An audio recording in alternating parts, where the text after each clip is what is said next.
It's always nice when it fades out for you. Yeah, dang it. But not when it does that. I forgot. I always forget. But... hello, hello. Now you have this gross noise. Oh no, you don't have any stars. You gambled them all away, Eldie.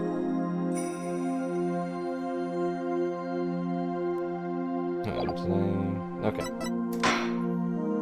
Apparently you can't go up and down on this menu if there's no data on the other one. Makes sense. If you tried to load an empty file, it'll probably, I don't know, put you at Hyrule Castle or something. But hello, Eldie. I hope you're having a good day. That is true. You get them automatically for watching. I think it's set up so if you're there, you get a little bit more. Like if you're actively chatting, you get more. But if you're just here, you should get a little bit over time. But you know, don't feel like you have to chat just to get stars. It's okay. You can take out a loan if you want.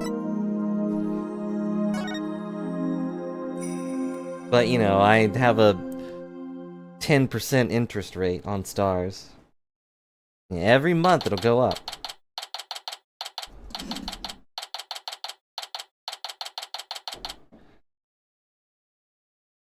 Okay. The High Court of Carrara. Oh. We start with anime. Oh, right. I forgot about that. Give us the dragon back! Why are the police different than the bailiffs? Well, that was short-lived. I guess that's good that they were different from the bailiffs, because the bailiffs have guns. High Court of Kararan. Accused lobby. There's only one. Unlike in America when we have 6. It's complete chaos outside this room. Let's just say the Defiant Dragon supporters are demonstrating... Let's just say the Defiant Dragon supporters are demonstrating for Dirk's freedom. Demonstrating what? I've taken a very special interest in the outcome of today's trial. They look ready to string us up if we lose. Trials here are pretty much like the ones back home, but with one major difference. You could die. The divination seance. Also that. The victim's final memories will become a matter of deliberation. I've heard about that, you told me. But they haven't stopped you from winning your cases here in Karai. True, but it wasn't easy. Still, the memories of the dead are simply another piece of evidence. There's always a way to deal with them if your client is truly innocent. Well, I know Dirk's innocent, but... I have one more big secret.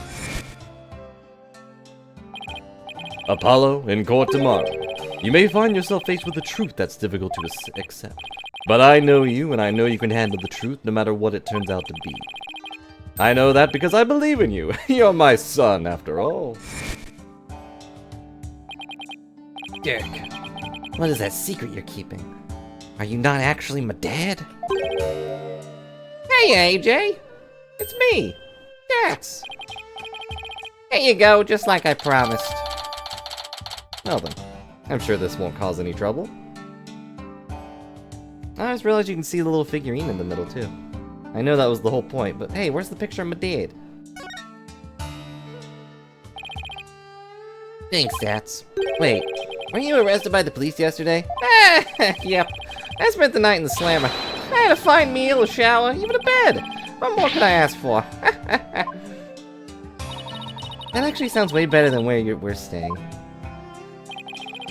Just remember, AJ, Dirk's found guilty today. Well, I'll probably be found guilty under the Defense Culpability Act, too, even though you're the only one defending him. Yeah, and then you just said something to that effect. That witch Garan wants to take advantage of the day to crush the revolution once and for all. Fate of revolution and every Kuranese person rests on this trial. We're counting on you, AJ. Literally. It'll be fine. I'm gonna win this one. You'll see. Trial will begin shortly, Apollo. Let's make our way to the courtroom. Right. That's my name. Shut up. Yeah, it's good that his name is different in Japanese. Otherwise, they would have made that joke 1,000 times over. But that's why I'm here, to make the jokes they didn't have to do. Squeak, squeak.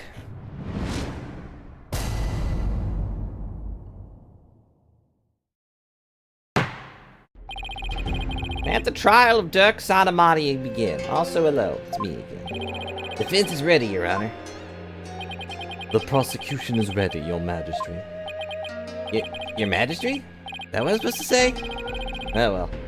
It's really come to this, down to this. But don't expect me to hold anything back, Nayuda. This trial will examine both the murder of the Justice Minister Inga Karakul Kararan, Parkool.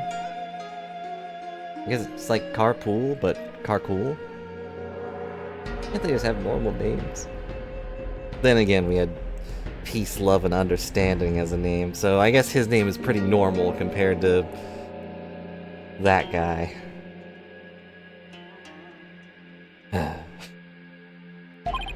And the assassination of the former queen, Amara Sikatar Kuran. First, I think we should address the murder of the Minister Inga. We should address the murder in the room. Would that be acceptable, Prosecutor Sodomati?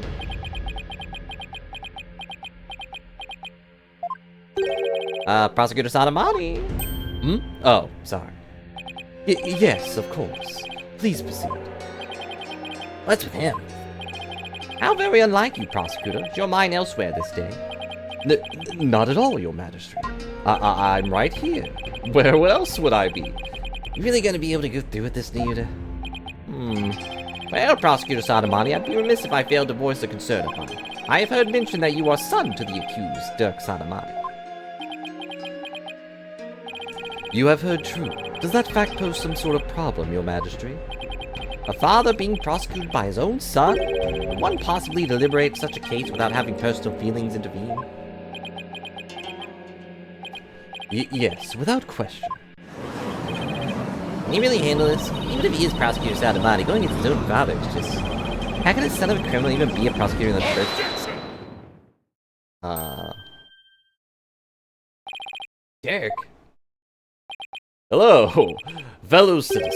You would do well not to underestimate my son. He's not one to allow personal feelings to interfere with the execution of his duty, and the execution of his father. Isn't that right, Nayuta? I will not stop until my work here is done. See? So all you doubters just sit back down before you trip over your own stupidity. Put that on a shirt. Ha ha ha ha ha. I could die. The accused will not take the stand without first being summoned. In any case, Prosecutor Sadamati has no issue with this arrangement. Let us commence the deliberation. Objection! What's that? That wasn't me. Oh. She has her own objection line? Of course she does. One moment if you would. Your Eminence? You're here? Your Eminence. What brings you here? Hello, I'm over here now. Your Majesty, it would appear that Prosecutor Sadamati does indeed have some reservations. No, that's not true. Did you truly believe you could deceive me, Nayuta Sadamati? One should hold no reservations if one is to stand on these hallowed funerary grounds. I have none, Your Eminence. No, it is clear we cannot leave this matter to you. We shall handle the prosecution of the enemy of the crown, Dirk Sadamati, personally. But remain by our side and bear witness to how a true prosecutor enforces the law. Excuse me. Is the Queen gonna prosecute the case? There's probably a law against that, but I guess she is the law. Is that, you know, kosher? Not really the word I expected, but alright. I have no idea what that means, but there is no need for concern. Before we were crowned queen, we served as a prosecutor. Which is why we, you know, made the whole... kill all of my opponents law. Really? As a foreigner, your ignorance can be excused, but know this. The prosecutor in charge of Queen Amara's assassination case 23 years ago was none other than Her Eminence, Queen Garan Sikatar Kararan, who would absolutely have no reason to lie. No reason at all. Not like her sister would have become queen or something, you know? First your majesty, now this. Why doesn't anyone ever tell me these things? I heard she served as the Minister of Justice, but she was also prosecutor? I'm guessing she probably moved up the ladder from prosecutor to Justice Minister. We prosecuted that case 23 years ago, but the verdict was never rendered. We had won guilty verdicts in every case until then, for no lawyer could stand up to us. Sounds very Von Karma of you. But what goes around, comes around. I'm not lost for words, yet I'll still talk. I think I would once more bear witness to Her Eminence of the work in the Hall of Justice. Our first trial in 23 years. No quarter shall be given to criminals, so don't expect to get into the gumball machine. We shall prosecute them with all our might. Yeah, I know, Ellie. 23 everywhere.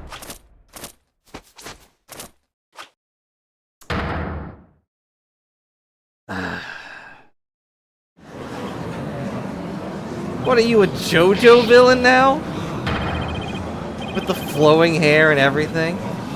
I can't even read what they said because I was so taken back. Objection, Your Eminence. You look like a supervillain. Why are prosecutors always seen as the villains?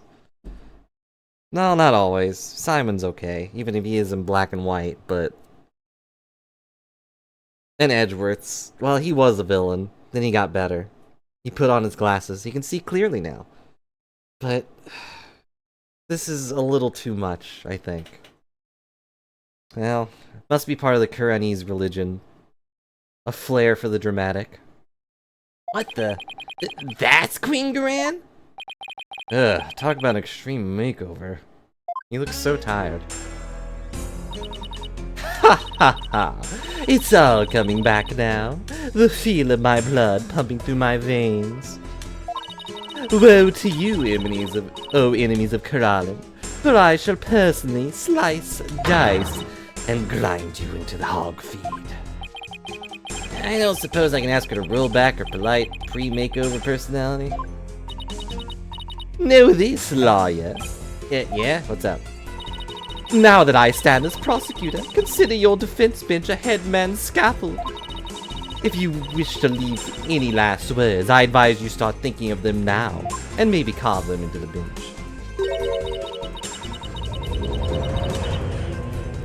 I was thinking more octopus, but spider works too. And hello, Sydney. I wasn't prepared for a JoJo villain. I know that's an easy joke to make, but it's true. Oh, I just noticed her nails too when she pulls away. Is that why she hides her hands in her sleeves every time we see her? Because she sucks at cutting her nails? The only royal thing she is a pain. Why do you still have a head in which to think, that is? Ho ho ho. Neep. Yeah, she's dead serious. Now it is time for divination seance. Rafa, come forth. Yes, mother, I suppose, whatever. Your benevolence, thank you for gracing us with your presence. Will the judge be like, are you alright? Your benevolence, I understand it may be difficult for you, but may we proceed with the divination seance? Alright, this judge is not as nice as our judge. I think our judge would have been like, it's alright if you'd rather not, we can do without. Yes, let us proceed. Forgive me for asking, but are you feeling physically unwell? Physically? If so, I advise you to avoid any undue exertion.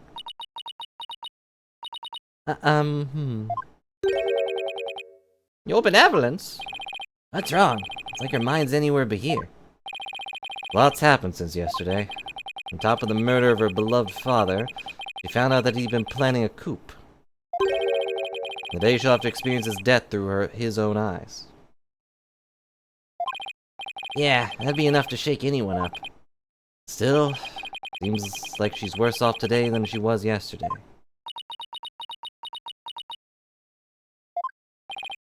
Yeah, I don't remember her being this depressed. We must speak with our child. It's a mother's duty to discipline her child, after all. Now, if you'll excuse us. Discipline? Coming from her, I don't like the sound of that at all.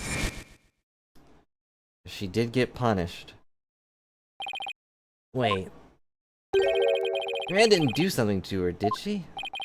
Your Eminence, about today's divination seance. As I understand it, the prosecution has yet to review its content.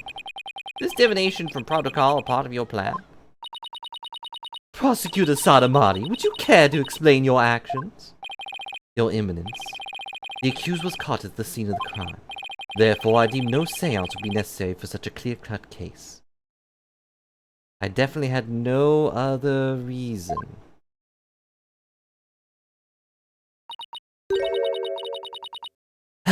You and your bleeding heart. You seek to spare Rafa the trauma of witnessing her father's death?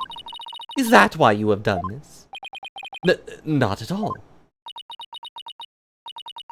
You were concerned for me, Prosecutor Sadamati?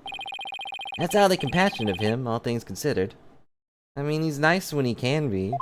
Kinda.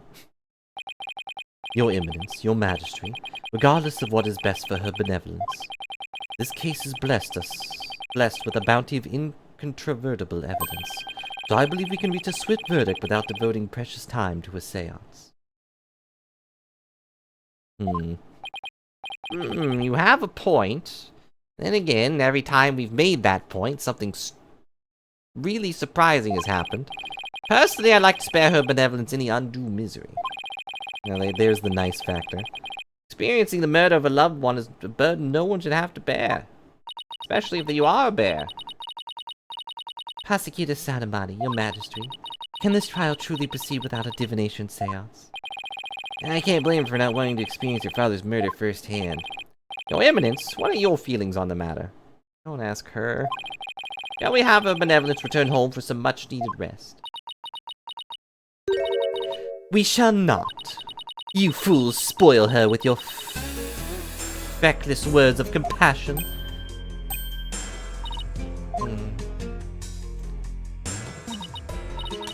Listen well, Rafa. You've spoken time and time again about how grown up you are now for a 14-year-old. Yes, but... So let us see if the royal priestess has truly come into her own. Are you prepared to fulfill your duty and perform the divination seance as you should?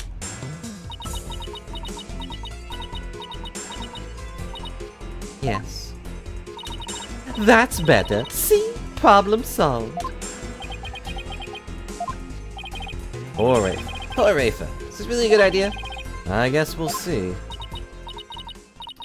It's at this point that someone should probably punch the queen, but yeah, that might be another trial.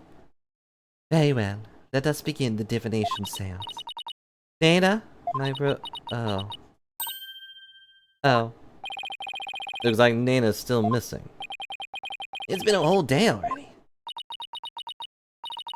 But bobbed head. Yeah? What's up? You remove my robe. What? Why me? Don't keep her benevolence waiting now, Mr. Wright. Can't you see she's ready to begin? Great. I've been reduced to royal robe remover. It's like she's grooming Mr. Wright to be Nana's replacement. You're her new dad, or at least you're the only person in this room she trusts. Very well, your benevolence. Please start when you're ready.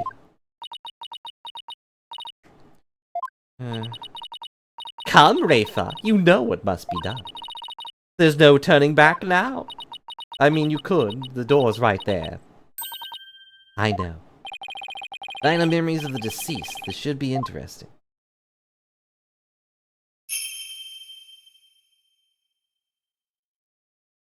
O Holy Mother, we hold this divination seance in your name. Let the eyes of everyone here be clear, and our ears be unstopped. O dance of devotion, guide the victim's soul to me. I almost expected the queen to interrupt and be like, just get on with it, jeez. So that we may receive their final memories in the pool of souls. I guess even she's not that dumb.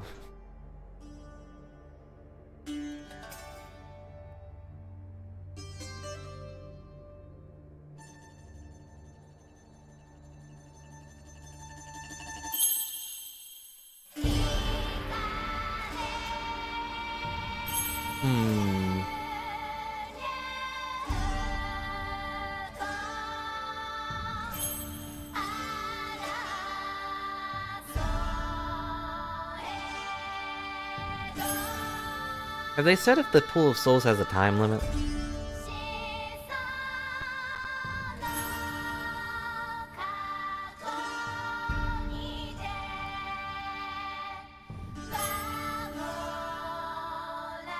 Also, thanks for that image, Sivia.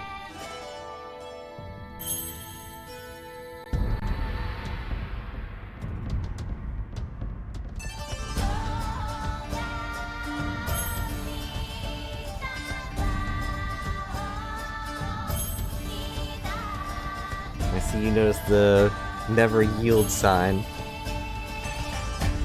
I did change one other thing about the overlay.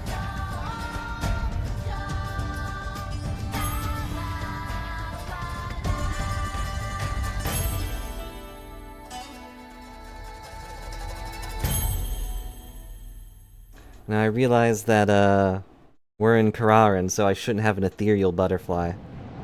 So I put another pink butterfly by, the prosecutor.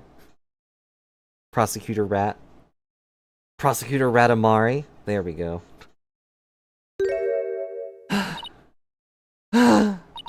Huh? Hmm? This is new. Puff, puff, puff, puff. Oh no, Nana's not there with the pillow. Your benevolence! What's wrong? Phoenix, get over there right now. This is unacceptable. Hey, bailiff, take her benevolence to the first aid station at once. This is not good.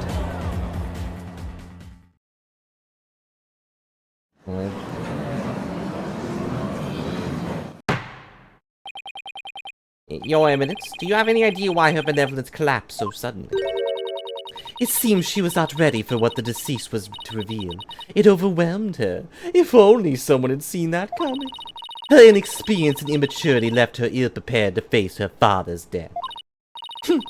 And she said she could go through with it. How very disappointing. Like, no one think for a second, like, alright, you're a supervillain, get out of here. I know someone who's not winning Mother of the Year, ever. Thanks, Apollo. Oh yeah, she's evil. She reminds me of one of the Pokemon villains, but... Or, you know... And hello, Mimikyu. Hope you're having a good day. I mean, of course Rafe is gonna be overwhelmed. She's still just a child. It seems we have no choice but to move on to the witness testimony. Your Majesty. Oh, yes. Let us proceed. Bailiff, summon the first witness if you would, I guess. Who's the first witness? It's me, of course. Do you like my rocket shoes? It's not the accused. It is indeed. I thought I would give him the opportunity to plead his case. For true justice is more than unliteral presentation of the facts by the prosecution. That seems uncharacteristically fair of her. However, should the accused fail to produce convincing testimony, he, along with his cabal of traitorous lawyers, shall immediately be found guilty, and their heads will roll from their shoulders. What? That's not how that works. I should have known there was a catch. Your court, your rules, same as it always was, I see, Garan. Now then, Mr. Dirk Sadamati, you could enlighten us into what happened? Oh, well, I would, if I could.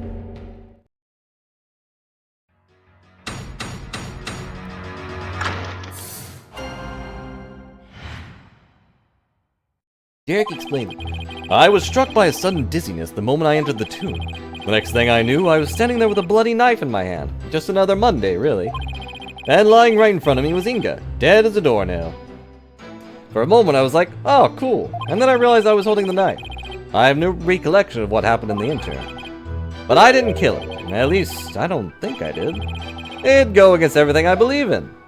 I wasn't trying to kill the man, I just wanted to, smack him. That didn't explain squat. For the record, let it be known that the accused's fingerprints were all over the murder weapon. And since he was caught in the act, there was no chance of the third party to tamper with it. Well, that certainly seems to point the finger at you, Mr. Sadamati. Even as a lawyer, I have to agree with you there, Your Majesty. Probably gonna get killed. Seriously, Dirk. This is no laughing matter. That's exactly what Garan wanted. Have Dirk try to plead his case, only to fail miserably. How low can she go? I doubt she's ever played Limbo. Prosecutor, behold this unpleasant spectacles, and let it be etched into your soul. See how instead of accepting the inevitable, those fish-brained lawyers flounder and flop themselves straight into the abyss of despair. Yes, Your Eminence. Show me the way. Now then, would the defense please begin the cross-examination? If you can. One thing I didn't do was read over the court record. I should probably do that.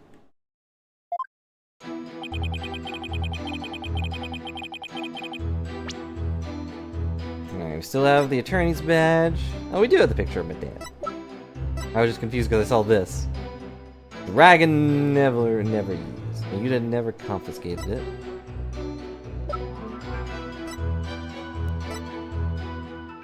Let me read over the details again. It's been a while. Blood loss from the stab wound in his back. 3 p.m.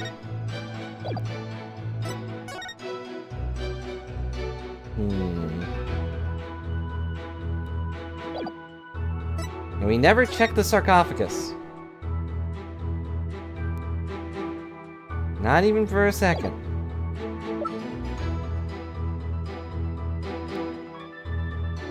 Caked in suit. And it has the picture in it.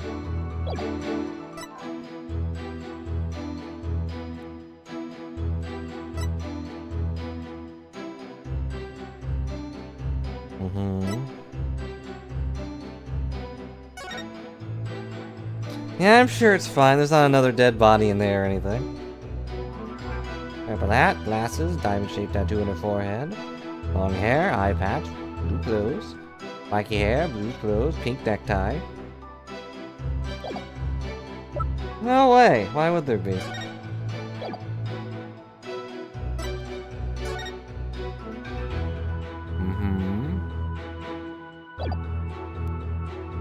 Taken around 2 p.m., so recently.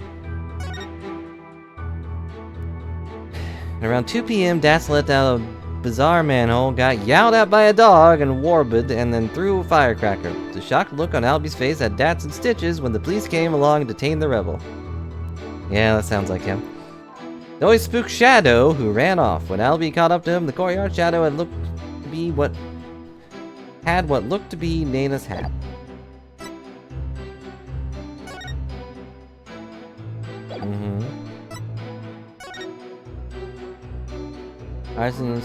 Okay, these probably won't be important until later. Hold it! Hold it! You were struck by sudden dizziness? Was it because of his illness? Is that something that has ever happened to you before? Can't say that it has. Maybe age is catching up with me. I'm no spring chicken after all. I'm more of a winter warble. That's not the issue here. A most cunning excuse, one befitting of an insidious insurgent. Oh? A killer who does not recall his crime. How very convenient. Next, I imagine you will plead insanity. No, that's your job. You aim to seek a lesser sentence through excuses and subterfuge, do you not? Don't make me laugh, Your Benevolence. I'll do that myself. How dare you? I'm merely stating my innocence. I have no intention of offering excuses. It's your baseless speculation I would decry as foolish. You deceitful witch. Is it your wish that I should claim your head right now in this very hall? Well, that would certainly speed things along. I told you not to make me laugh. Hold it! Dirk, why don't you let me handle it from here? And if there's anything you need to say, you can say it through me, okay?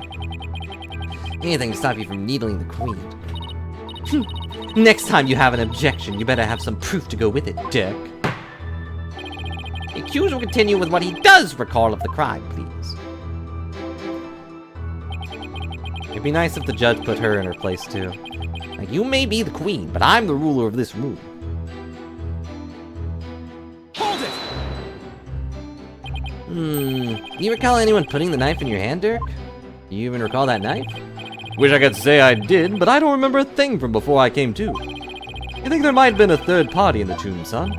Yeah, because if you didn't do it, then the real killer must have been there with you. Objection!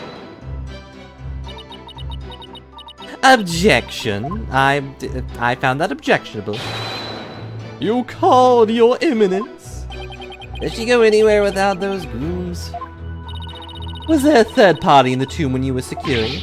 No, Your Eminence. We searched high and low, but we found no one of the sort. And there you have it. Oh, right. They did search the place, except for the sarcophagus, conveniently. Furthermore, my guards had the entire tomb surrounded, so there was no way for anyone to escape. That's right. No one got in without our knowledge. Her Eminence on-site directives were absolutely flawless. I hate these goons. You see now, the presence of a third party is beyond the realm of possibility. The tomb was, for all intents and purposes, completely sealed off from the rest of the world. He's right there. He's just kind of watching. She, taunted him and whatnot and was like, "You're clearly not ready for this trial. I'll take over instead." And here she is, just doing his job. And she has something over him, so he can't really say no. Thanks for nothing, gallery guy, as if our graves weren't already deep enough. Accused? What do you believe about the possible presence of a third party? Well, based on the situation you presented, I'd say the chances are slim to none. Definitely bad. You didn't have to agree with her, Dirk. Heh heh heh. Let the accused statement be added to his testimony. Very well, Mr. Sodomati, if you would. It's like, the more we press, the thinner our case gets. Well, let's keep pressing, and maybe we'll work out the wrinkles in it, too.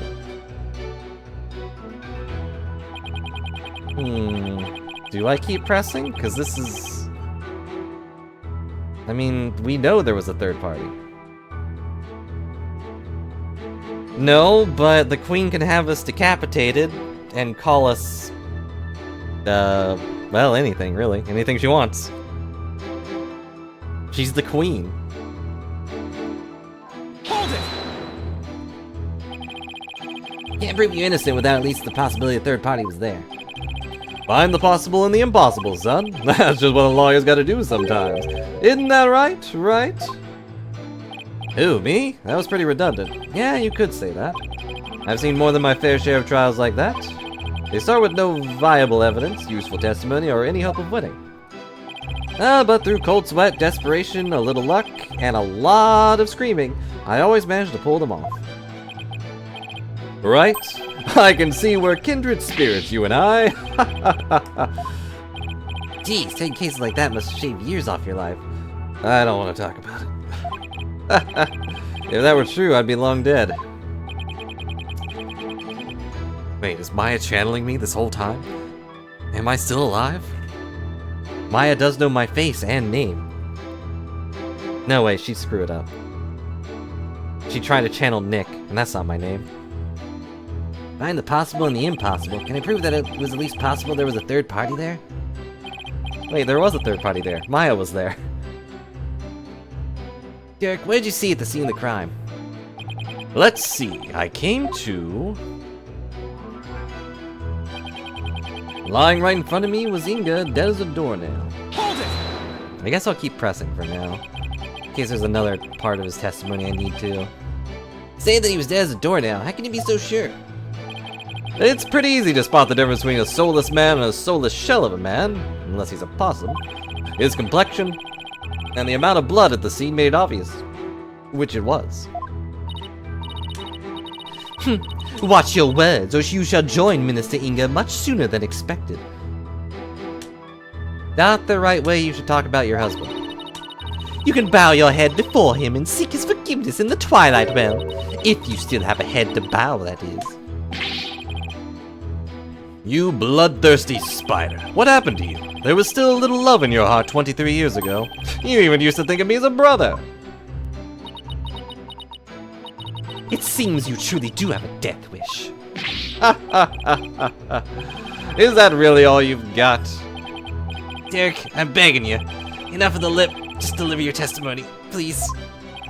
Alright, I'll try, but I can't promise anything. You haven't pressed all the things yet.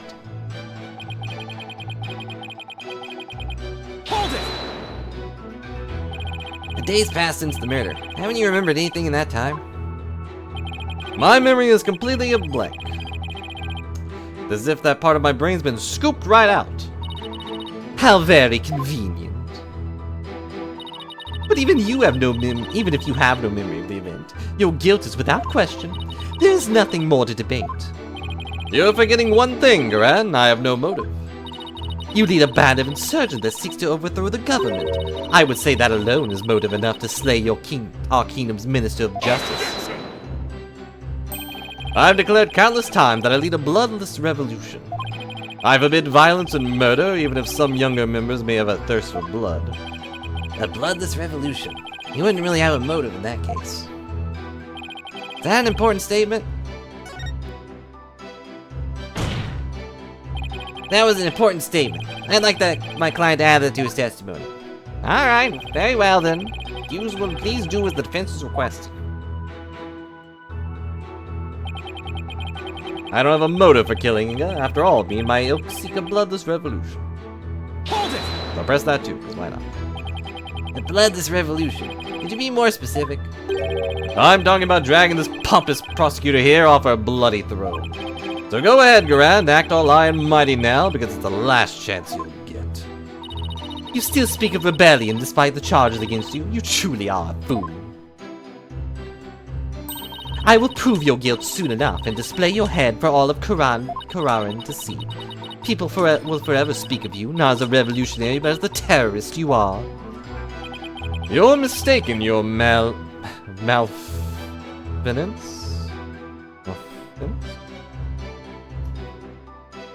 Maleficence? There we go. I had to think of Maleficent. It will be you the people speak of, as the tyrant who was overthrown by our own people.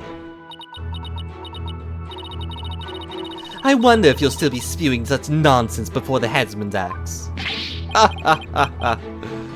Probably. I'm afraid I'll still be like this in the afterlife. Despot. My ancestors are smiling at me, spider. Can you say the same?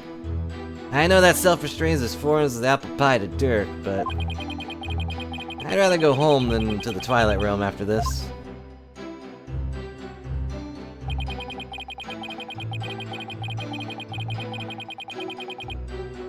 Hold it! And last one. Can you state that you didn't kill him more definitely? How can I, when I have no memory of what happened? Can you at least state whether or not you were a murderer? That, I can do. I am not a murderer, and I would never kill anyone, no matter the circumstances. Not even her, and that's saying something. Objection! And do you have any evidence to support your claim that you did not kill the minister? Do you have any to prove I did? Evidence? No. Can't say I do. In that case, you will strike the statement I didn't kill him from your testimony. Wait, you can't just discard testimony like that. I mean, I'm the one cross-examining the defendant and all. Hold your prattling tongue, foreign devil, for I am the queen of this kingdom. And the queen is the law. As such, I do not follow the laws that are in place. I can make them and break them at will. No, you really can't. Henceforth, the accused will refrain from stating I didn't kill him. But... sure, whatever. It's the grand show, after all, same as always.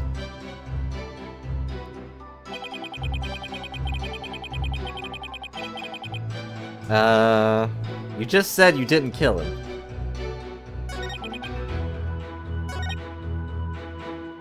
Hold it! So press this one. Derek, leave the evidence finding to me. Now please, will you stop agreeing with everything the prosecution says? Alright, I'll stick to the facts from now on. But remember, son, if you truly believe in me, you should be able to prove my innocence. I know you can do it. He believes I'll prove him innocent. Even all these inconvenient truths? Is that what he's saying?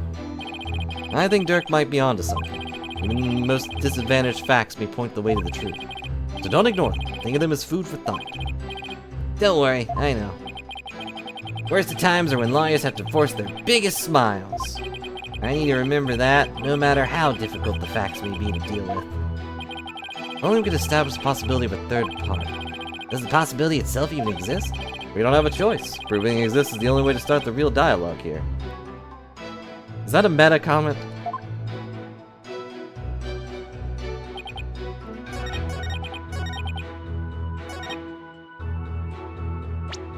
Alright. So... I don't know for sure, but I'd assume it's this. I'm gonna save here just in case. Objection! It is. Your Eminence, I'm afraid this trial will not go exactly as you anticipated, because I can show how there might have been a third party in that tomb. Oh, how very fascinating. Go on. I do so love a good fairy tale. That explains your religion. The illuminal chest at the crime scene. We found bloodstain that didn't match the Justice Minister's blood. It reminded you that neither Dirk nor Miss Fey were injured during the incident. Thing is, the bloodstain we found had been wiped up by someone. What's this? But who would have done such a thing? That's the big question, isn't it? Who wiped up the blood and why? Thinking about it logically, must be someone who wanted to conceal their presence at the scene of the crime. Or, you know, someone afterward. Oh, and to whom do you suppose the bloodstain might belong to? The bloodstain belongs to... Amara, It's the real killer. Bloodstain belongs to the real killer, of course. Whoever it was, they were probably shot while they were attacking Minister Inga. Since their blood would give them away, they had to wipe it up. Say this because we know for a fact the Justice Minister fired his gun in the tomb. You have the memory of a flea. There was nowhere for anyone to hide. This too is a known fact. Objection. But a bloodstain from a third party means there must have been someone hiding there. Very well then, tell me this. Where was the third party hiding? Oh, the only place we didn't check. Crime scene was thoroughly searched after it was discovered. If there was a hiding place, it would have had to be somewhere no one would dare look. Somewhere no one would dare look. Where could that possibly be? Let's have your answer, defense. Where could the third party have hidden? I don't even need to move. Take that! One place no one would search, not even the Queen's Royal Guard. And that would be... inside Queen Amara's sarcophagus. Even now, it's locked up tight. No one would find you if you hid in there. I'm told that it's temperature controlled to preserve the mummy within. But if someone dressed warmly enough, they could withstand the cold for a short time. This is sacrilege! Surely the perpetrator of such a foul deed would be cursed! But that's just it. The killer knew everyone would be too scared to open the sarcophagus. True, the guards were so scared of being cursed they wouldn't even touch it. And when the coast was clear, the killer made a quick escape from within their frigid confines. Well now, that does sound like a plausible method of evading capture. Defense requests a DNA test on the bloodstain. Then we'll see just who the real killer is. Insolence! Such insolence! Bow your head and kneel, lawyer. So your head may be parted from your shoulders. Huh? Why would I do that? The trial's not even over.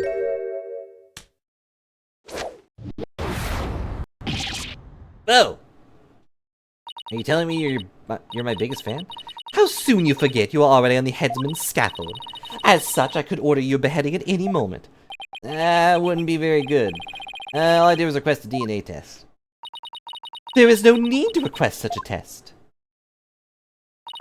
Royal Guard, bring it forth now. Here you are, your eminence. The police have already identified the source of the bloodstain. The DNA test revealed the blood is of the traitor, Dirk Sadamati. What? Dirk wasn't injured. Then where did his blood come from? Maybe he coughed it up. Dirk's illness. Or maybe she's lying. Still, there was a lot of blood. Could he really coughed up that much? Did he wipe it up to hide his failing health? Dirk, it's really that bad? Ah, shoot. You got me. I thought you didn't remember anything, Dirk. Pay attention, horn devil, for the case has already been solved. You claimed this bloodstain would lead us to the real killer, did you not? About that. Did you or did you not make the claim of your own violation defense? Yeah, I did. After she steered you in that direction, that is. Thanks for helping, Phoenix. I fell right into her trap. Do you see now the folly in opposing the very embodiment of the law? Whatever you say or do shall come to no avail. A third party at the scene of the crime?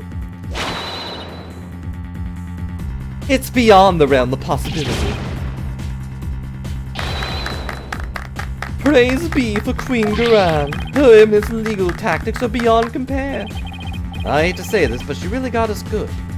Although, I don't know if she's beyond compare. It feels like every prosecutor does this. The key to Amara's sarcophagus is under the protection of the royal family. My husband and I are the only ones who could open it. Therefore, it'd be impossible for someone to have opened it. Can I go back a frame? Was there a K beside that have? I feel like I said have.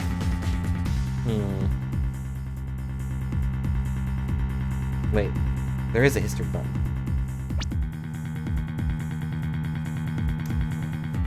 Oh, for some knave. I thought it was have. Alright, so I just read it wrong. Be impossible for some knave to open it. Well, that's better than it being a typo.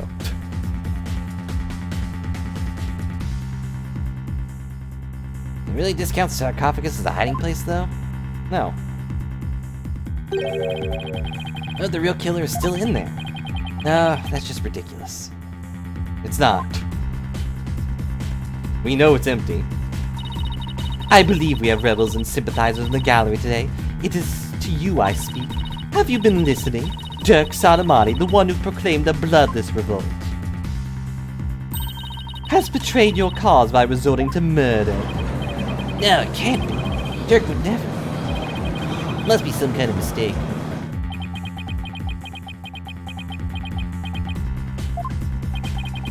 Defiant Dragons and their sympathizers are starting to have doubts. This is why Garan allowed us to cross-examine Dirk. By establishing his guilt in Inga's murder, he's effectively damaged his reputation among those who support him. True, but now we have an even bigger problem. And now, filthy lawyers, you honor your end of the bargain. Accept your guilty verdict for your failure to explain your client's actions. Yep, there it is. Huh? Now I shall pass judgment upon the criminal Dirk Sadamati. What's this? You shall pass judgment. That's my job. Your Eminence, is that not my role? Hold your tongue. You're but a figurehead before me, the embodiment of the law. Consider yourself dismissed. But I like sitting up here. As Queen of Kararan, I shall now pass judgment upon the accused. Yeah, that's not really how that works.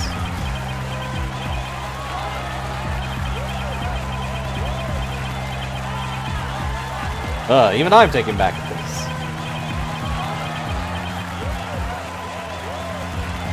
Objection! Objection! Wait. You didn't even give me a chance to rebut. Rebuttal.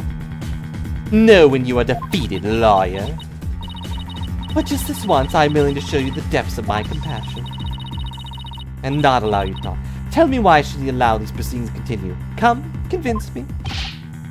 Quick, Apollo, do something. You may have to bluff. We've got to keep this trial going.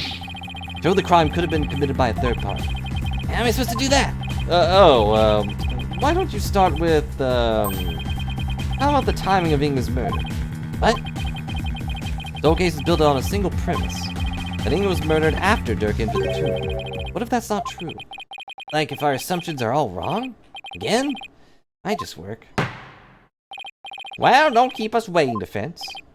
Dirk became the prime suspect because it didn't seem probable that there was a third party at the scene of the crime. But there is another question we should ask ourselves at this time. Was Mr. Inga really killed after Dirk entered the tomb? What nonsense is this? Setting aside the assumption the murder occurred after Dirk arrived on the scene, opens up the possibility that a third party committing the crime. The question before us is, when was Mr. Inga really killed?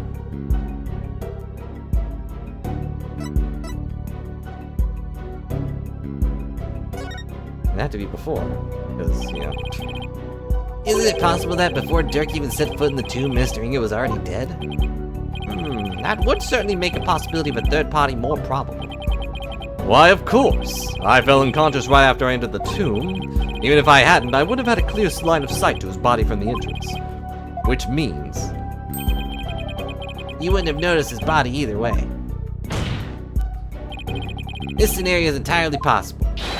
And so we can't rule out the possibility of a third person committing the crime. I see. Well, that certainly does make sense. So far, so good. Even if, we're not convincing the person who threw the gavel. It might actually work. Very well. I shall play along with whatever little game you have knocking around that tiny mind. Thankfully, prosecutors are extremely vain. I was starting to get quite bored of all this. I could do with a distraction.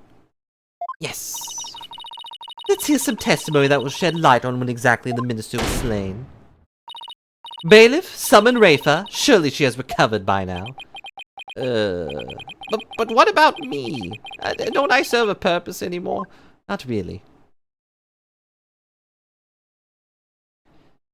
Hello, I'm here. I hope you're feeling better, Your Benevolence. Must I perform the divination seance? What? I mean, you... Oh, no, we merely require your testimony this time. How could my testimony be of any value? Your Benevolence? Princess Rava seems awfully depressed. After what she's been through, summoning her again is like rubbing salt in the wound. Being unable to perform a seance was probably the last straw. I hope she doesn't pass out again. Prosecutor Sadamati, may I ask you something? Of course, Your Benevolence. I didn't know I was allowed to talk. I've been meaning to ask you this since yesterday. Did you know about Queen Amara? And... about me? But from where did you hear such a thing? From Mother, and only yesterday.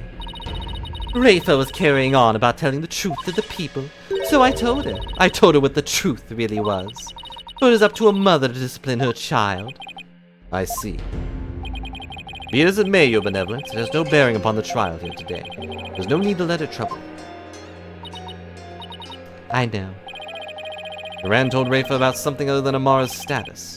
Sounds like it, but what could it be? Rafa, the defense has proposed something preposterous. They somehow think your father was already dead when Dirk entered the tomb. But I believe you can prove them wrong. Are you prepared to do what is required of you? Yes, I am ready to testify. Hello, Reborn. Welcome to sad trial. Very well, Your Benevolence, your testimony, if you please. I'm doing something. I'm important.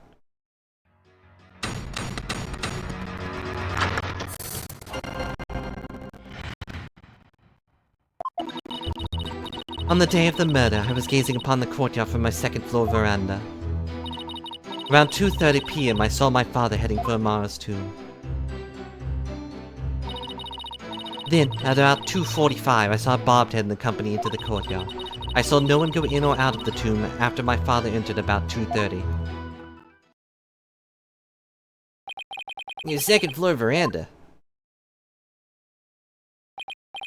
Oh, she must be talking about that house facing Inga's private residence. The one on the left. So that's the location from which you saw your father? And about 2:30?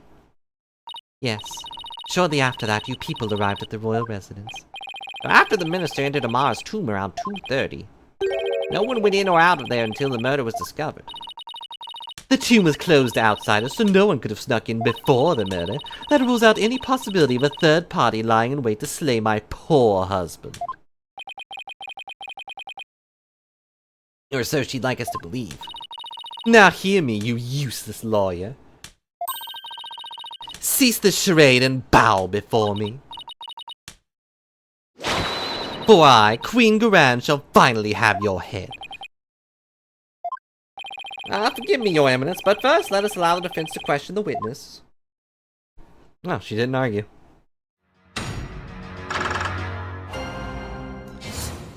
Man, now you've seen the Queen reborn. who couldn't look more like a villain if she really wanted to. Hold it! You say you've been watching the courtyard until we arrived, correct? That seemed like an awfully long time. There is much that weighs on my mind. I see. It really does sound troubled. I don't think she ever fully recovered from the previous trial. Your benevolence. As a crowned princess, you're destined to rule this kingdom one day. That means there will be many things that you alone must determine. Things like how to keep your people happy, and what's true and what is false. Most importantly, what role you must play therein. I don't want to do that. I wonder if I'm even up to the task. I guess it's not easy being a princess. Your benevolence. I'd be happy to lend an ear if you'd ever like to talk. What would you know of my woes? Do not presume to exceed your station in life. Sheesh, teenagers. Your benevolence, what did you witness from your veranda? Well...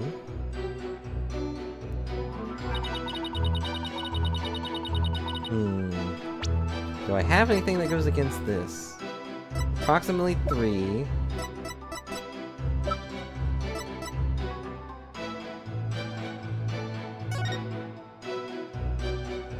And the only thing that could stand up to this is that Nana was over there.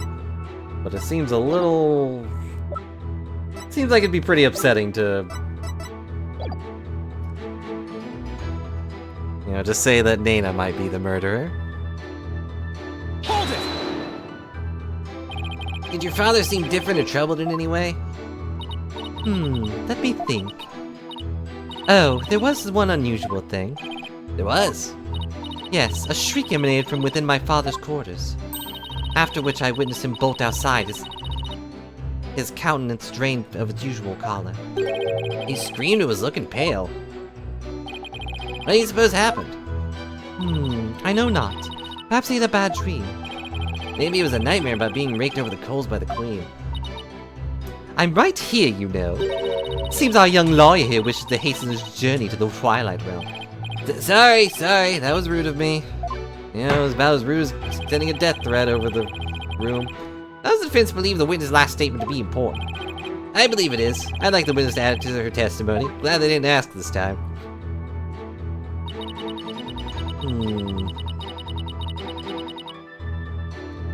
It could be related to his back pain, but... Hold it! Why do you think he screamed? Was he surprised by someone who didn't belong there? Did anyone else come out? I didn't see anyone else, just my father. That last statement was seriously lacking in conviction. Did I press her on this? Press softly. Your benevolence. Yes? This incident was a real shock to us all. It must have been really terrible for you. But I want to let you know, I know how you feel. But please stop. You presume too much. Times like these that you need something to take your mind off things. How about we all go to a picnic together or something? That's not what you do, but... not really the time for that. I need some sympathy from you. Go on, you do your little picnic alone, hornhead. That didn't go well. Apollo, you have to take a more aggressive approach to people like her. Yeah, he's probably right. Now back to my testimony. But she's stressed out. I don't want to press her too harshly and blow her brain up.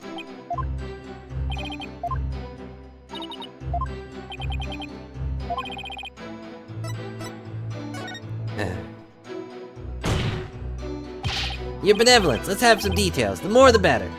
The details, you say? Yes, for example, are you sure you didn't see anyone in the royal residence before 2:30? I don't know.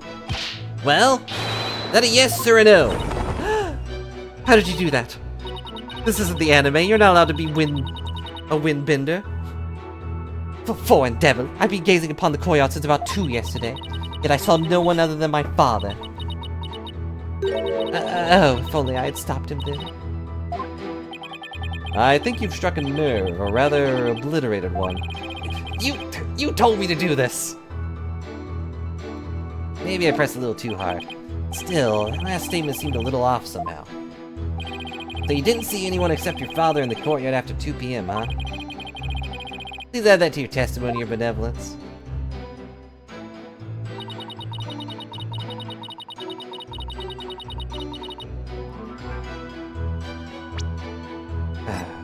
Okay, so this one would be Albie's statement, right? Because he was there. Objection! Okay. Your benevolence. You're covering for someone, aren't you? Huh? But I don't know what you're talking about. Sorry, Rafa, but you're not gonna like this. Well, the thing is, I have a statement here that you might find interesting. From a witness who claims that around 2 p.m. his dog got loose and ran to the palace courtyard. That's when the little fellow stole this hat from someone. That's Nana's. I mean, nothing. Never mind.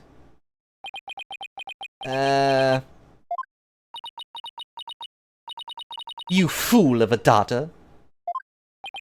Seems the princess made a blunder. Let me get this straight. This is Nana's hat, which means she had to have been in the royal residence around 2. Also, you saw Albie and his dog, who were also there around 2. If so, then you had to have seen Nana sometime after 2 p.m. yesterday. No. Please, your benevolence, tell us what you really saw. It is as you say, Hornhead. I saw Nana. And I saw that dingbat dog steal her hat from her in front of my father's residence. I knew it! Why didn't you say so in the first place? Because, my mother told me not to. What? Did you care to explain, your eminence? I requested she withhold said information, for it is no relevance to this case.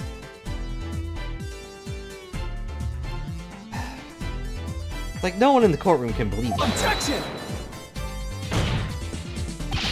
You don't get to decide. If you disagree, then prove that it's relevant to this case at hand. Oh, I will. Your benevolence, please tell us everything you witnessed when you saw Nana. Alright. When I saw that dingbat dog attack Nana, I ran to help. I raced from my second floor veranda down to the courtyard. Wait, that means while you were coming down, you took your eyes off the courtyard. Yes, but only for a moment. That's still this is a crucial testimony. You took your eyes off the courtyard. Means someone else could have entered the tomb without you ever knowing.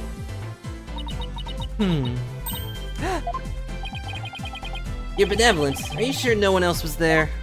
Such as, I don't know, a dingbat dog? Oh, yes. He's hiding something again. What about Nana? Were you able to help her? When I got down to the courtyard, Nana was gone. Gone? Yes, and I never saw her again after that. Any idea what happened? That dingbat dog must have gobbled her up.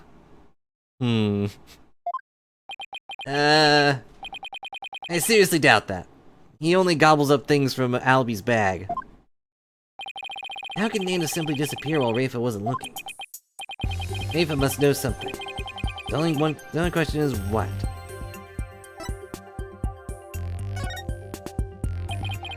You have any idea where Nana disappeared to?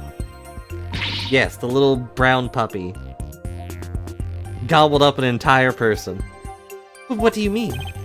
Well, during the time you took your eyes off the courtyard, someone could have headed into the tomb. It just so happens that Nana disappeared right at that moment. No. Wait, you think Nana had something to do with the murder? I don't think we can rule it out. Sounds like something that kept Nana occupied since early morning. Plus, she was seen right before the murder and then seemed to vanish into thin air. You're right. And since she's Rafa's attendant, she could come and go as she pleased within the palace grounds. Could Rafa's attendant really be the killer? That would mean... First my father and now Nena. These were the people I trusted most. How could this be? Objection! Do not heed their lies. Lawyers are a foul breed, quick to claim that a third party is to blame for a crime. Nena did not enter the tomb, that much is certain. How can you be so sure? When Nena's hat was stolen, that crazed cur spilled an urn full of water upon my husband's doorstep. Is that not right, Rafa? Yes, it is. While that dingbat dog was tugging on Nena's hat, it tripped over the urn. The bottoms of her shoes would have been soaked with water. I didn't realize who was talking.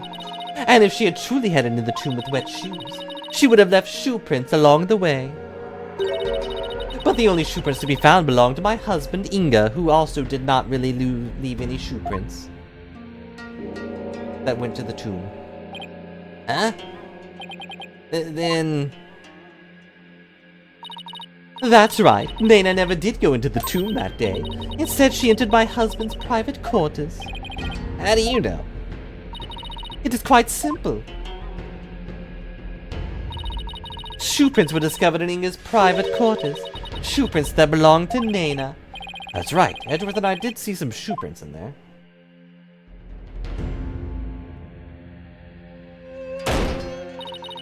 Now do you understand? Nena could not possibly have gone into the tomb.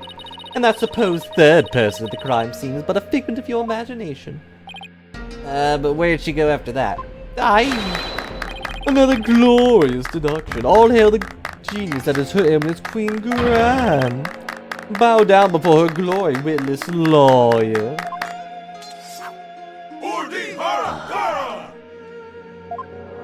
Can we get the... Did those guys fanboy any harder? Also, could we get the cheerleaders out of the courtroom, please? Is it really true? Did Nena go into the tomb? Did Nena not go to? Excuse me, but... Mr. Wright, your benevolence, what time was it when that dog attacked Nena? I believe it was about 2:15. I see. Apollo, if Nena entered Inga's private quarters around 2:15, and Inga came racing out around 2:30, pale-faced and screaming, then... I know what you're getting at. Yeah, that might explain the scream. Would the defense please share their theory regarding Justice Minister Inga's scream? Certainly, Your Majesty, as soon as Brilly figures out what the heck they're talking about. Mr. Inga screamed because... he saw a ghost. Maybe he was attacked by Nena. This would make the Justice Minister's private quarters the real scene of the crime. Objection! Does your idiocy know no bounds? The minister's body was found on the tomb. Or are you suggesting that the body was moved?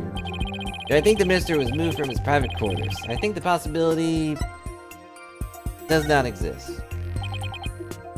Saying there's no way that the body was moved. After all, there's an awful lot of blood in the tomb. I understand if the scream was in reaction to Nena's attack, but Inga died in the tomb. You need to explain how those two realities could concede. Died. How are we supposed to do that? Oh, maybe... maybe where he was stabbed and where he died were two completely different locations. What do you mean? It's just, let's look at this as simply as possible. The minister's body wasn't moved. He might have been stabbed by Nena in his private quarters, then died in the tomb. I see. On one hand, that seems plausible, but on the other, it seems decidedly implausible. Prosecutor Sodomani, what is that fool babbling about now? Is this a riddle from one of those fortune cookies Americans seem so fond of? Perhaps, but I believe he himself does not know what he means to say. In all likelihood, it was a poor attempt to confuse us. We should simply ignore it. Objection! Objection? I wasn't finished yet, so hold off on the analysis, would you? The autopsy report never stated that the minister's death was instantaneous, so he could have conceivably moved from one place to another after being stabbed. Oh my, are you suggesting he ran all the way to the tomb with a knife sticking out of his back? I mean, well yeah, that's the gist of it. In short, Minister Inga saw Nena with a knife, let out a scream, and when he turned his back to her to flee, Right, and that's when he was stabbed from behind. Well, your majesty, does my theory hold water? About as well as that pot did. Insolence! How dare you bore me like this? Eh? You are a humorless moron, spewing an endless stream of unamusing drivel. I preferred it when she said fool. I wasn't trying to be funny, your eminence. Prosecutor, enlighten this ignorant clown in lawyer's clothing. Your eminence. Ha! Ah, not this again. Nayuda? You dull, slow-witted, putrid-minded lawyer. Perhaps you would be too stupid to notice you had been stabbed in the back, but a normal person would have noticed due to the excruciating pain. Now hold on. Allow me to teach you the meaning of pain. Hang on. Okay.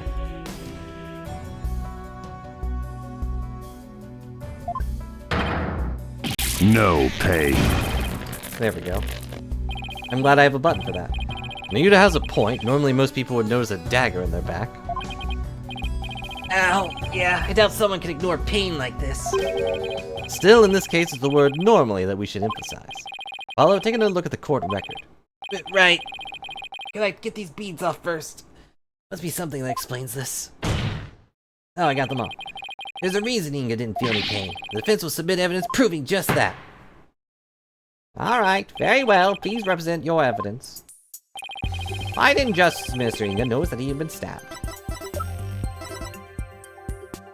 Take that!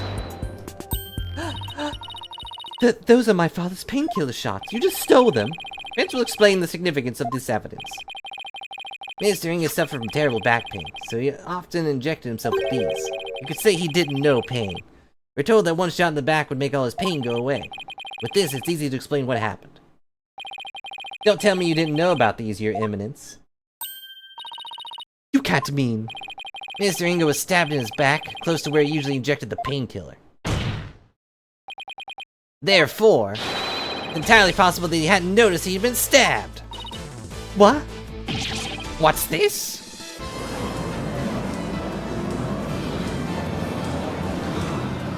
I don't like that he's kind of like pointing at Rafa.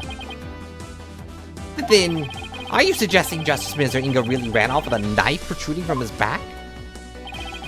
I am, your majesty. So then, when I saw my father, he had a knife sticking out of him? I think I would have noticed that. I mean, with that cape of his, I couldn't see his back very well.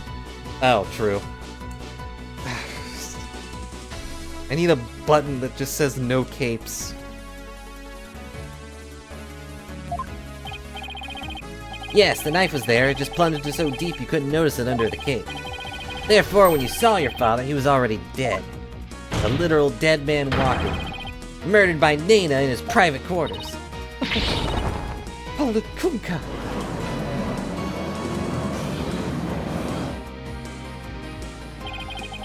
Holy mother of Kararin! Are we dealing with the living dead here? Well, technically, he wasn't dead yet. I know it's hard to believe, but this is just a plausible sequence of events. Once Mr. Inga arrived at the tomb, he could have removed the knife and dropped dead from blood loss. Nena killed my father? There must be some mistake. Defense would like to call Nena to the stand, but we don't know where she is. You seek to drag an innocent old woman to the stand with no proof whatsoever. Well, there's no real proof, but there's no real proof otherwise either. Hello, Gum. Hope you're having a good day. Remember to never yield. What a tangled web of expedient lies you weave. I can no longer tell fact from fiction. Who or what shall I believe in now? I'm sorry, Rafa. All I've done is confuse you. But I have a sneaking suspicion Nena's involved in this case one way or the other. Just when I thought we'd blown this case wide open. Yeah, there's no turning back now. You fool of a lawyer. I heard that one before. I know why you're so desperate to prove the accused innocent. You do? Yes, because he faces public execution if proven guilty, as shall you under the stipulation of the Defense Culpability Act. From the moment you accepted this case, you have had no choice but to fight for your lives. No. The simple fact is I've always believed that Dirk is innocent. Bah! Still you cling to your pretense?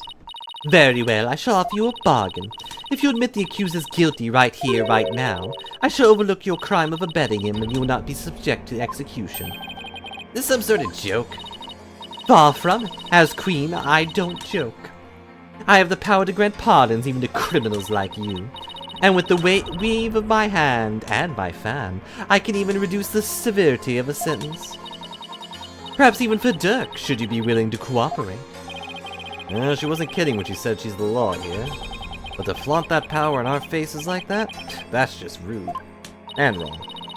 Forget all that has transpired in our kingdom and return to your own country in peace. Well, will you abandon the defense of the accused and accept my generous offer? I don't take this deal. We'll be executed along with Dirk if he's found guilty. What should I do? What do you mean, what should I do? Nice try, Garan. But it looks like you don't know what justice is made of. We won't kowtow to threats like that, Your Eminence. Mr. Wright, I'm sorry, but we're gonna die. But I can't back down now. I don't want to drag you into this, so... Don't worry. I'm with you, Apollo, to the bitter end, if need be. And while I can't say I'm used to it, this isn't exactly my first rodeo. I've almost been killed several times.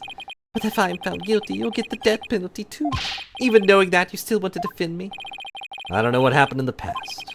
It looks like everyone in this country considers lawyers to be liars. I understand if you don't believe me, but I still believe in you and your innocence. All I have to do is keep believing and find the truth. That's all there is to it.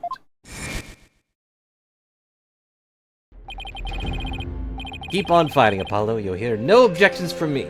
Well, towards you, at least. Unless I literally don't have a line in this entire thing. Why am I even here? You nincompoops! You'll die if you lose this case. Why would you even entertain the notion of continuing? I believe that Dirk is innocent. That's why. And besides, trials exist to give the truth a chance to get out into the open. You can't give up just because you're afraid of some punishment. Even if that punishment is death? Does that not frighten you, you hornhead? Who wouldn't be scared? I mean, just thinking about it. Ugh. Makes me weak in the knees, to be honest. But as a lawyer, I have a duty to protect my client. I can't just abandon that. A duty you're willing to die for? And yet Duty. It's a heavy burden, alright. Ava looks like she's really struggling. Your benevolence? Here's this flashback again. How many times have we flashed back to this scene? I think at least 3 or 4 times. I'm not repeating it.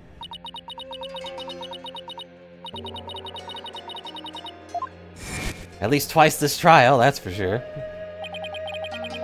But it's no surprise, considering the torrent of painful truths she's had to face.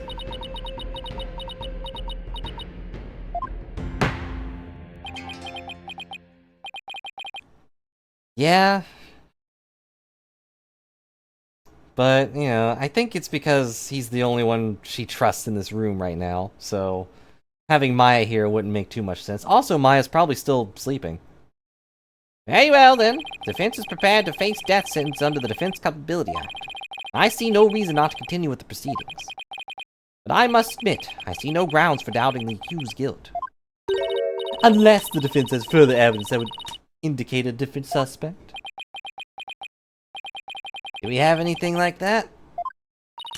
Well, lawyer, do you have any new evidence you would care to present? Or shall I have the executioner start his preparations? It takes a while to sharpen that axe.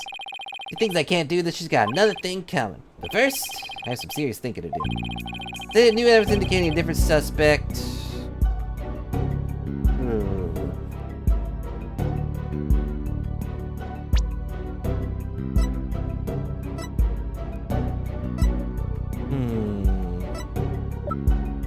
I mean, it has to exist somewhere, but...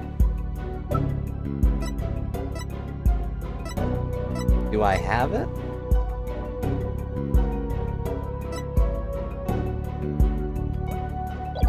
And Mara doesn't really...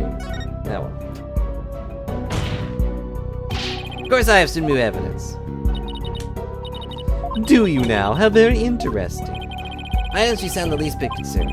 No, I can't let her get to me. I have to keep pressing forward. Alright, this seems like a thing where you're supposed to say no.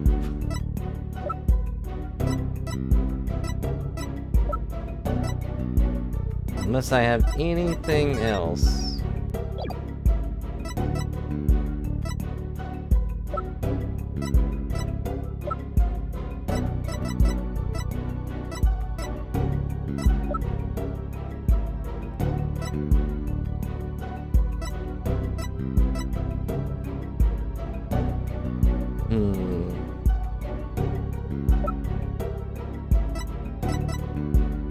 I don't think we really have anything, do we?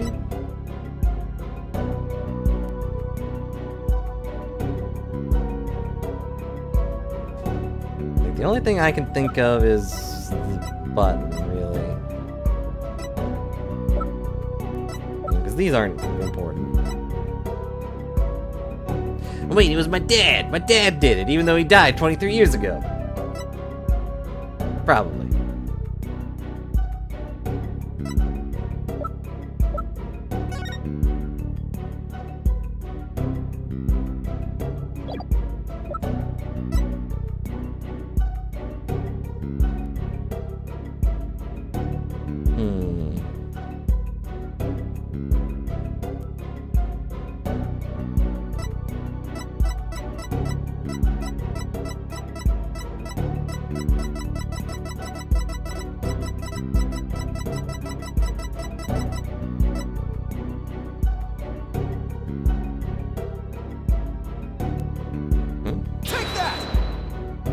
Nope. You would claim this evidence proves the existence of a different suspect. Well, yeah, how did they get over there? Hey, that wasn't the reaction I was expecting. Your evidence, are you saying this piece of evidence doesn't do anything for you? Never did. It would appear to me that you chose that evidence at random. Not completely at random. In the vain hope you would learn something from my reaction, is that not correct? Your Majesty. Alright, for shame! Sorry, time to rethink that one. They knew evidence indicating a different suspect. It was just, this doesn't exist, so don't worry about it. Why they even give me the choice? Such evidence does not exist. Just as I thought. I was hoping you'd present meaningless evidence and allow me to claim your head. What now, Apollo? Well, unless we prove that Nana killed Inga. Trial's over. So are we. Isn't there still a way to get the proof we need, even without evidence? You know, a key means of obtaining testimony here in Kararan. Huh? Wait, are you actually suggesting... Certainly won't be easy, but it's worth a try. Your Majesty, a crucial step in uncovering the truth behind this case has yet to been taken in this trial. I'm positive I can back up our claim with this one step. You mean you'll be able to prove that Nana killed Justice Minister Inga? Just how do you propose to do that? With the help of a certain someone. You need help? From someone? Well, I can't imagine who it could be. And I suppose I must ask, whose help do you need to uncover the truth? Trucy! She'll magic her way over here.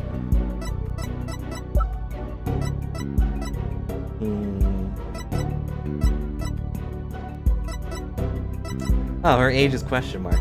Interesting. Take that! But that is... me? Here in Kararan, legal proceedings include the viewing of the victim's final moments. That requires your benevolence's help. Such information is as vital as any other piece of conclusive evidence. If you're right about this, Rafa's power should enable her to see the very moment Nana stabbed Inga. It'd be hard to watch your father's murder, but it's the only way to uncover the truth. Your benevolence, we need you and your power. You need me? Objection! Objection, wretched simpleton. You'll see what ensued in the previous attempt. You would only succeed in wasting more time. Or is it your go to make her collapse Objection! again? Objection! Princess said she was prepared earlier. Besides, it's her duty as a royal priestess. I'd say it's up to her now. Duty? Am I prepared? Prepared to fulfill my duty. Isn't a divination seance required at all trials anyway? If so, I imagine there'd be a problem with handing down a verdict without one. Indeed. It'd be problematic. Under Karani's law, a seance must be conducted before a verdict can be rendered. Insolence! Oh, okay. Yikes! Must you try my patience so? If I must dispense with that vexing law, then dispense with it I shall. Huh? As ruling sovereign of Karan, I proclaim the following. You're writing with your fingernails. Henceforth, the divination seance shall be optional. What? He has the power to do that? Not really, but she just rewrote the law with a flourish of her hand. Hold it. Hang on. Mother, I do not wish for the trial to end like this. As the defense said, I must not neglect my duty simply because I'm afraid. I shall go through it with it this time. I will conduct the seance once more. Insolence! Rafa, do not be fooled by his lollery guile. You are not prepared to witness your father's death.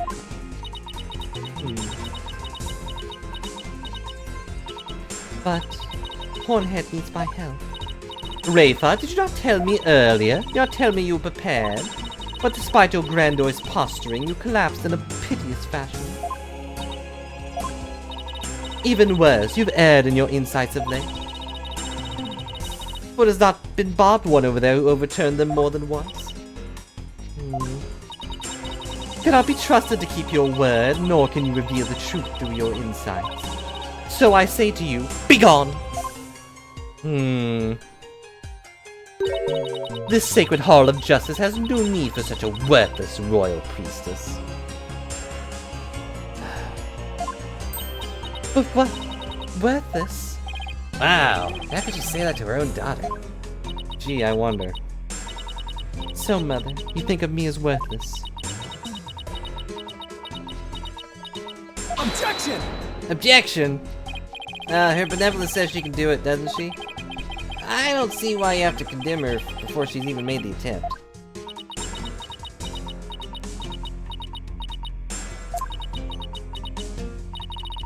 Very well, Horn Devil. If you really are so bent on having a seance, I shall give my consent. Really? I didn't need it, though. However, should Rafa fail once more,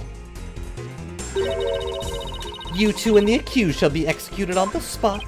Come again? This has proven to be far more entertaining than I anticipated.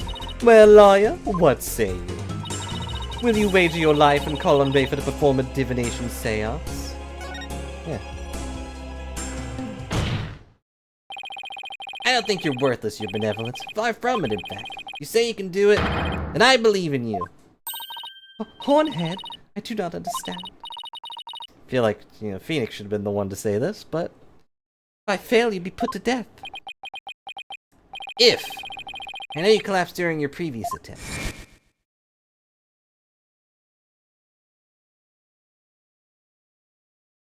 And I just flash back to this for some reason. We needed to see that. Been 5 minutes. Can't you imagine how terrible it must have been for you? But despite that, you're willing to try again. I have faith in that conviction, in that courage. My courage? Ah, so she was doomed to fail if she didn't have the courage to perform the seance. Looks like she's got determination to try again. Right, that's me. That's a bet I'm willing to take. But, as Mother said, I've erred in my insights as of late. Not only have I failed to reveal the truth, I've also contributed to false accusations. Knowing that, can you still say that you believe in me? Objection! I wouldn't take stock in those words, your benevolence. Despite what your mother says, I don't think you've made any errors at all. Huh?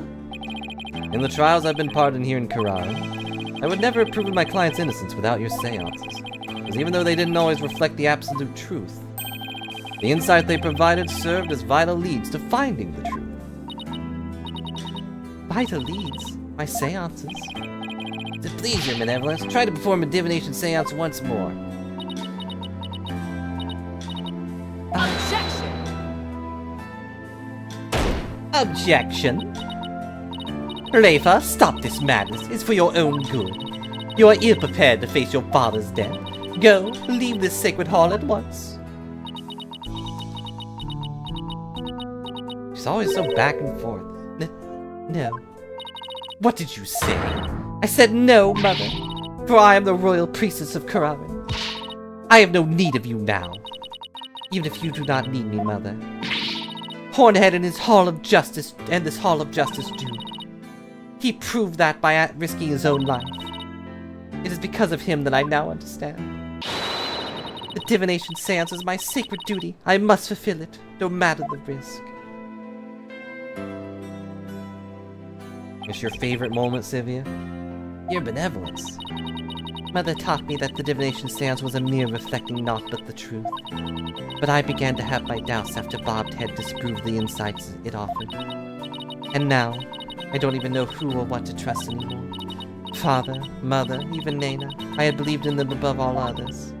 But I finally know now. I know what I can trust.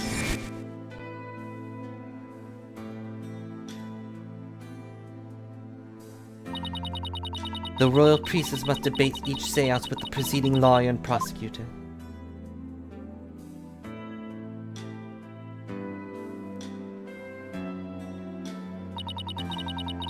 So that it can be interpreted properly. That is how I believe trials here in Kararan should function. Therefore, the Hall of Justice needs me. It is my power that leads trials towards the truth. My sacred duty, and I will never shirk from it again. That right there, your benevolence, is the product of what you've learned in your struggles so far. The truth that you realize with your own strength. As my sacred duty, I must ensure it is fulfilled. I must have the courage and resolve to see it through. Your Eminence, the royal priestess says she will conduct the divination seance. See no grounds for you to forbid it. Unless, of course, you're worried that it might reveal something you find inconvenient.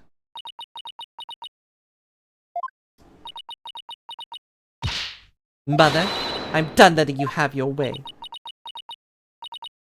Rafa, you would actually rebel against me, your mother and queen? Though I'm scared to see my fear. That is what a hornhead has taught me here today. Rafa. And she takes... I am the royal priestess Rafa Padma Kurain. And she And did it herself I am this time. prepared to face my father's death.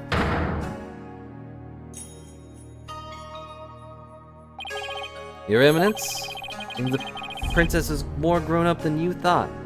Oh, I thought it was gonna end... I thought he was gonna say more grown up than you. Also accurate. Rafa. Well then, let us proceed with the divination seance. Victim's final moments, this should be interesting. Wonder what Inga's memories are gonna show us.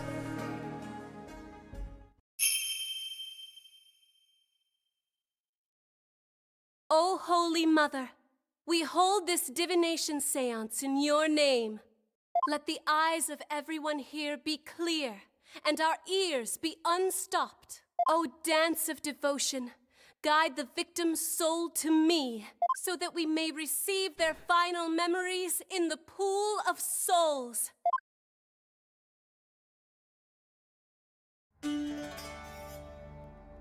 We get to see it again. For the last time, I assume.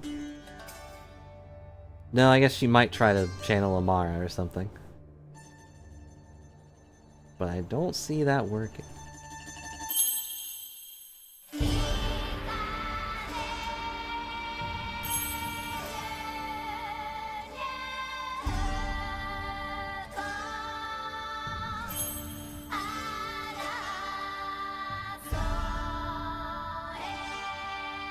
I do wish they used the bottom screen for, like, the words or something.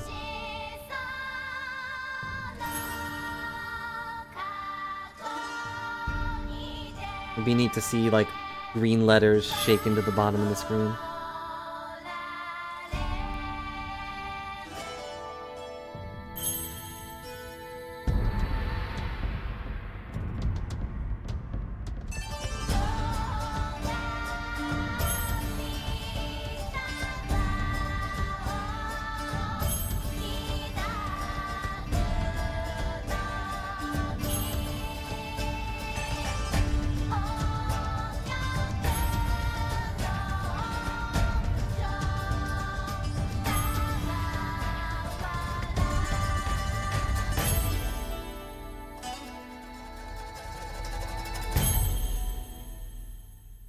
Ta-da.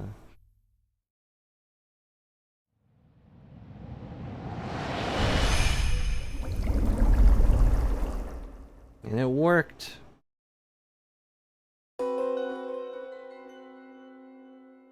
Incense? Grapes? Ah, it's sour. Gross. Yeah, well.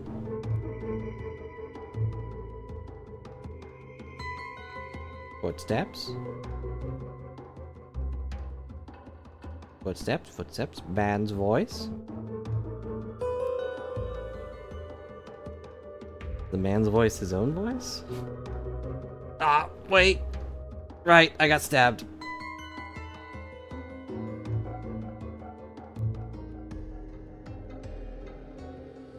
Huh. How's it going there?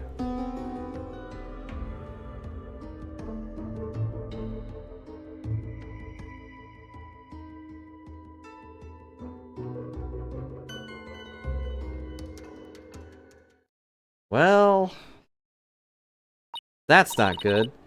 What in the... A faceless being? What the heck? His face is just like...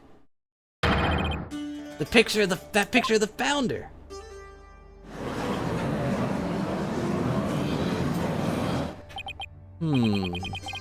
I think that's the last thing anyone expected to see.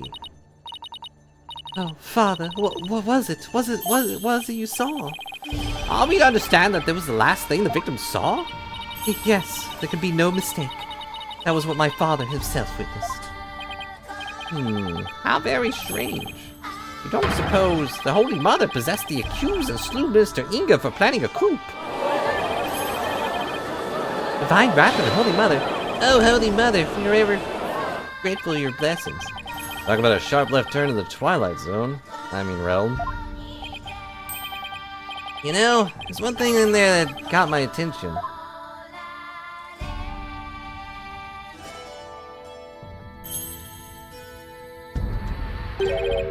That laugh. Who does it belong to and why are they laughing? Who knows? Though I suppose it could be Dirk after he slew my husband. Uh-huh. That figure didn't even have a mouth. Ho ho ho. I think we're done here, lawyer. How so?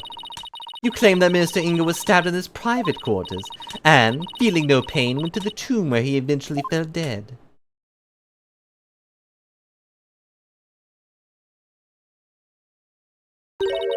But this seance vision proves he was stabbed in the tomb and felt great pain, no less. Uh-huh. Oh, that. Therefore, as I asserted all along, it was the accused who stabbed the minister in the tomb. Everything just backfired, big time. Wow, Gran has the devil's own luck, doesn't she? No, just has her own luck. Now then, I shall give my voice to the soul of the deceased. Listen well and heed these words.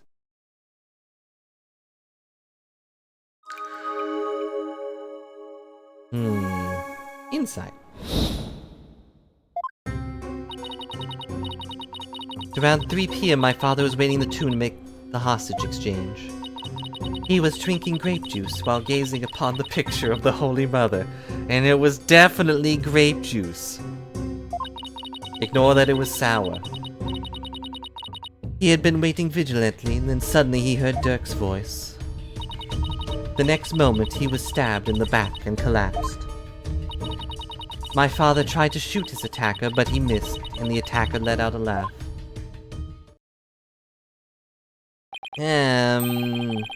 What now, Mr. Wright? Up to us to knock holes in Rafa's interpretation of Inga's memories. In other words, we need to prove that our understanding of them could be mistaken. Okay, I'll give it a try. Okay. First thing that came to mind...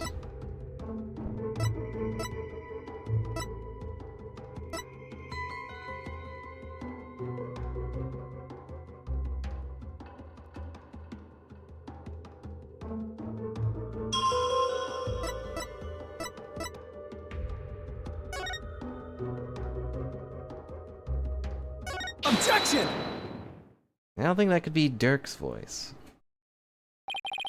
Your benevolence, there seems to be an inconsistency in your interpretation. Inconsistency? Where? Mr. Inga is far too relaxed for what was supposedly about to take place.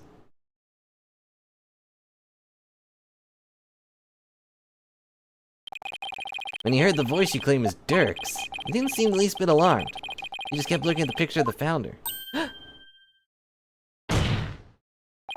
That's strange, right? He was waiting for Dirk to arrive with the Founder's Orb. But when he heard that voice, he didn't even turn to look. Don't you think he would have been worried about being attacked from behind? Then whose voice was it? It was likely someone whose presence wouldn't have alarmed him. Like, I don't know, his own? Someone like a friend. Objection! But there was no third party at the scene of the crime. Therefore, the voice could only have belonged to Dirk. Voice of a third party who wasn't there in the tomb. Paulo, don't we have something like that could reveal the owner of the mystery voice? You know, I think we do. You know, I think we do, too. Do we? Something that Inga had while he was waiting for Dirk. With it, we might just be able to figure out whose voice it was. I believe we can identify the male voice Mr. Inga heard with this. I mean, I guess it's phone. Do we have that as a separate thing?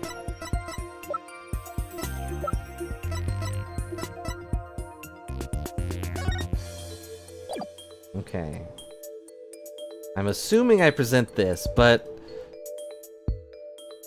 You know, I've been stabbed in the back a few times by this game. Take that! That's my father's. I know this must be hard for you, but could you please look at this photograph? Try not to laugh. There's something in here that could point us towards the identity of the voice. Okay. This is the real source of the man's voice. Take that! A cell phone? I don't have one of those. Right, I believe the voice the minister heard was a call on his cell phone. I see. Well, that certainly makes sense. What is your eminence's view on the matter? I concede the possibility. It seems I must refine my vision. It would help if we could actually, like, see properly. Do they need, like, a bigger pool for this? Subordinate's voice. Appears the voice belonged to one of my father's subordinates. Could we get them on the stand? Why do you suppose he was talking to one of them, then? I don't know. My father sent members of the secret police position throughout the palace. They were supposed to contact him as soon as they saw Dirk and the rest of you. Okay, now we're getting somewhere. Your benevolence, I believe you have an insight to revise. I know, bobbed head. Don't presume to tell me how to do my duty. Alright, just trying to help.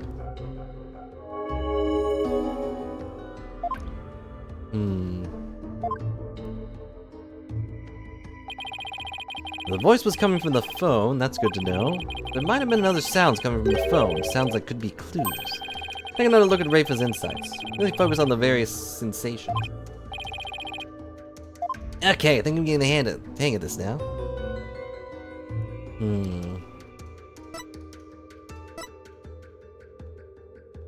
Grapes, incense...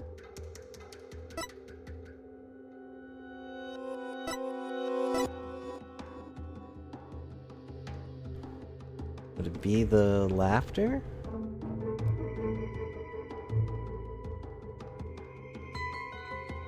Lion's roar.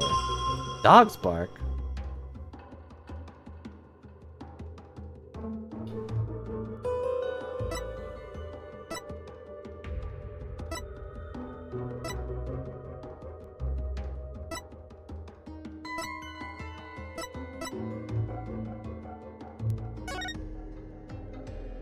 Hmm?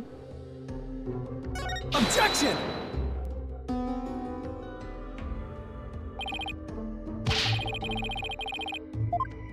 That's not what I was going for, but... well, it's kind of hard to say, especially when you put me on the spot like this. It's we're only presenting opinions that won't collapse under pressure. Ow. Not really what I was going for. Hmm.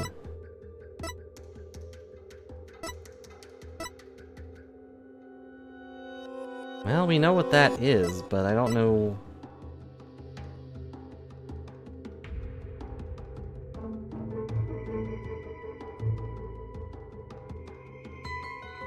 If Dats ends up being his subordinate, that will be really surprising.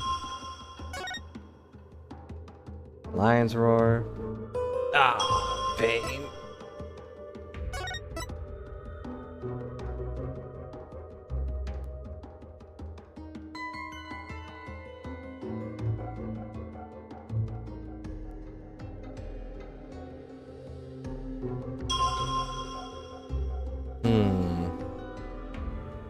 What a weird vision. Also, that eye patch looks a lot thicker than usual. Do that real quick.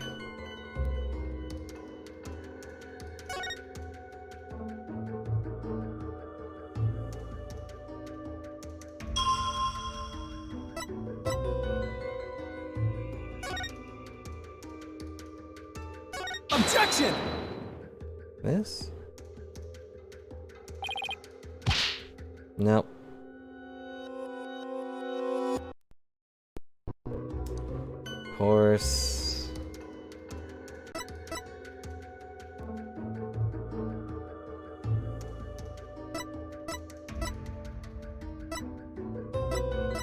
I was hoping to just look at what the sensations were a bit more, but...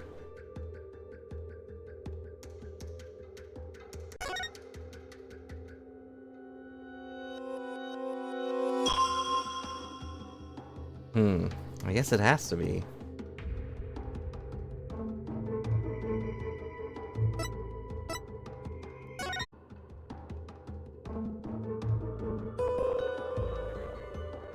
How do I fast forward again? Am I able to do that?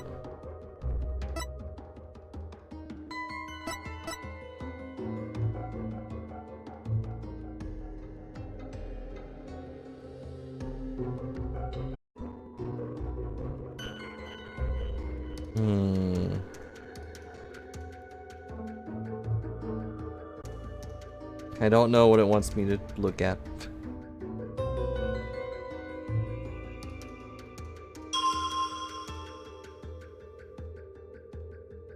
Objection! Nope. Maybe it wants the other thing. I know I'm cheating, but... Whoops.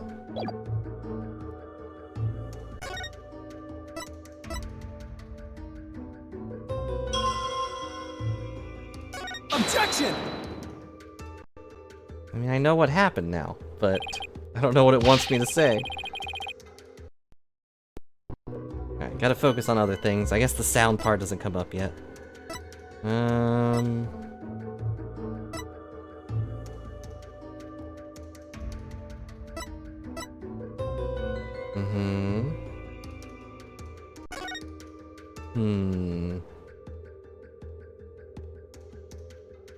Any thoughts for people that don't know?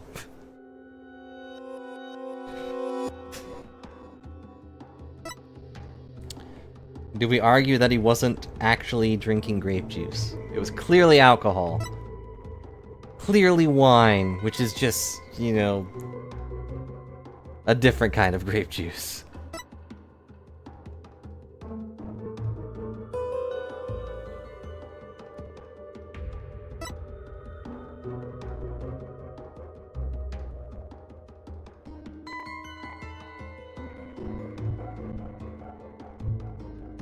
I don't really know what I'm trying to prove here. Other than that some of these sounds are not from Dirk.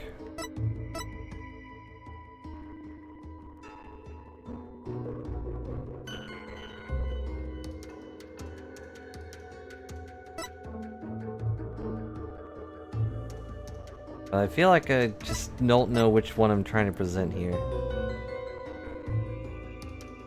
Was I supposed to use the lion's roar instead?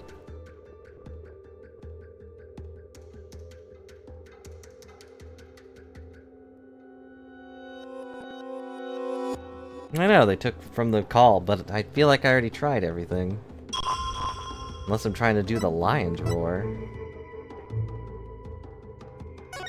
I did the dog bark.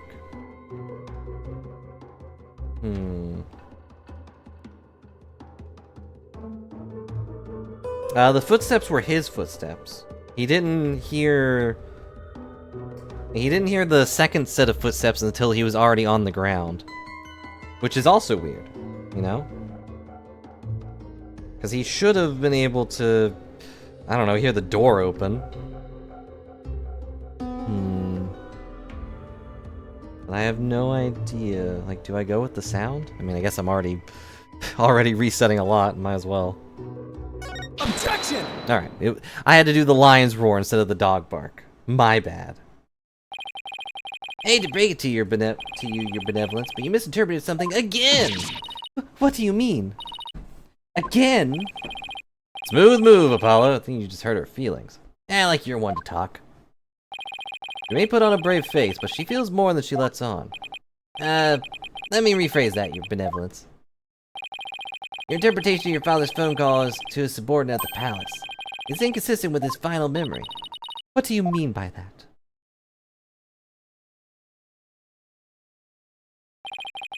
The lion's roar could be heard over the phone. Don't you find that strange? Claiming his call was with someone at the palace. Okay, that's the part we're trying to prove, that they weren't at the palace. Which we do. But let me ask you, do you keep lions there? Yes, they lie around everywhere. Hey, that giant one in front of the minister's house is a pet? Besides, there aren't any lions in Kararan. We don't even have any zoos. A rather sad state of affairs, I'm afraid. Well, I remember hearing a sound like that. The lion's roar coming from the phone is actually from something hanging out in the bazaar. Right? Is that the cry of the warbird over in the bazaar? Your benevolence, do you think you can clarify the voice for me? Very well. I will now attempt to further refine my vision. So it's the warbird's cry. That's what we were trying to prove. What's this? Also, what was that noise? Just as I suspected, it was the call of a warbird. That means the subordinate Mr. Inga was talking to was in the bazaar, not the palace. But why is it important where the call came from? What significance could it have? He's right. Is it important to know where the call was made from? Very important. It's actually very important. Knowing the person in the other end was at the bazaar means that the loud explosion might not have been the sound of a gunshot. But I can't think of no other item that makes such a noise in the area. Go ahead, Apollo. Tell him. Tell Rafa the real source of that sound. Will do. Thanks for interrupting. Well, Hornhead, I'm waiting. What was the true source of that explosive sound? What a surprise. Take that!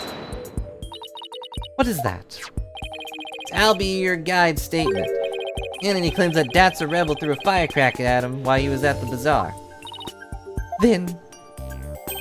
Yeah, the sound heard over the phone was a firecracker exploding. Objection! And yet, a bullet was found at the scene of the crime. A bullet fired from Minister Inga's gun. How do you explain that? Well, we don't know whether it was fired during the course of the crime, right? Or do you have evidence that proves when the pistol was discharged? No, I have none. Wait a second. That loud bang was a firecracker. And could that laugh at the end have been... Oh, no, it can't be. Oh, it can. And it is! The laugh came from none other than the Joker who got a kick out of startling Albie with his dragon snot snaps. That happy-go-lucky dat's a rebel. Oops. What? That buffoon? Someone should really put a leash on that guy. I shudder to think how one man can be the cause of so much trouble. Well... Hey there, AJPW. You can thank me later. Bailiff, arrest that man. No one asked for your commentary, Mr. Rambo. Your benevolence, you need to revise your insight. It would appear so.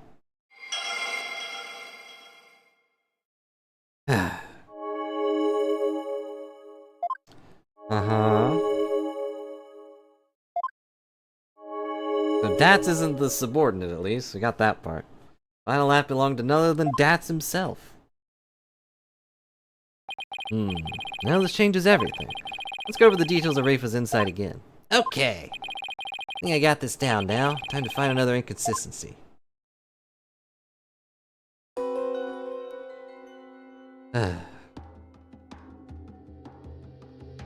He really is just a rebellious Larry.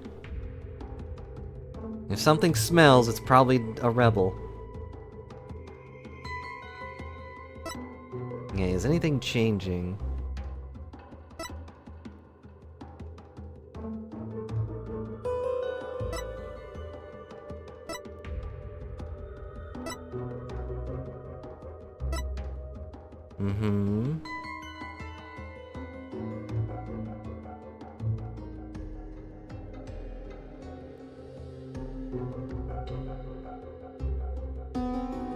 I'll shoot you. Explosion, laughter. That's it. I didn't see anything that really changed, so let's see.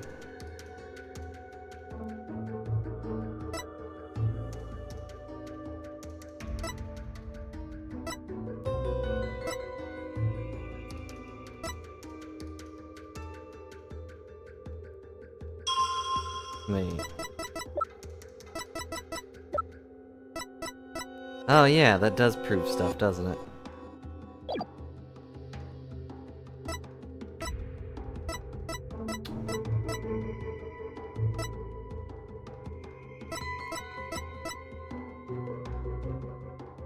Do we...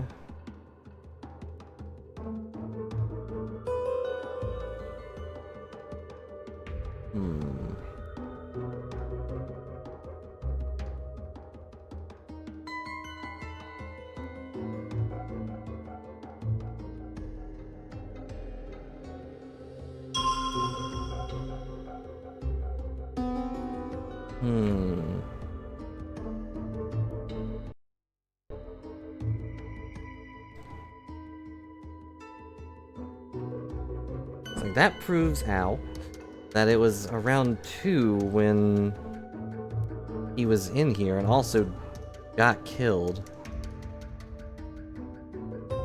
But...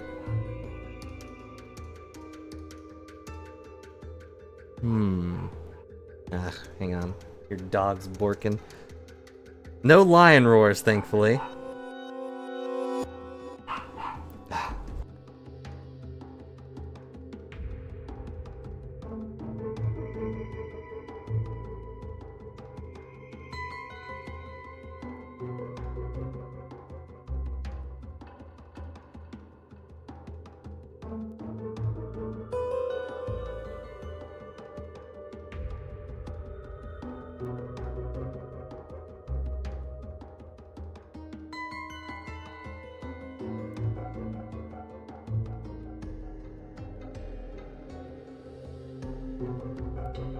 Alright, I'm back.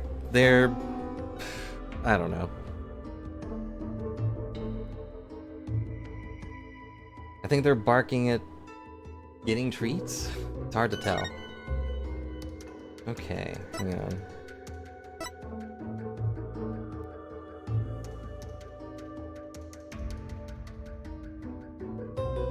Do I want to present the laughter or the explosion? I think probably the explosion. Right?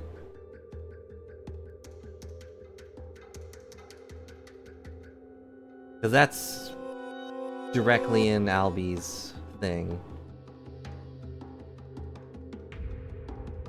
I gotta wait for it to get there, though.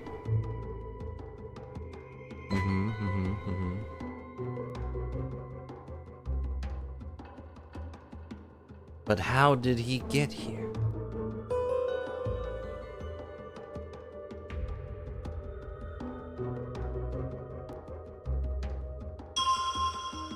Okay.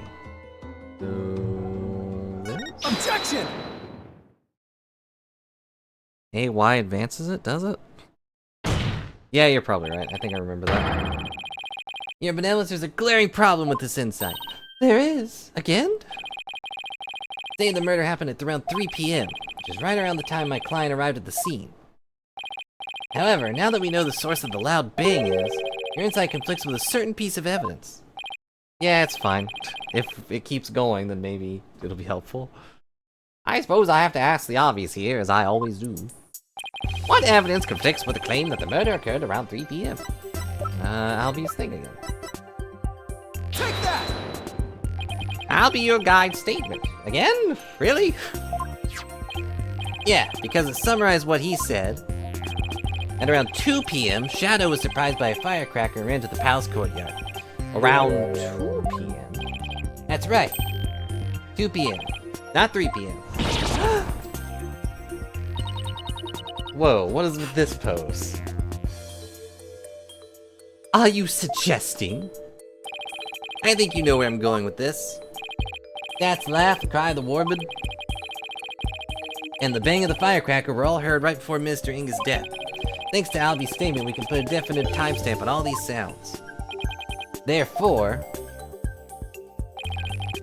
what this vision shows is that it is extremely likely the deceased's final moments were at 2 rather than 3, as we had originally thought. Which kinda clears, Dirk of literally everything. Dare I ask? It means the murder took place a full hour before Dirk entered the tomb. Parkunka! How can this be? Are you saying that I, the very personification of the law, have been mistaken? For about 23 years, yes. Oh. They're fake ones. Now you see why justice will always prevail.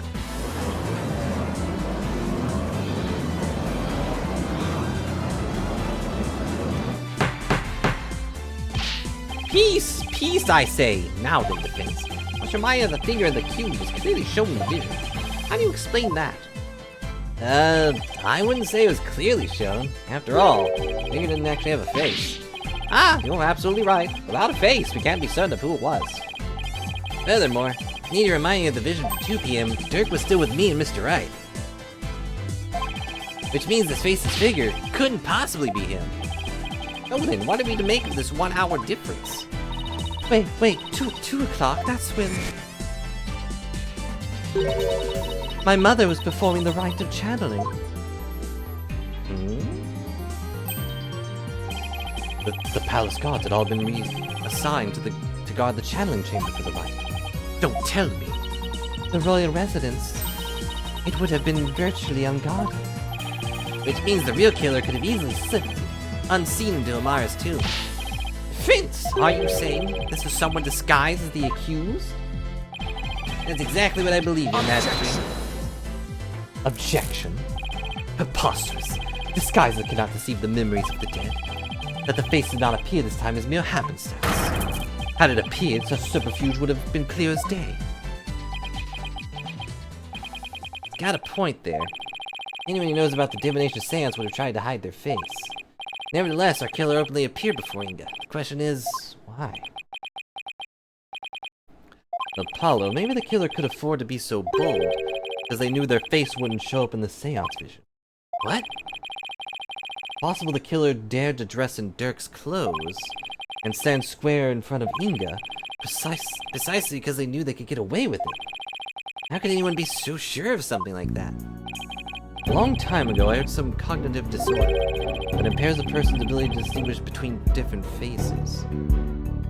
Where are we going with this? What if Inga had it? Oh, that's why he has that little note. You saying this is literally how Inga saw the world? He just didn't know anyone's face? Yes, we can't normally see through the eyes of others, but in this case we can. On a completely different topic real quick, that does remind me of a video I just watched, I think yesterday, from Rubber Ross, where they were playing a game of guess what this character is, using only the collars, and the person who was giving the collars was colorblind. They saw completely different collars, and it was really interesting to be able to see what they see on different characters that we take for granted. Like, this wasn't one of the characters, but he mentioned that Shrek was red. And I was like, that sounds really angry to look at. Yeah, I would honestly give that a look. And he had a bunch of crazy collars for Wario. It's like, ugh. But I don't know. It's interesting to hear what colorblind people see. And, you know, I wanted to give him credit for also being pretty okay with sharing that. Because I don't know. It must be uncomfortable to have people go, what? What are you talking about? But, I don't know. If he had that disorder, I imagine this is how faces appear to him in life. Okay, let's say that the killer knew that Inga had such a disorder. They could definitely use it to pin the crime on Dirk. But you're wondering about how to prove that Inga had it. You already have what you need. Really? Well, defense, do you have anything to show to this court? You're muttering a lot over there. Yeah, I believe so. Frankly, I have no idea what Mr. Wright means, but I'll look the evidence over again. Take it. What explains why the face of Mr. Inga's killer is absent in the seance vision?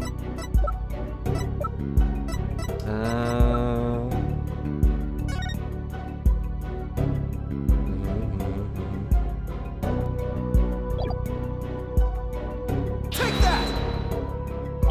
A notepad? Yeah, it was in Mr. Inga's room, and it holds the answer to what we're looking for. As you can see, it's filled with detailed notes on various individuals. What kind of clothes they wear, hairstyles, and other discerning physical characteristics. Could Inga tell Phoenix from Mr. Phony? Like, would he be able to tell that this guy's different because his hands are red?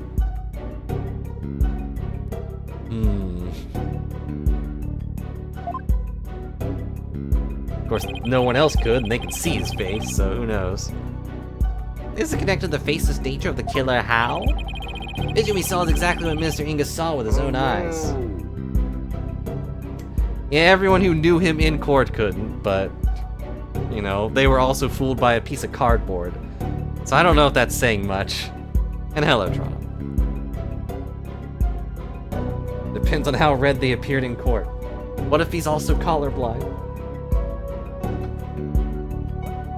Oh yeah, he was so convincing with how loud he was.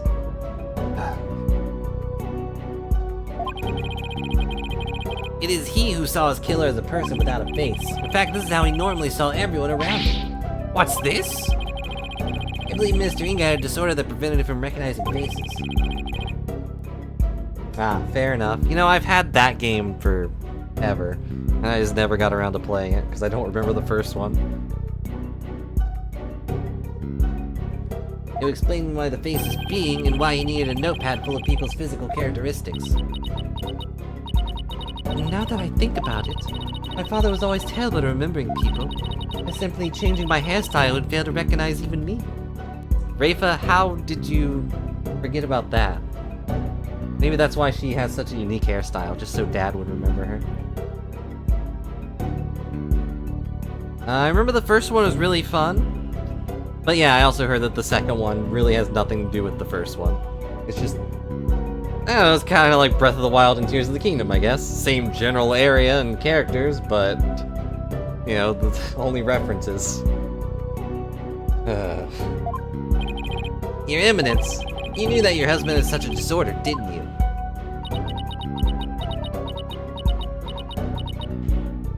The heck is that noise? That's getting picked up on the microphone, too.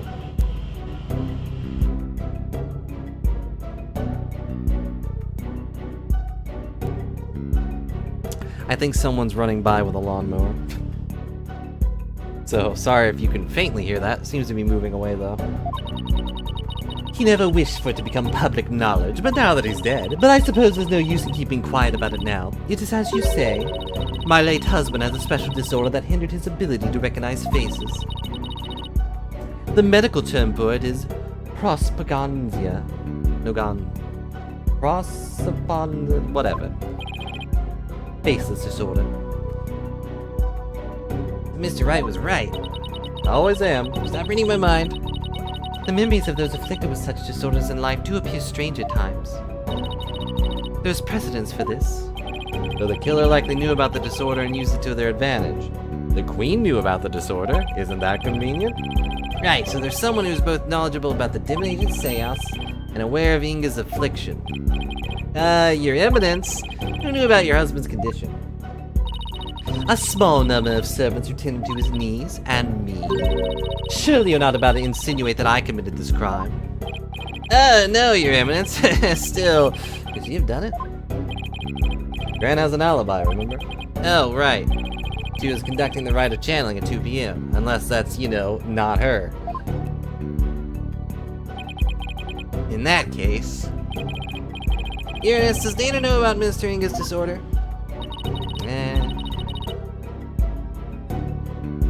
Of course she does. She is our head servant.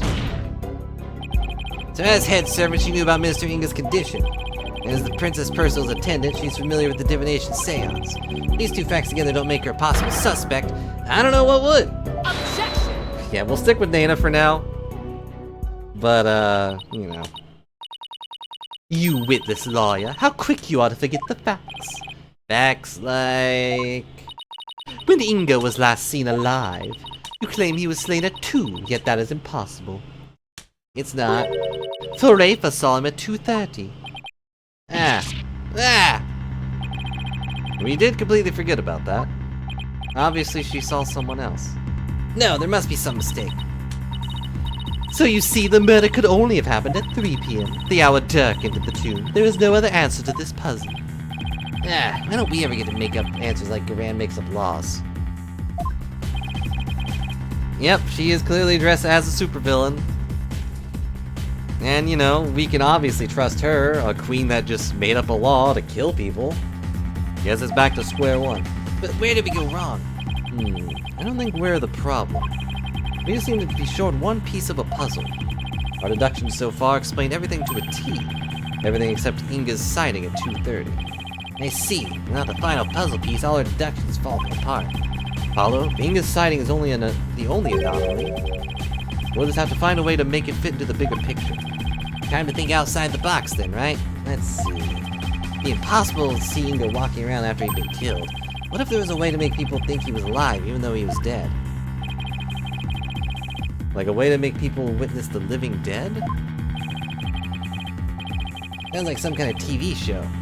Things that don't happen in real life. Well, at least they made the connection with that. Previously on The Walking Dead, we've sighted a lion shouting bird, and it scared away all the zombies. Woo. Apollo, did you just... Yeah, I did, I screamed. It was awful. I figured it out. I know how to make people witness the living dead. Your Majesty, our deductions weren't wrong after all. Despite Mr. Inga being murdered at 2 p.m., he was seen heading to the tomb at 2:30, and I'll tell you how. I certainly hope you will, because I have no idea what you're talking about. As I never do. Mr. Inga, her benevolent soul was in fact a ghost or a clone. It was the deceased being channeled. It's the only way a man who was already dead could have been seen by her benevolence. Channeled, you say? That's right, and there are only two people capable of spirit channeling here in Quran. Her Eminence Queen Garan and Maya Fey. It's possible that one of them was channeling the minister. It would seem that you are ever bent on making me party to this crime. Prosecutor, what was I doing at 2:30 p.m., the time at which my husband was last seen? Eminence. Don't put that over here. I believe you had completed with the channeling rite and were having tea with the king of the neighboring realm. There would have been many attendants there, too. The Yuta has to keep up with her schedule, too? What doesn't she make him do? I didn't make the tea. And that leaves only Maya. Yeah, it does. Maybe someone was forcing her to use her power toward nefarious ends. The real killer could have been threatening her. As usual. That cannot be. So then Inga's scream, that was probably from when he woke up from being called back into this world. After all, that's when the flow of time would have picked back up for him after he died. The Minister Inga probably leapt to his feet thinking he just had a nightmare. Then, realizing it was almost time for the hostage exchange, he raced off to Amara's tomb, not even realizing he was already dead. But then, Benevolence really did see a dead man running. Trying to think of how scary it would be to run into a room and see yourself dead on the floor.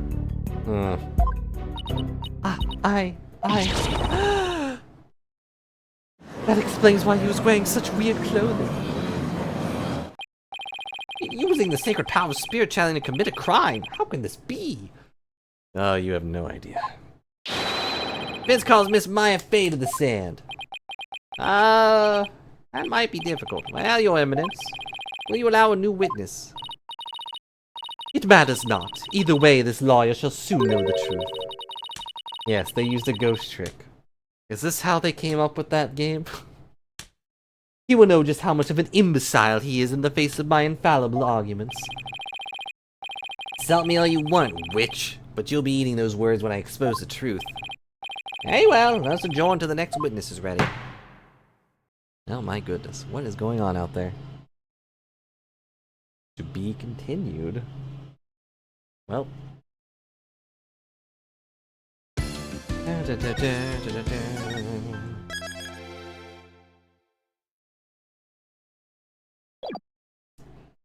Yeah, it's only 2:20.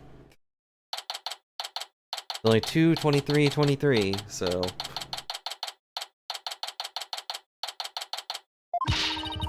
Talking about some really close shaves. You were here? Yeah, you can't get a closer shave than Headman's brand blades, that's for sure. This isn't time for a commercial, Apollo. Trial's not even over yet, and I'm already exhausted. Still, you were able to fight back the Queen herself in there. Well, maybe with Miss Faye's help, I want to keep playing her game much longer. Speaking of which... guess it's a little late to be asking, but... you think she's well enough to testify, Mr. Wright? She slept all day yesterday out of exhaustion, apparently, and I gave her a burger. That's all it was. But she should be okay. Bobbed head, horned head. Oh, hello, Your Benevolence. Princess Rafa. You were really impressive in there. I am the royal priestess Rafa Padma Kurain. In case you forgot about this part. And I am prepared to face my father's death! You remember when this happened? Wasn't she in front of the... no, that was afterwards. She was in front of the thing. By your mother's opposition, you stood your ground. In doing so, you fulfilled your duty as the royal priestess. It was all thanks to you and your friends. Your belief in me gave me courage to follow my path. So, you have my gratitude. Oh, don't mention it, really. I know, I shall thank you with a gift. What would you like? A cow? A horse? A lion? We don't have one here, but, you know. Perhaps I reward your efforts with a royal shoulder massage. Oh, that's okay, Your Benevolence. Your gratitude's more than enough, thanks. I thought you Americans liked massages. My technique was highly praised by my father, I'll have you know. Hey, you lawyers, where's the accused? Huh? Dirk, isn't it your job to watch him?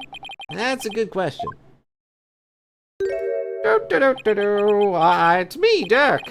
I blew it big time, AJ. That's... Shut up, you. what's going on? This scoundrel tried to escape the accused. What? We were able to nab him, but the accused is nowhere to be found. Where are you hiding him, you miscreant? Yeah, I keep telling you. I have no idea where he went. I mean, we booked it together. We booked the hotel room together, but he always insisted on sleeping on the couch. I lost track of him after that. So Dirk's on the lam now? What does sheep have to do with this? Probably, but who knows? He vanished in the blink of an eye. Vanished? You wanna know something, AJ? Dirk said to me, can't put Amara in danger. I have to set her free before it's too late. What? Don't tell me he's gone to rescue her. That's what I'm telling you. That's why I helped him escape in the first place. Do you realize what you've done? Not really. Oh, what's done is done, whatever. Let it go and move on. Still, why did you choose to go rescue her now? Maybe he didn't want to die with any regrets or something. You know, just in case he ended up on the chopping block. Oh. Why, Dirk? Now you believed in me. Don't be like that, AJ. He'll be back as soon as he frees Amara. You'll see. That's not the point, Dats. Listen, lawyer. Let us know immediately if the accused contacts you. Trial will now resume. See that you're ready. Hey, the trial's still on? Even without the defendant? I mean, yeah. Those were Her Eminence's orders, so you'll return to the courtroom at once. Let's go, Apollo. Let's see where this next testimony leads.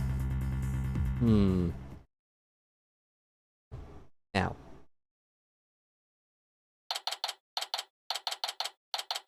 Although I think Apollo just forgot that Dirk said he was dying. If he doesn't set her free now, when will he? Now then, let's resume the trial at hand. Your Majesty, my client seems to have gone missing. Any idea where why that happened? What do you think, Your Eminence? Shall we proceed without the accused? Why not? My royal guard is searching for him as we speak. They shall find him soon enough, for they would not dare keep me waiting. Yes, but what about the law governing court proceedings? Then I shall simply revise it.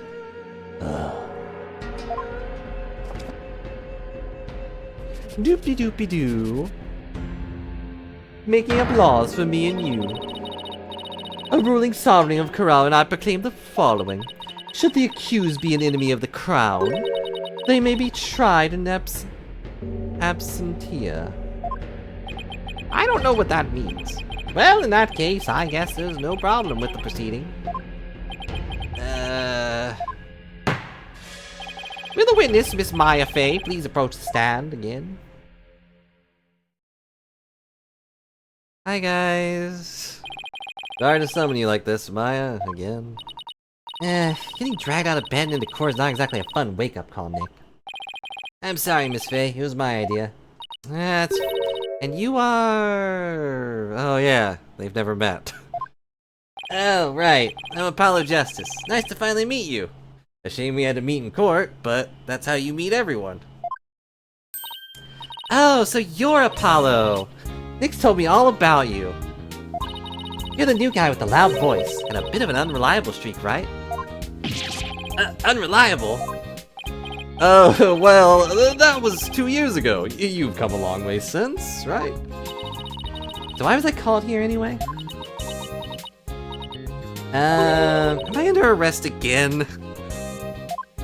I guess no one's filled her in. Well, she has been asleep this entire time. Miss Fey, this is a trial for Dirk Sodomati, and you're here as a witness. What? Dirk's been arrested? But... That's not exactly the reaction I was expecting. Miss Fey, you're suspected of playing a part in the murder of Justice Minister Inga. What? Someone allegedly forced you to channel this minister to obfuscate the time of his murder. At least that is what the defense claims. Wait, what? How could you, Apollo? How'd you even reach that conclusion? Sorry, but it's the only way the whole case makes any sense.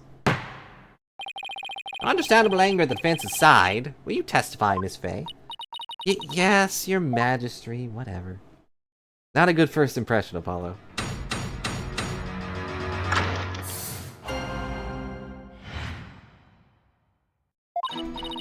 I don't have any idea what's going on, but I know I didn't channel Minister Inga. I don't have the chance to do something like that. Besides, I never go quietly along with a criminal's plan. Though I guess there are some things I'd go along quietly along with. What does that last part mean? Seems the witness doesn't believe she has ever channeled Justice Minister Inga. And if her words prove to be true defense, your entire argument becomes moot. You do understand that, don't you? Yeah, of course, probably. Doesn't seem like Miss Faye is lying. Apollo, Maya's being awfully secretive about something just now. I guess I better dig a bit and try to get her to open up to me first. Good luck, that took me years. And a lot of noodles. A lot of ramen.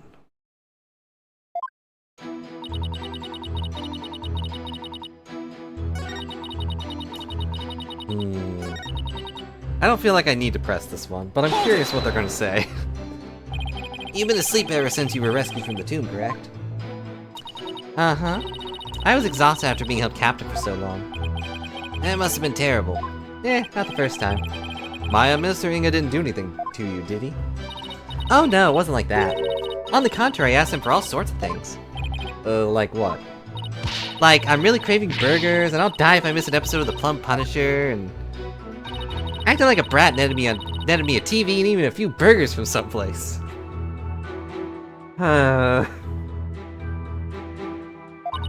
He was surprisingly nice to me. Huh? Are you sure we're talking about the same guy here? He may have loomed large, but he was unexpectedly easy to push around. Even though he's the one who was responsible for pushing those execution papers, though? Oh, that? Approving executions was simply his preferred method of stress relief. With a wife like her, he's probably really pushing them through out of fear. Yeah, you know, the more we talk about him, the more, you know, he doesn't seem all that bad. You can see why you wanted to stage a coup. Couldn't really file for a divorce if, you know, divorce papers go through your wife. In any case, my time in captivity wasn't so bad, but of all the things that happened... Hold it! Are you sure about that? Maybe you just don't remember channeling him. Don't remember? I may be 28, but I'm not senile, you know. Oh geez, she's 28. Something's not right here. Miss Faye, you were confined to Amara's tomb the whole time, is that correct? Yeah, but I wasn't conscious the whole time. Okay, let me ask you something. Did you ever see Nana in the tomb? Dressed as Dirk. Huh? Is this some kind of joke? I think I'd remember if I saw something as crazy as that. Plus, I doubt anyone would carry out a crime like that right in front of a potential witness. Hate it when he's right. I always am. Hold it! You didn't have a chance to channel him? Does channeling someone take a long time? Not really. Once you get the hang of it, it's pretty much instantaneous. But I was all tied up, literally. There was no way for me to make channeling Madra with my hands to do it. Was she tied up the entire time or just that day? I can't imagine she ate burgers with her hands tied up, but I can definitely see her trying. But right, I guess she really didn't channel Inga then. Maya, when mediums are done with a session, they can send the spirit back to the other world themselves, right? Sure, unless they're still in training. Amateurs can get possessed by the spirits sometimes. You know, not that anyone here has ever done that, but full-fledged mediums can stay in total control of a session. They can send the deceased spirit away anytime they want. I take it you can do that too, Miss Faye?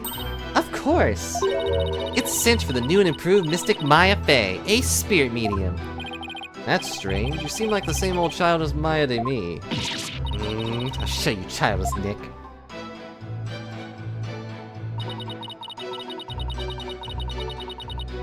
Hold it!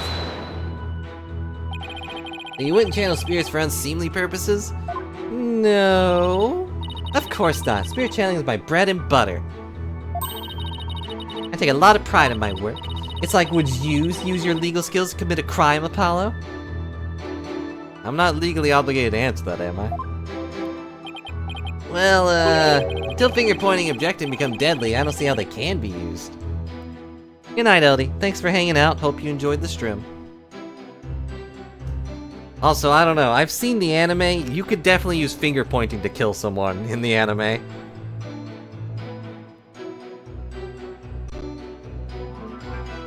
Just knock someone off a cliff. Wow, you're a regular Mr. Smarty Pants, just like Nick. I learned from the best. Always at the ready with some sarcastic comeback. I think I'll save my mini objections for after the trial. Yes, please. Anyway, I never go along with something like murder. Except for that one time where I kind of had to. Hold it! Sounds to me like you're trying to hide something, Miss Faye. Didn't anyone teach you about respecting boundaries, Apollo? It's really rude to pry into a person's private affairs. Do you really think Mr. Wright would teach me that? Ah, so sorry, I didn't realize, Wait, we're in a court of law. Yeah, I know. And what was all about that me being rude? I'm just doing my job. So please, just tell me, what exactly are you hiding? Sorry, but I promised Dirk I wouldn't say. Made a promise to Dirk? Uh-huh. Pretty big one. I think it's about all you're going to get out of her. Yeah. Enough! The witness is denying that she channeled any spirits. Further questioning is pointless. It appears your little fiction has been soundly exposed for what it is. You should listen to her, Apollo. I don't even know why you suspected me in the first place. I mean, you don't have any evidence of me channeling Mr. Inga, do you? Oh, evidence, huh? There's no point in even thinking about it, really. I don't use anything special to channel spirits, so there wouldn't be anything left behind. That's true. Just like when she channeled the High Priest, all Maya needs is her own body. If Vince has no evidence to offer, then I will end this cross-examination. But now, even if she doesn't use any special items to do the channeling itself, I think there'd be something to complete the description. Is there any proof that Justice Minister Ingo was channeled?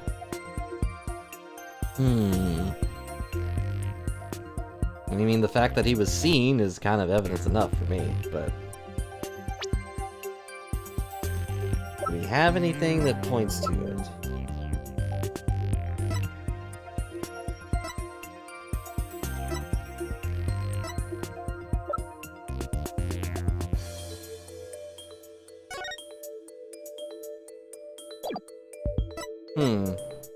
Do you think he even knew what he looked like? Did the minister even know what he actually appeared like to other people? How did he shave? I mean, I guess just without a mirror.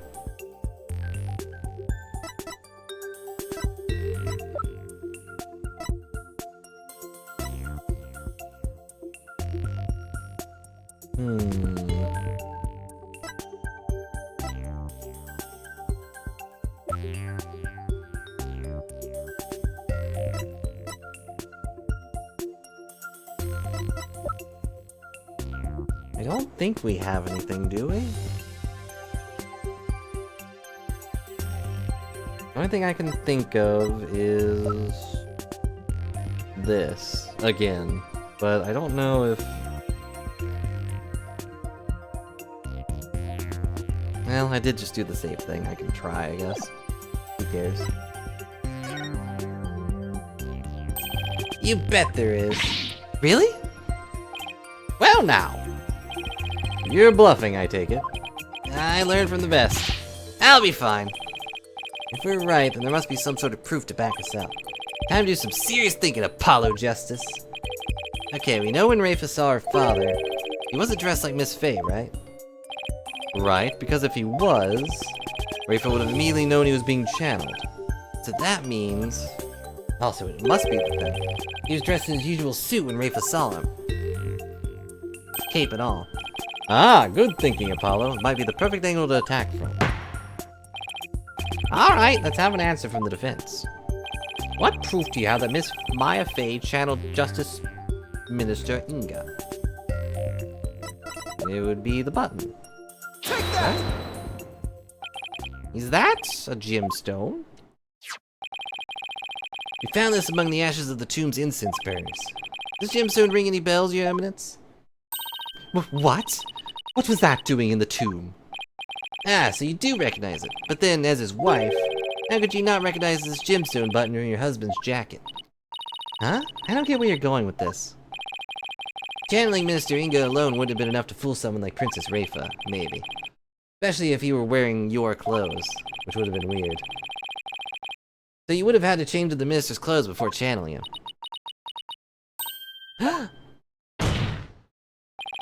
Miss Faye, you used the minister's clothes as cover while going from his room to the tomb, where you burned them once you no longer needed them. But what? Uh-oh. Seem genuinely surprised by that, Apollo. Objection! Miss Faye? Yeah? Do you know my husband's name? It was, Inga Karkul Kararin, right? That is correct, in part, but there's more. Much more. Inga Karkul Harko Disnam the Third. What? This wasn't part of the deal. You don't need to know his full name. And also, that text box went by on its own. That is his true name. Could it be any longer? Due to its length, only a portion was ever made public. So, Miss Faye, did you know his true name? No, I mean, how could I? Precisely. Yet a medium must know both the face and the true name of the one she seeks to channel.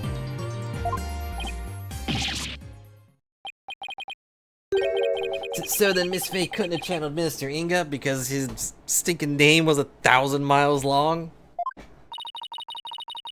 That's what I've been saying this whole time. Why do I want to randomly channel some old guy I don't know? Or didn't know, or didn't like, thanks to that last trial. I can't believe this. Apollo, I really don't think Maya's lying. However, your line of reasoning still seems credible to me. I agree, but there's something tripping us up in the details. Maybe you're working off some wrong assumption again. Apollo, I was thinking. Yeah?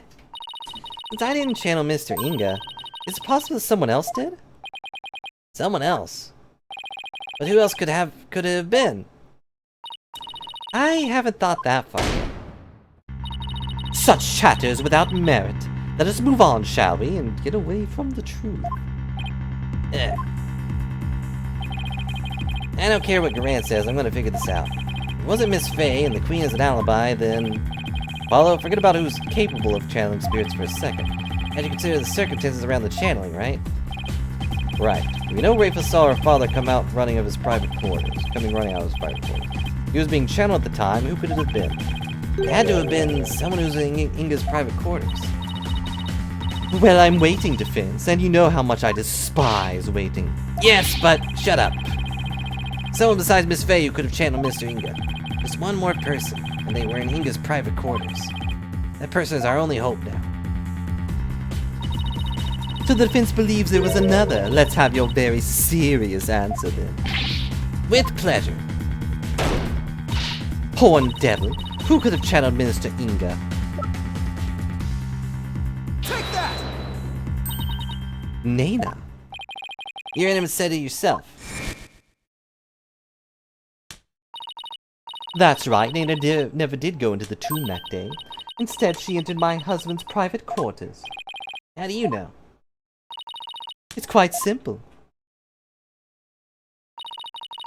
Shoe prints were discovered in Inga's private quarters. Shoe prints that belonged to Nana. And then there's a benevolence's statement. Said that Nana disappeared right after she entered Minister Inga's private quarters. The room from which Minister Inga himself came running out of not long afterwards. You're not seriously suggesting. The only thing that makes sense. Nana channeled Minister Inga and left his private quarters thereafter. That's why no one has seen her since. And why only the minister's shoe prints were found outside his residence.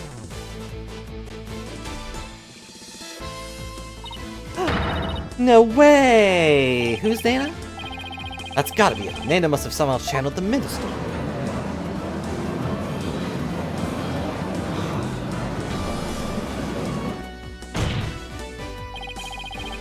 All the circumstantial evidence has fallen into place. You can't ignore it anymore. Can't claim Nana isn't connected to this case somehow. In light of this, the defense calls Dana to the stand. Again. For the third time. Second time. Well, Your Eminence.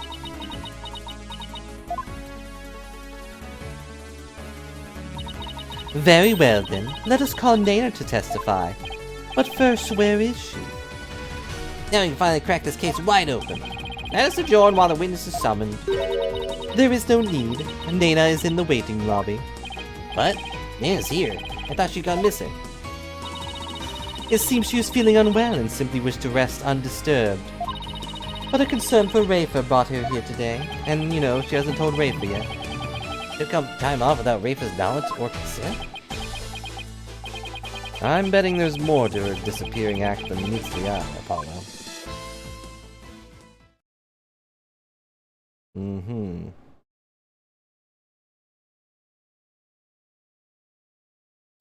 I didn't realize her hair was that big. Miss Dana, do you understand why you've been summoned here today? I don't think we've ever seen her from the front. Or without her hat. There's no way that fit under the hat. Yes, of course. Her eminence has informed me that this man here suspects I have committed a crime. This is Dana. That's quite a hairdo. Oh, I will say. I suppose I'm not as old as I had thought. If this horn-headed nincompoop would take me for a criminal. Nincompoop? Isn't that Rafa's favorite insult? I guess Dana rubbed off on her. What with all the time they spend together. You there, young hornhead? Yeah?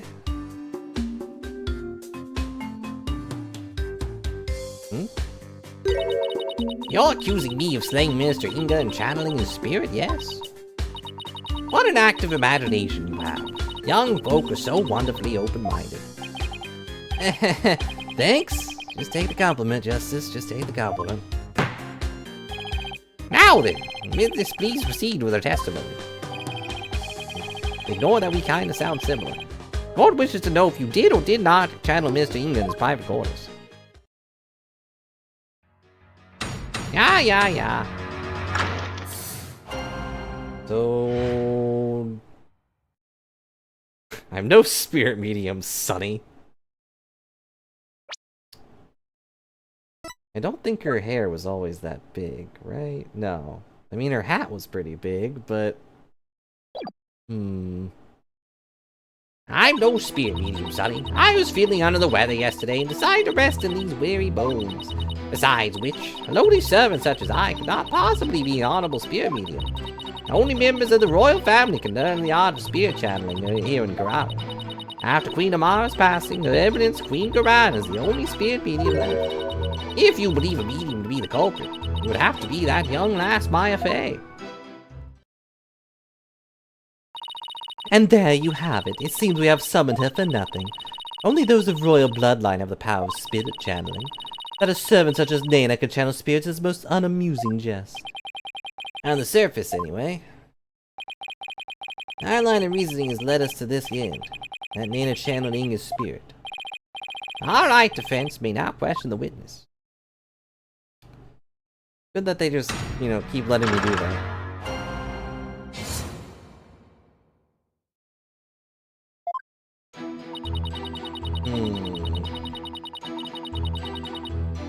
Hold it! You did that without telling Rafa.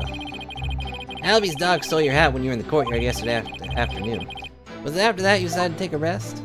I've been feeling unwell all day, and I'd pushed myself too hard. I kept feeling weak and dizzy. That dirty mongrel only served to worsen my condition. Well, I sympathize with you, Dana. You took the whole day off without informing Princess Rafa. She was very worried about you, you know. How very kind of her benevolence. But she needed not concern herself with the welfare of a mere servant such as I. Except to Rafa, Nana's not just a mere servant. Who even think of a mere comet could channel spirits or slay a minister? What hogwash.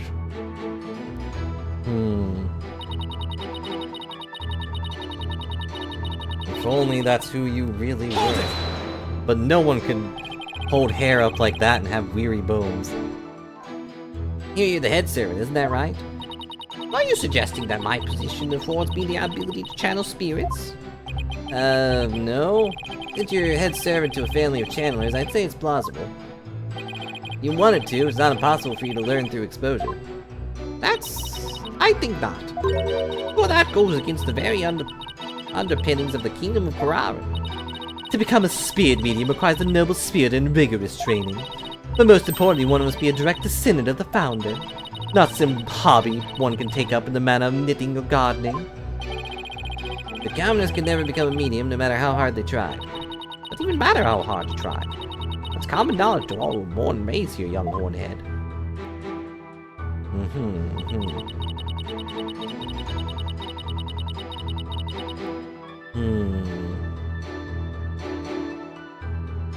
Hold it! I feel like this is the one we need to present on, but let's press first.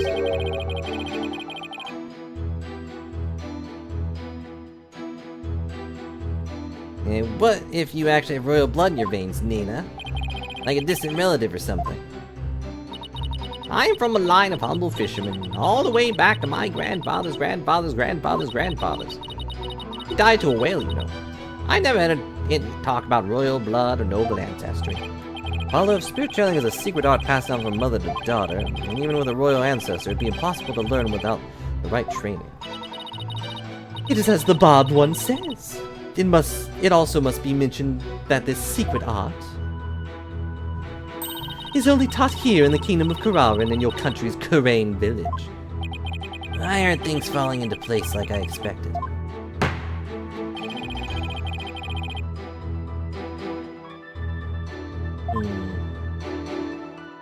Oh, I just completely ignored to read that. Oh well.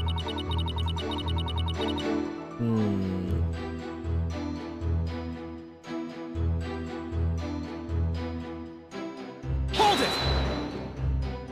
Maybe it's this one, actually. Queen Amara was the victim of assassination, right? Yes, oh, she was a beautiful, gentle soul. But she fell in love with a man of dubious origins, and was murdered in a terrible blaze. Fate could be so cruel. Except she's actually still alive. Ornea is yet another follower of unwittingly praying over an empty sarcophagus. Amara, the queen, has been locked away and her existence in the world erased. The fact is, she's still alive. Shackles Nayuda to Garan's will. Nayuda, the only reason you're still standing there by that woman's side, because you're afraid of what would happen to Amara otherwise, right? We need not recount such ancient history. I don't know if that qualifies as ancient, but let us continue with the witness's testimony.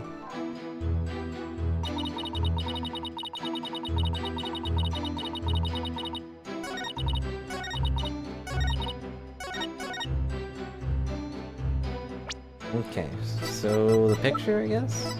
Because we know that she's alive, right? Wait.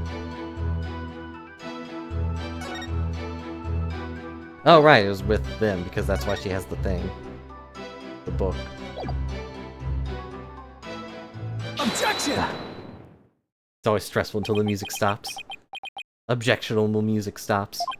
Okay, I present what makes sense in terms of a direct contradiction. Except I don't know how to make it sense in the larger context of this case. Apollo, you have summarized every case we've been in. Or at least every case on our end. Well, is the defense going to follow up its loud objection with a sound explanation? Oh, sorry, no, probably not, but here we go. How do I put this? I believe there's a problem with Nina's testimony. Go on!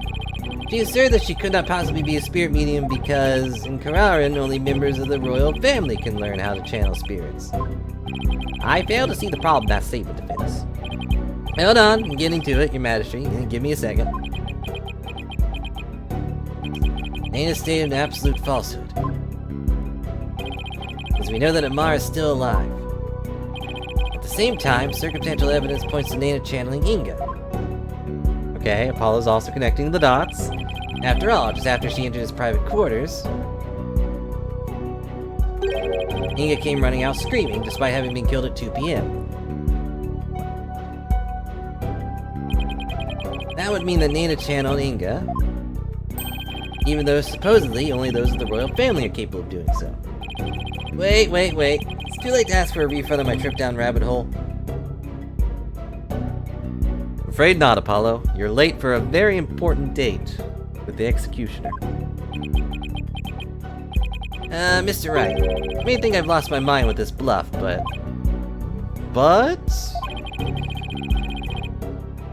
if I can at least establish the possibility, I think it'll give us the break we need. Wait a sec. Are you going to propose what I think you are? Yes, it's a huge risk, but I think there's a chance I can prove it. Will the court please take a look at this photo? Please ignore the dragon logo. That's...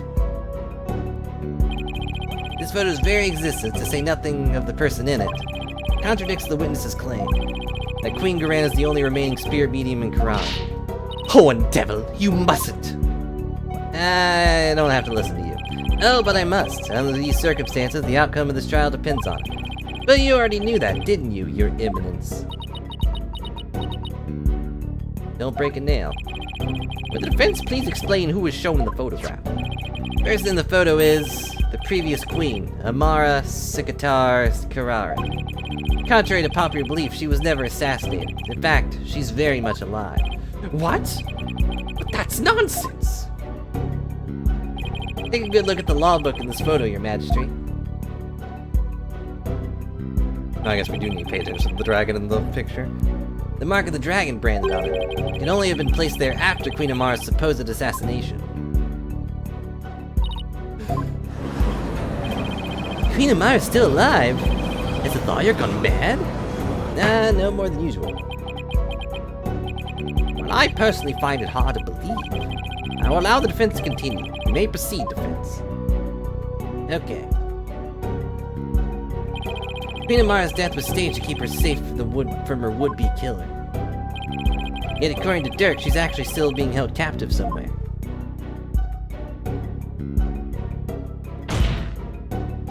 But the real truth is that Queen Amara is not being held in confinement. Rather, she walks freely among us. Here, in this very courtroom today. But how?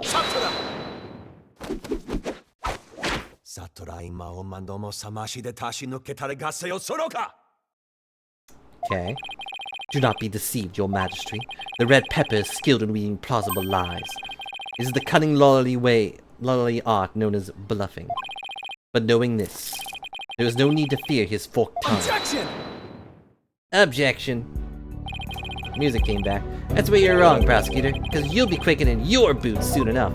I do not wear boots. Is that so? My turn, Nayuda, to wake you up to the truth right before your eyes. Queen Amara is still very much alive and has been disguising herself as Trucy Wright, the 17-year-old. Take that! But that's... Uh-oh. This is the simplest and cleanest explanation for everything we've covered so far. The person who killed Minister Inga? Someone with intimate knowledge of the divination seance?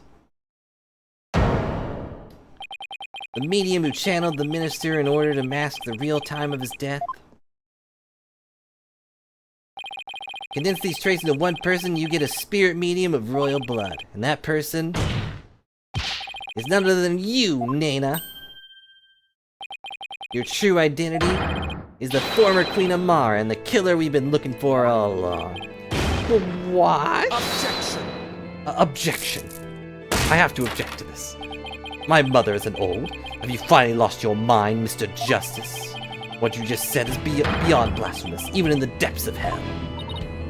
Oh my, such frightening allegations. They couldn't be true. Indeed, absolutely ludicrous to boot. Her Eminence Queen Amara yet lives. And is actually Miss Nada here? You have truly gone off the deep end. You don't have to take my word for it. In fact, certain someone can help me prove it. Your Eminence. I mean, look at her face. Queen Amara truly is dead. You should be able to channel her spirit right here, right now, isn't that correct? That's a good point.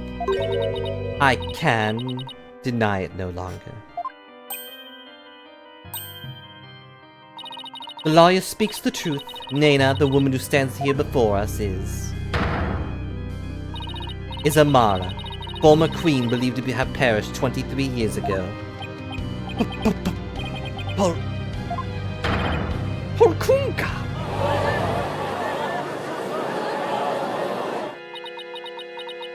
She gonna take off the stupid hat? Finally. We finally got Inga's real killer on the stand. Nena, no. Amara Sigatar Kararan. Please drop the act and tell us what really happened.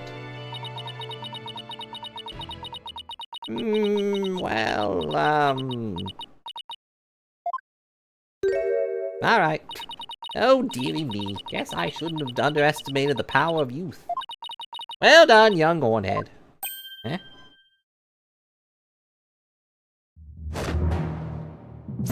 What? The sleeves?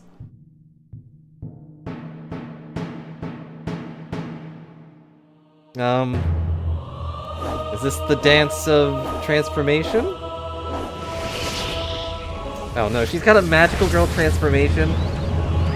She really is a queen. And also, she's younger now. Whoa! Whoa! I was getting tired of masquerading as an old woman anyway. Of course. It has been far too long since I last greeted you, good people of Kararan. It is I, Amara Sigatar Kararan, your former queen. Well, she definitely seems like a better person than our current queen. Queen Amara! Where did all the excess hair go? It was all part of her outfit, obviously. Hey guys, I'm not a dead girl. How's it going? Whoa! Ah! Ow, ow, ow, ow, ow, ow.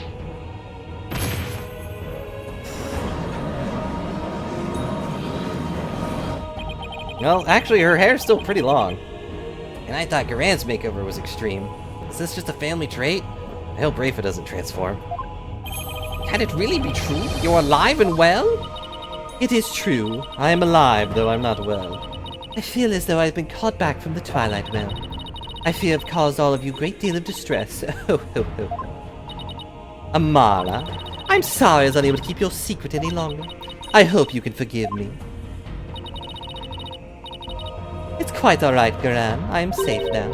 For Dirk, that blackguard who threatened my life, will be recaptured soon enough. I need not conceal my identity any longer. Queen Amara, wait. What does this all mean?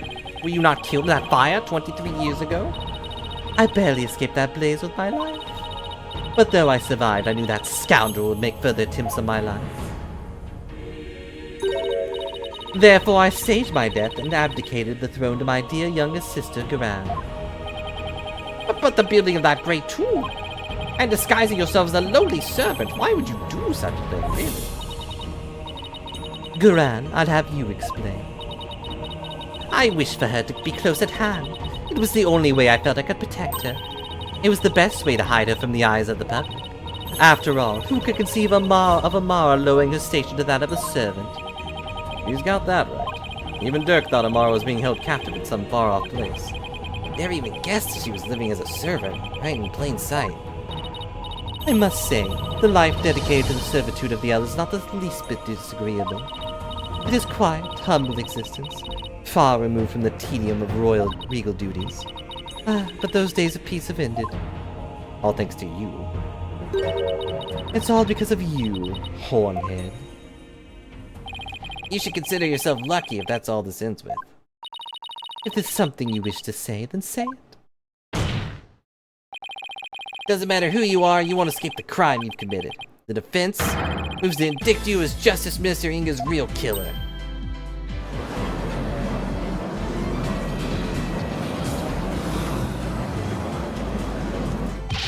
What's this? You would accuse Queen Amara of a homicide? A grand piece of Quranism? You can't do that. She's virtually a goddess in the eyes of her people. You commit the crime, you better be ready to do the time. That's justice. Be you a priest, saint, queen, or god? I've never met such an egalitarian person.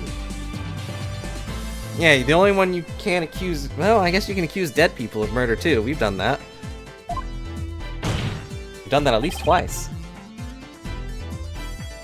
Queen Amara, in your years disguised as Nana, you would have learned about Minister Inga's disorder. So you knew you could just dress in Dirk's clothes to forge a convincing seance vision. Isn't that right? Oh ho ho ho. What a curious character you are. You would label me a murderer? Can't actually tell what's on that picture. Like, what is that? It was Dahlia and then the High Priest. I guess we didn't really accuse him of murder, though he did murder himself. I guess that's an accusation. We can legally put you in prison since you're not dead. That part's true. Me, the one who people regard as the reincarnation of the Holy Mother herself. Maybe a grand figure in Quranism, but you mean nothing to me. As a foreigner, you're just another suspect to me. And she attempted murder. And then, you know, someone else went through with it. It appears your words are not in jest. Am I to suffer the sullying of my good name with the accusations of murder most foul? Your name's been sullied for 23 years.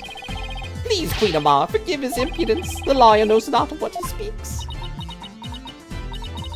Fear not, good majesty, for this is a sacred hall of justice. Though I am Grand Priestess, on this stand I am but a witness like any other.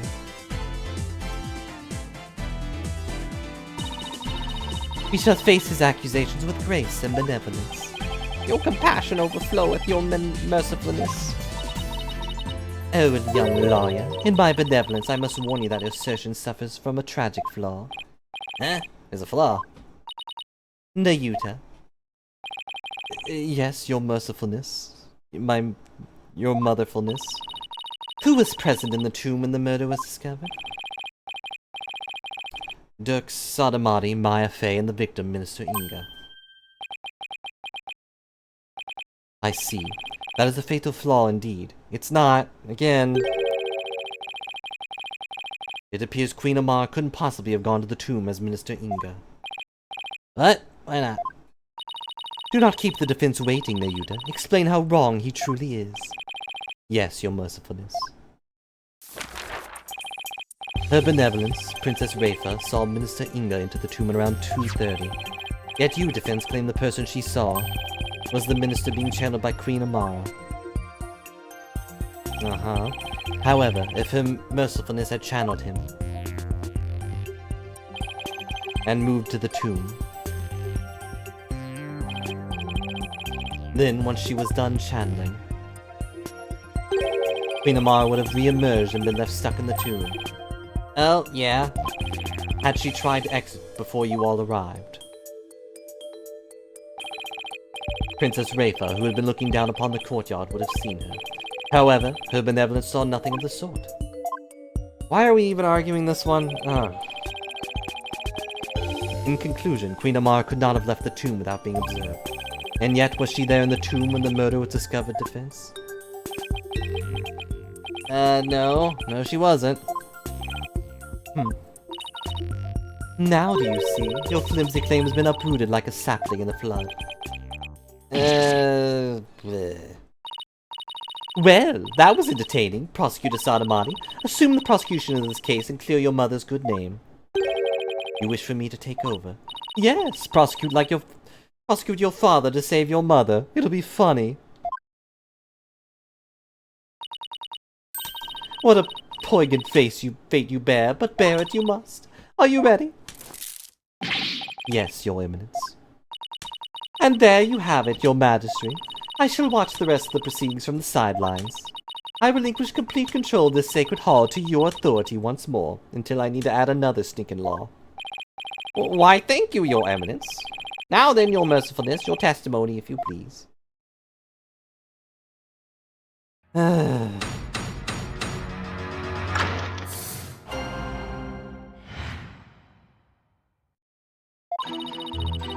Now I shall destroy your utterly absurd and barbarous theory. I was not anywhere near the tomb following the murder. Were your theory correct, I would have been in the tomb once I had stopped Chandler. My husband Dirk is the killer, but he has fled from the sacred hall. May the Holy Mother rain judgment upon the traitor Dirk Sadamati for his crimes. Oh, such marvelous testimony. You're truly a treasure, Your Mercifulness. This, too, is but the grace of Her Holiness. No doubt my unmasking here today was her will as well. Oh my! The Holy Mother, you say? Yes, surely Her Holiness has guided me to the witness stand.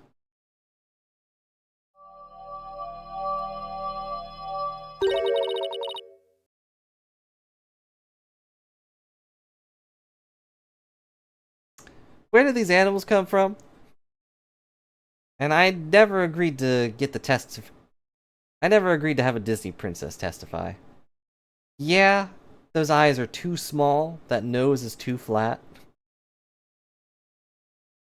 Well, the most wonderful thing about these tigers is that he's the only one. And I don't know, he's kind of staring at that squirrel like, I just came here for a snack, but there's birds and a squirrel? Oh dear. And to the purity of truth. Oh, how magnificent! Queen Amara, the Holy Mother's messenger here on Earth. Praise be to Queen Amara! Blessings for the person who pretended to be dead! Oh no, don't joke, they'll do it! Clearly I have a whole gang of animals that would with me. They can testify. Ugh. Can you channel the spirit of an animal? Would they have a true name? Oh, thanks, Apollo, for repeating me. Where do those animals even come from? Now then, Vince may question the witness. But remember, she is a Grand Priestess, so disrespect will not be tolerated. That means no pointing out conflicts, inconsistencies, or other flaws in her testimony. What? So that means do nothing?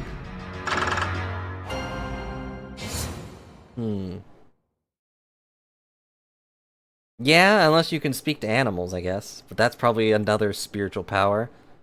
Maybe that'll be the next Ace Attorney game. Courtroom where everyone's actually their animals. And Dr. Doolittle. No, Prosecutor Doolittle. He has to tell you what they say. And then you have to point out, like, no, that's wrong. Also parrots. But, I don't know, the parrots just repeat what they're told, so... Does that really count?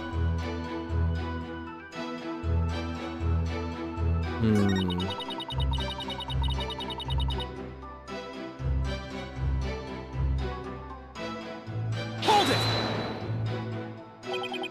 Well, maybe you were hiding inside the sarcophagus. Yes, obviously. After all, it does technically belong to you. Do you want a personal sarcophagus before you die?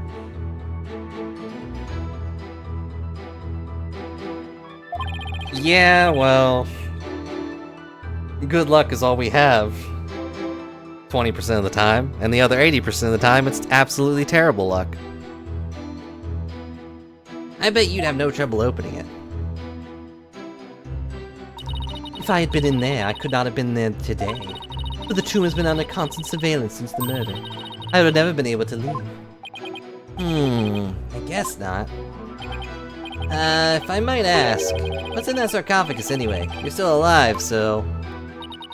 There's despair, sadness, hatred, and malice. Only one brave enough to see the truth hidden deep within. That's not an answer. Can we please get rid of the tiger? Could discover my final hope, my continued corporality. You completely lost me.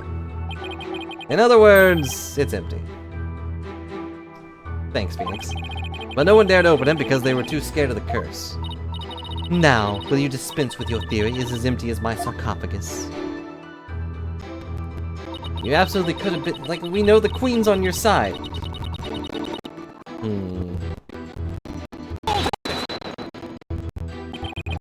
Now, I admit you weren't in the tomb after the murder. Very good, but the truth refutes your theory. Even if I had channeled Minister Inga and entered the tomb, the moment I ceased channeling him, I would re-emerge at the crime scene. Also, if she did do that, she must have really hated that guy. Like, look, Inga, you died. Actually, again, can he see his own face? Would he have even realized it was him? I guess from the clothes, yeah. Precisely. As you said yourself, Defense, Queen Amara was not there after the murder. The only living souls in the tomb at the time were Dirk Sanamani and Maya Fey. Be it in this life or in the next. There is no escaping such simple truths. Can we please get rid of these animals?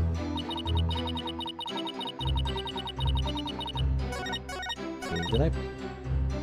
Let's press this one too, just in case. My theory is absurd and barbarous. And high-handed, if I may say so. Nayuda was right to call you putrid-minded. Surely even the monkeys of Mount Pony's holy waterfalls could devise a better theory. Surely you can steal better insults than Nayuda's best. I preferred red pepper. Now then, to all of you gathered at this sacred hall, need I remind you? Okay, that was useless. Hold it! Must be a reason why he had to make his escape today. A reason? Ah, perhaps. Perhaps what? Perhaps to conceal himself and lie and wait for another chance to claim my life. What's this?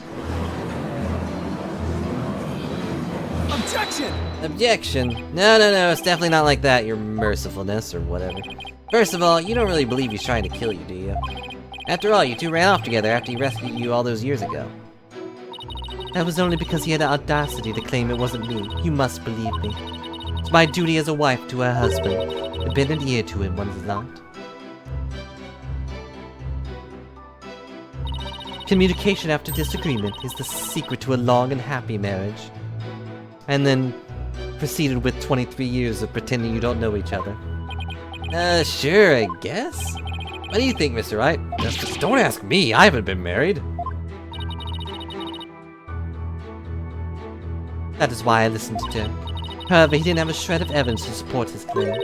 It grieves me to admit it, but my husband truly did try to murder me. That's quite enough. Wasn't it clear that Queen Amara's testimony is flawless? Oh ho ho. Do you understand now, lawyer? This is bad. Judge isn't gonna let me cross-examine her much longer. Whatever happened to Iris? I assume she's still hanging out with... No, Iris didn't get arrested, I don't think. I think she's still probably in Korean Village, right? Did she get arrested?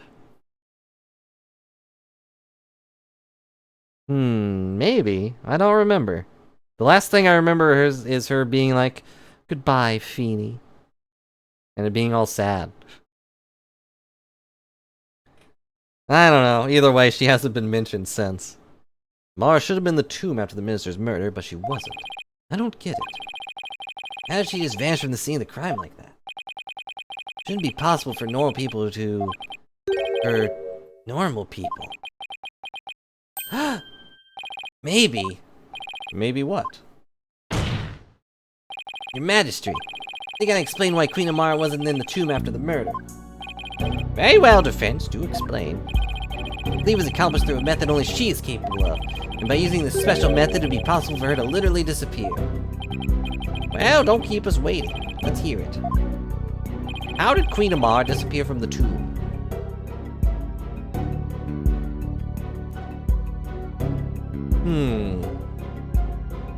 Iris was arrested, yes. Well, I guess that means she's still in jail then. possibly. We know from Edgeworth Investigations that the guy with the parrot's still in there. Yeah, I was thinking, like, she clung to the ceiling. Like, that seems probable, right?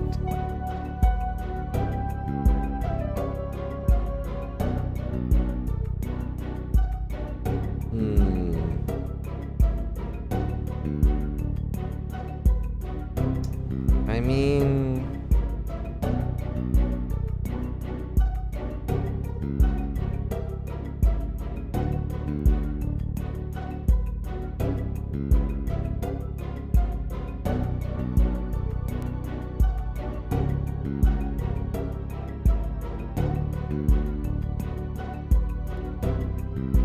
yeah, 9 years would be quite a long time for an assistance charge, but it's this world. I don't know what else it could be, but let's see. It's not the sarcophagus. I don't think she's Spider-Man.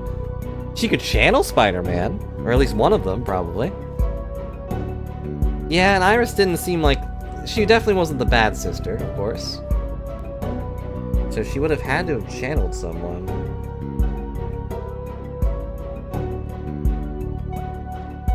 Wait.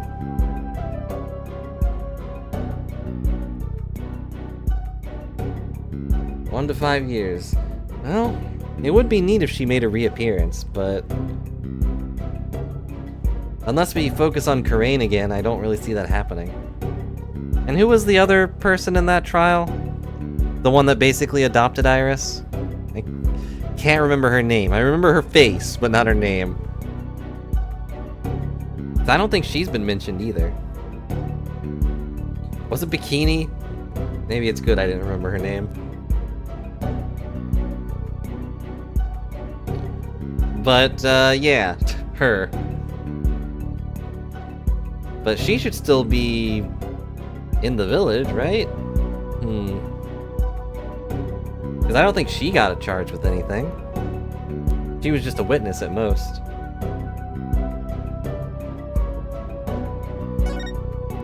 Oh, right, they were part of a separate thing. They didn't actually live in the village. That's right. So she's probably up there all alone. That's depressing. All she had to do was channel someone, and she could easily disappear from the scene of the crime. After all, she would literally be someone else. Why, I believe that actually makes sense! What do you have to say to that, Queen Amara?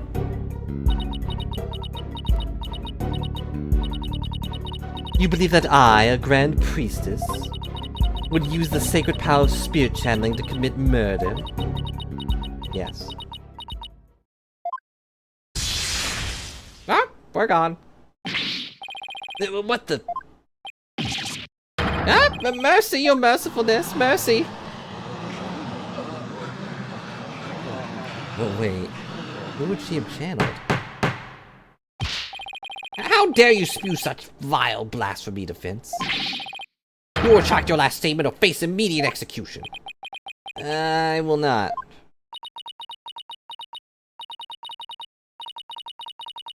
Great Ace Attorney had an update on Steam. Removing Dinovo. No, good Majesty is quite alright. Quranism also teaches that we must respond to all times with reasoned principle. Therefore, I shall offer a measured response to this blasphemous accusation. You have something to counter with? Indeed. Now are you listening? It would not have been possible to simply banish by means of spirit channeling. After all, it required a deceased person to channel. However, there was only one murder victim in the tomb. And that was Minister Inga, the only others there right after his murder were Dirk and Miss Fay. Ah. Had I channeled Inga as you allege, well, the outcome would have been quite odd to say the least. Further beside the dead minister, a living, breathing one would have appeared. And they would have been like, oh, he must have a twin. Even if I had been in the tomb, there was no one to channel except the deceased minister. So you see, I could not have vanished by means of spirit channeling. That's true, but... can't rule it out yet. Because, well... What if there was another victim? Someone we haven't identified yet. How absurd. You channeled someone other than Minister Inga. Could have used their identity to disappear from the tomb. Another victim? Queen Amara. Please add your last statement to your testimony. This could explain everything. Wasn't there sign of another victim there in the tomb? And yet, I know I sense I'm not gonna like what I'm about to find out. Another...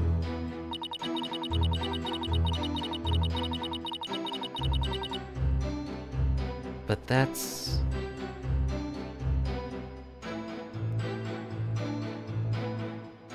Huh. I think I get it, but I don't like it.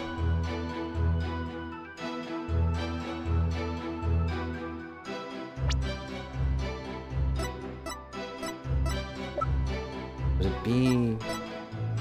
the bloodstain?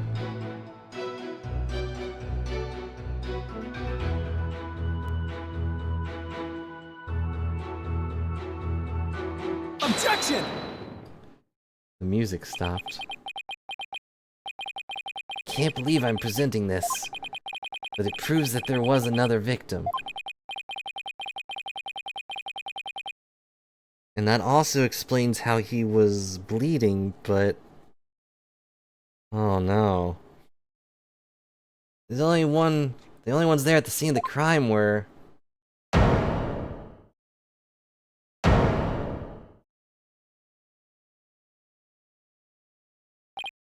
No, it can't be. The defense care to share something with us? Queen Amara, you knew, didn't you? Whatever are you talking about? If you won't tell this court, then I will. Well, don't keep us waiting. This case includes a second victim. One of the two people found alive in the tomb after the minister's murder was actually already dead. But a second victim, Apollo. Queen Amara, after you channeled Mr. Inga and moved to the tomb, you vanished from the scene of the crime by channeling the other victim. That explains why no one found you after the murder was discovered.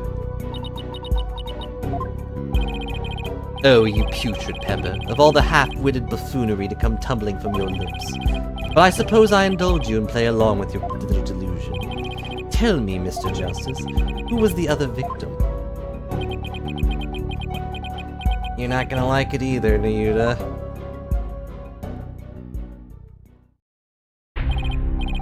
There's no way this can be true. But... No, I can't stop now.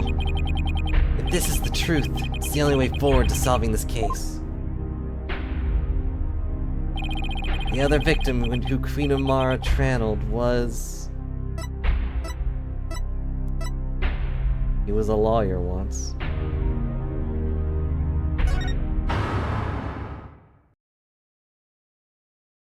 It's a good twist. Listen, son. Even if you manage to prove me innocent tomorrow, I don't have long to live. No escaping death now that has sights set on me.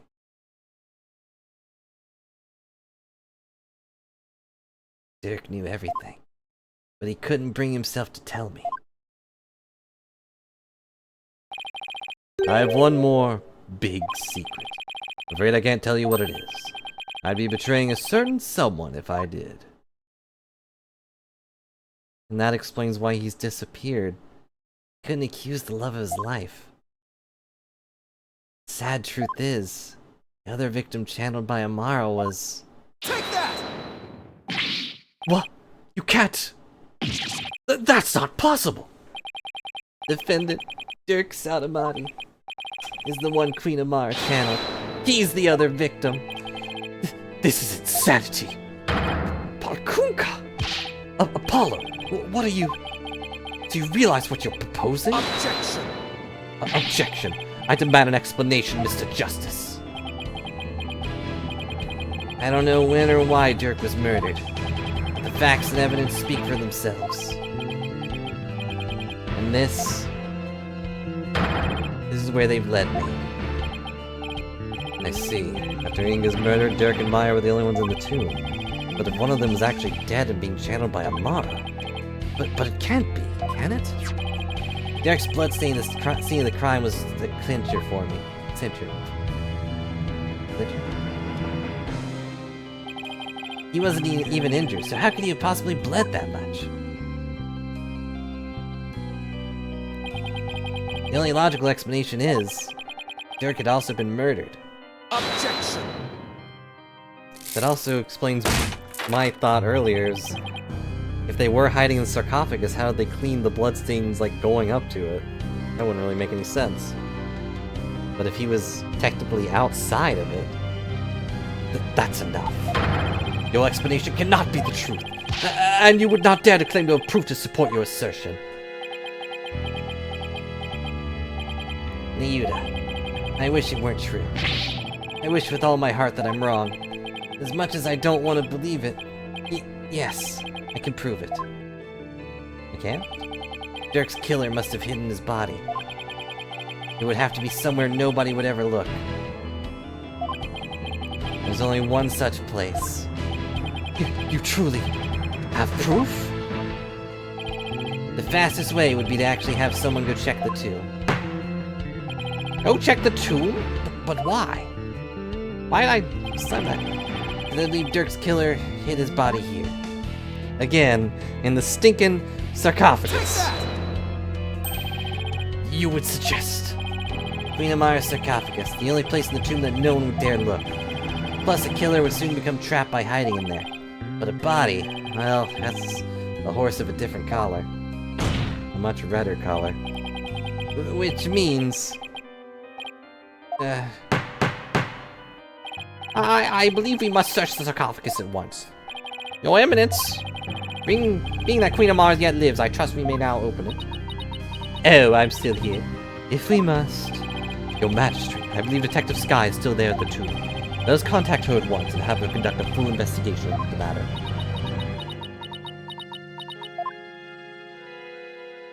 Well, at least it's Emma doing it. We can trust her. Hi, I'm here.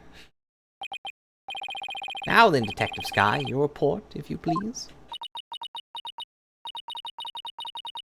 I'll start with my findings. Please, please, please let me be wrong about this. I just want things to be as they were. Ah, ah, ah, ah, ah, ah.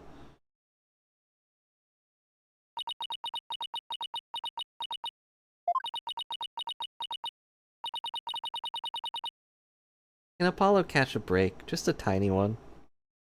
A search of the sarcophagus revealed a body that appears to be several days old. A body? Detective Sky, tell me it wasn't Dirk. Tell me my whole theory is completely off base. I have a photo of the body. And I have positively identified it as...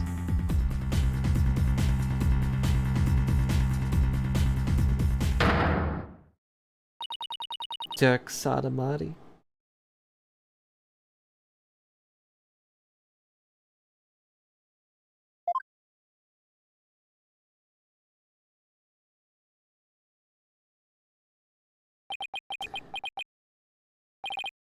Dirk!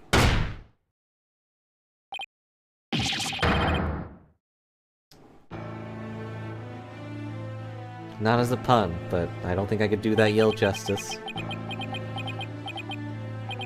Why? Why did this have to happen?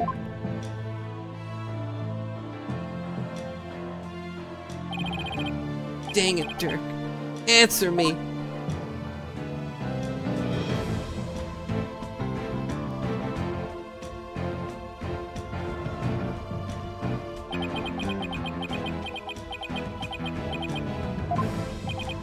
How can this be?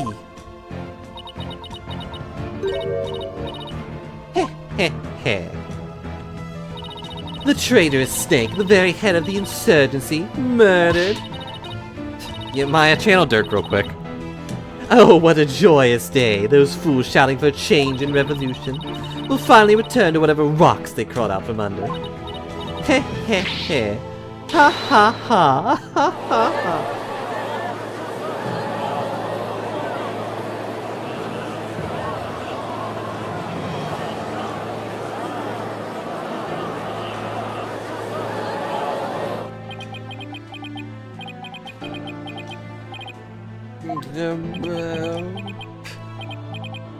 Who? What was I even fighting for?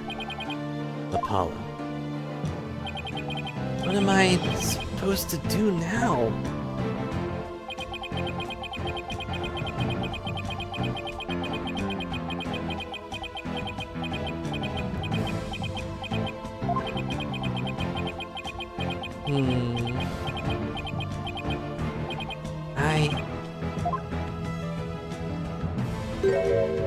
Son.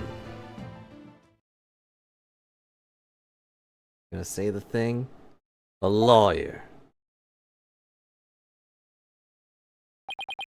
Should never look the way you do right now. A dragon never yields. Even when wounded, a dragon bites down hard and never lets go till its dying breath. It glares, it roars, it latches its jaws firmly onto its prey till the bitter end. That's what lawyers do to get to the truth. But Dirk, what if the truth is that you're...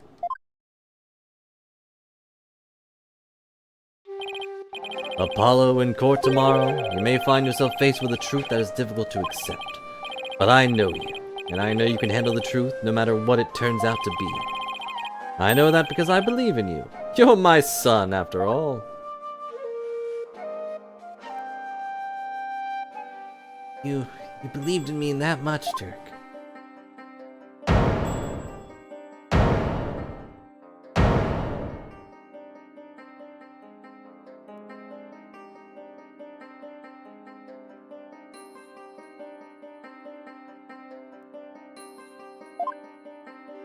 Maya, channel Dirk so we can punch him once. Just once. Well, I guess that would hurt Maya, so maybe not. Dirk, I think I finally understand.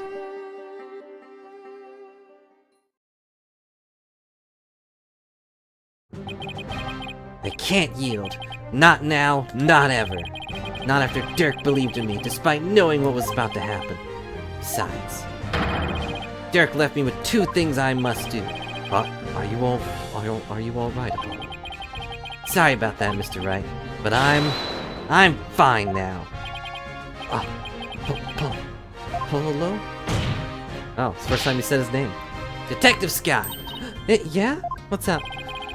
I'll assure you the body's been there for a few days. I'm positive. No autopsy's been performed yet, but I'd say it's been at least 3 days. Fortunately, the low temperature inside the sarcophagus kept it from decaying. Oh, and the chest area bore 3 gunshot wounds from a small caliber weapon. I believe the cause of death. Okay. The chances are Inga's actually the murderer. At least 3 days, huh? It means Dirk was already dead by the time he came to visit me back in the States. Huh. Also, it means he was channeled for 3 days?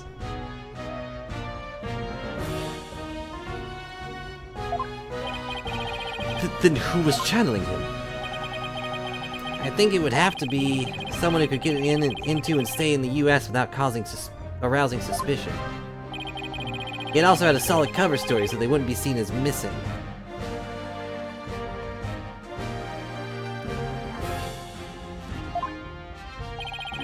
I believe this is who was channeling when I saw him in the States.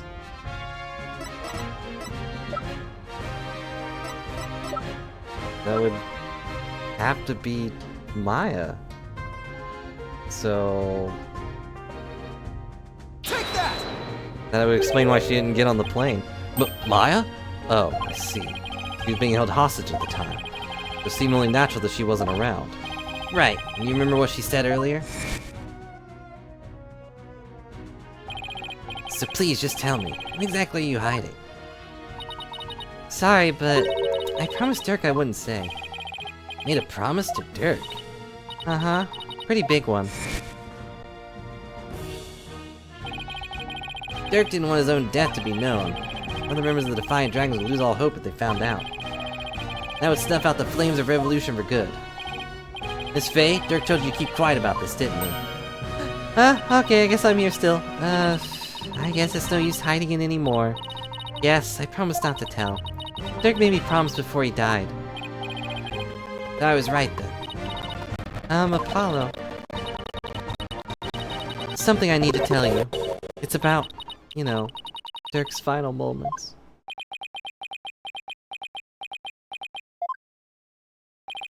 I'm listening, Miss Faye. What happened in his final moments? Soon after I was kidnapped, Dirk paid me a visit in that tomb where I was being held captive.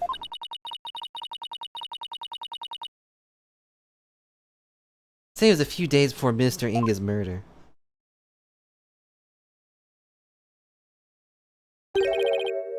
Hey, young lady, time to get you up and out of here. Oh. Do I get a free burger? It's that revolutionary guy. Also, this is one of the few times we see things from Maya's perspective. I'm here to rescue you. You are? Why? I figured things were a little too quiet with that stamp-sucking scumbag, so I started digging around. That's when I found out you've been abducted. How did a rebel help me? Let's go before it's too late. Hard it is for you, pal. No, you can't steal my word. Long time no see, you rebel blower. Inga, I know you're up to something, and I'm going to find out what. Oh! Oh, I see, that's what you were up to.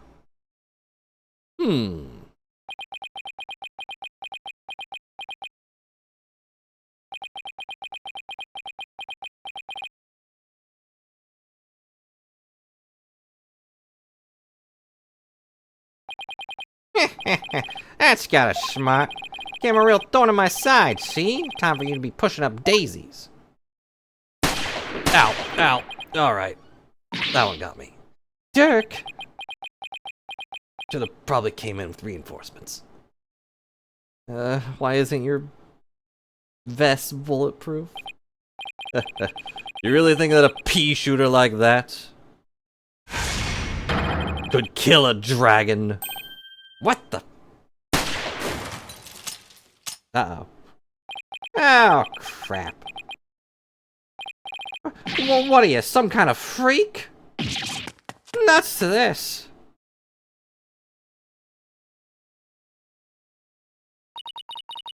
Dirk was shot several times, but he barely even flinched. He sacrificed himself for me.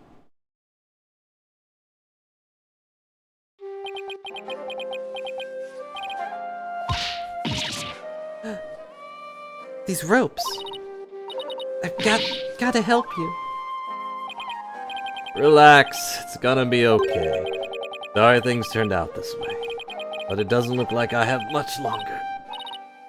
No, don't say that. You're a spirit medium, aren't you? When I'm gone, I want you to channel my spirit. Stop it. Don't give up like that. If you do, untying a rope like that'll be child's play. Please, hang in there. You can still make it. Promise me one thing, young lady. It's about my son.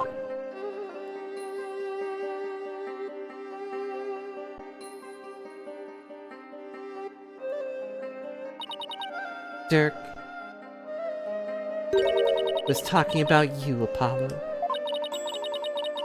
He said he wanted to see you one last time. So he asked me to return to the US and channel his spirit. Really said that? Mm-hmm. He also said he'd been meaning to visit you for years, but kept putting it off. That this was his last chance.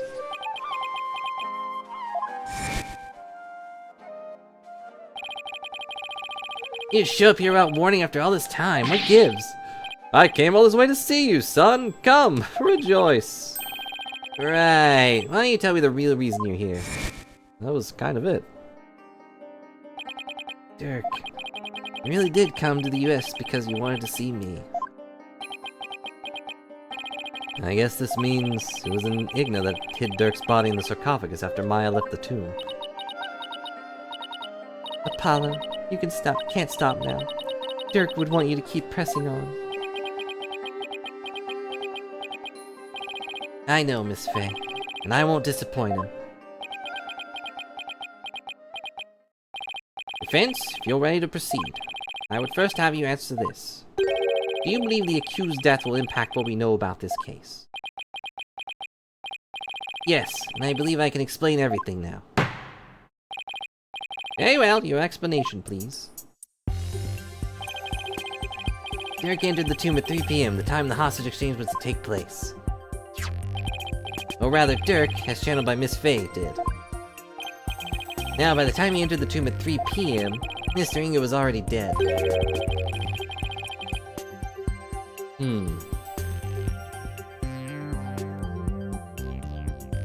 Doesn't really explain where the clothes came from and went, but that's fine. I say that because we know the minister was murdered at 2 p.m. But there was someone else in there. This person was already hiding in the tomb, waiting to channel Dirk in the place of Miss Faye.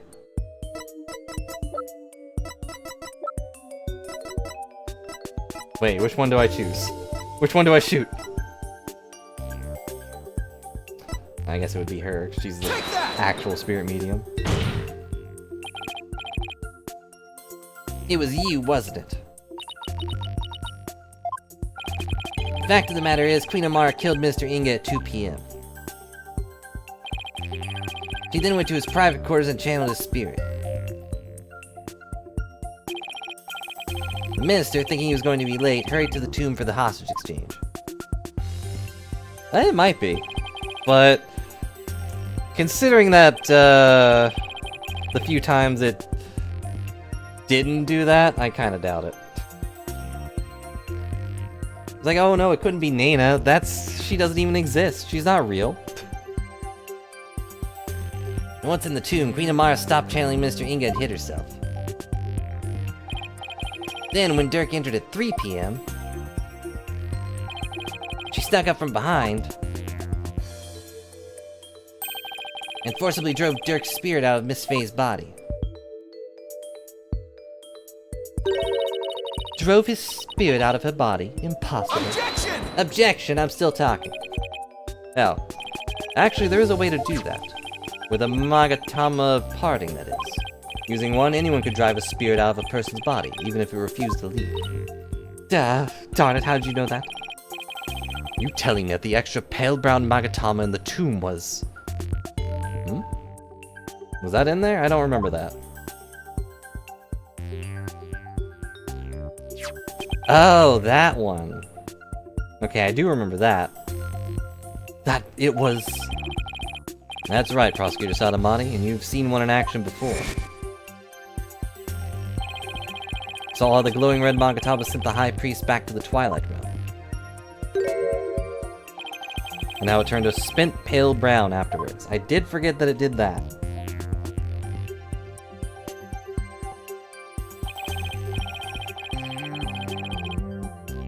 In other words, the brown Magatama found the tomb looks exactly that way because its power had been used up by pushing Dirk's spirit out of Miss Faye's body, right? I probably passed out as soon as Dirk's spirit left my body. I was exhausted after channeling him for so long, after all. Yeah, understandable. If the spirit eats, does she get the food? It's technically her body, but... After that, Queen Amara must have dressed up as Miss Faye in her usual outfit and tied her up. Which, you know, was just there for some reason. I'm not sure where she got the outfit, but we can assume she had it all planned out.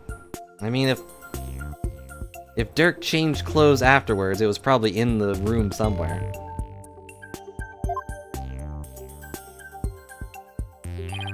Although Maya probably should have noticed it wasn't tied right or something. Then, Queen Amara must have changed into Dirk's clothes, smeared blood onto them, and picked up the knife and channeled Dirk's spirit. Well... Oh, I'm over here now. That's how she made it look like Dirk had committed the crime. That does explain things. That's how she escaped, right under our noses.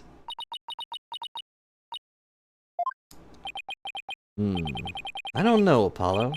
The whole thing is still seems a bit far-fetched. Not really. It makes a lot of sense to me.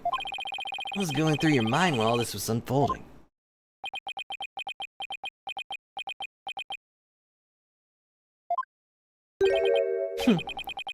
So ultimately it was all for naught. Oh, it was you. Yuta. Yeah, Maya was never actually in danger, which means we could have avoided all of this, but... I don't know. Yeah, that is how Dirk knew that she was totally safe. Interrogate a parrot to prove a man without an identity was actually someone related to the case. Yes. Now, when... I don't know, when Phoenix is assisting, he tends to forget everything that he already knew. He's just there for convenience. Trying to be the Mia, but forgetting that he did a lot more ridiculous things than Mia had to. Dirk apparently died days ago, before we ever actually spoke to him. In fact, the only time I think we see him is in the anime cutscene, and briefly when Trust in Me leaves to join the revolution. Or was he already dead then? No, he couldn't have been, because Maya wasn't kidnapped then. So we only saw him once before then. Those dreams of revolution Dirk was always spouting. They placed nothing but false hope in the minds of the people. And in the end, they were simply fantasies. Yuta, how can you... Shut up!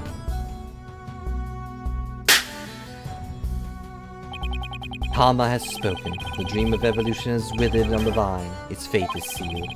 The other insurgents will soon wake from their shattered dreams.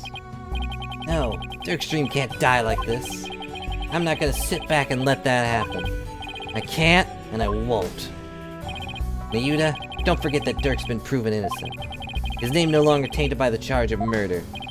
Now the rebels and their sympathizers who have been calling for his release can't be charged without betting the accused. The revolution is far from over. It's only just begun. Objection. No, Dirk has not yet been proven innocent. You have merely indicated the possibility of his innocence. No, he's completely innocent. He's been dead. What do you mean? Dirk is indeed dead. However, what if it was Dirk who killed Minister Inga while being channeled by Miss Fey? That would be impossible. And while the crime could have occurred at 2 p.m., you've yet to substantially prove it. We have. Or do you have conclusive proof that the time Minister Inga's death was at 2 p.m.? Well, no, I don't. The phone call kind of proved that, but... Seems further testimony would be required of me. As it would appear I have fallen under suspicion, I would like to state my case. Prosecutor Sadamati, the rebellion must be snuffed out once and for all. You must prove Dirk Sadamati to be the foul murderer that he was, and every last insurgent and their sympathizers must be found guilty under the Defense Culpability Act. As you wish, Your Eminence. Why is the Yuta doing this? Man shouldn't have him under her thumb anymore. Amara's not hostage, so what gives? Yuta, what's left to chain you to her like this? Is it her gravity-defying technique? Well then, Queen Amara, please proceed with your additional testimony. How long do you think we have left? It has been almost 4 hours now, but I don't think we have enough left for a stream. So... Well done, lawyer. You've painted me as a killer with nothing but your silver tongue. It's an iron tongue. Or a steel tongue. You know, it's cords of steel. That's what it is. However, you have no evidence proving your distasteful theory. Furthermore, Dirk could have committed the crime while being channeled by Miss Fey. Now, let us end this charade. For the eternal glory of Kararin and his people. Ugh. Great, the animals are back. Do you understand now, you putrid pepper? There's no point in defending Dirk any longer. It's all been in vain.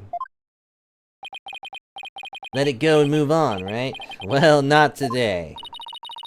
Your theories are but a pillar of salt that crumbles at the slightest breeze. I think we can prove she's there, or was there. But no more. This ends here and now. Vince may proceed with his cross-examination.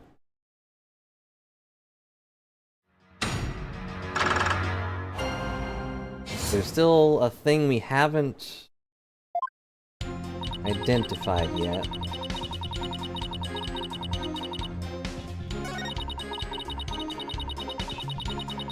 Hold it! I admit I don't have any solid evidence, yet. But you're the only one who could have committed the crime. What on earth do you mean? Including Miss Faye, there are only 3 spirit mediums in Karan. Furthermore, when the crime scene was first discovered, Queen Garan was with me and Mr. Wright, while Miss Faye was tied up in the tomb. Well, she was kind of to the right a little bit, but that's fine. That means the Dirk we saw after the minister's murder could only have been channeled by you, Queen Amara. Insolent lawyer. Eek! Forgive us your mercifulness. Really, your majesty? Objection! Ah, but have you considered the following defense? What if there was, unbeknownst to us, another spirit medium in Karan? Alright. Alright, Nayuta, come on. Like, that's more ridiculous than me saying that Nana was a spirit medium, okay?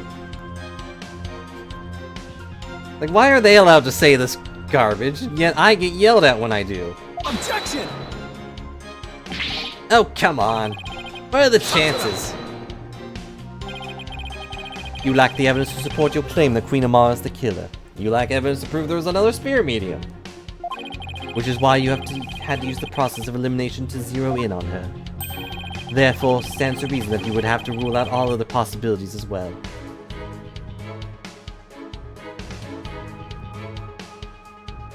And also, she can create lightning from nowhere. Maybe she feels bad.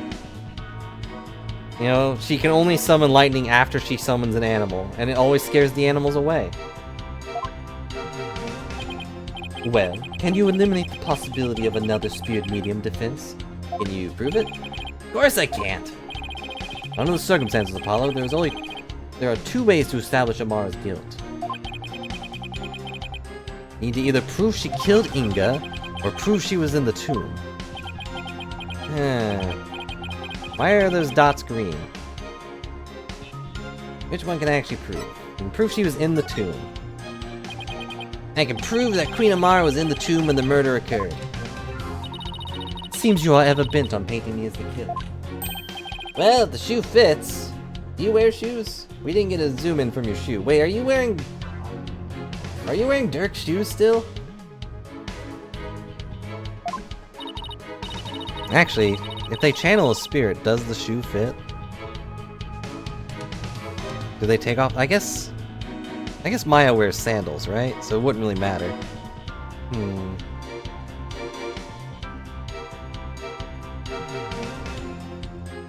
Very well, let us see some evidence that proves I was at the scene of the crime. You do have some, do you not? Nothing to prove I was present at the scene of the crime. Okay, this was added, so it's definitely the one. Let's look at Dirk's thing real quick.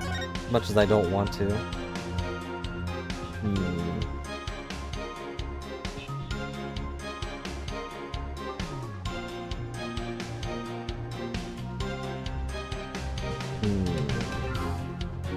Had a butterfly thing, just like the one Dirk had.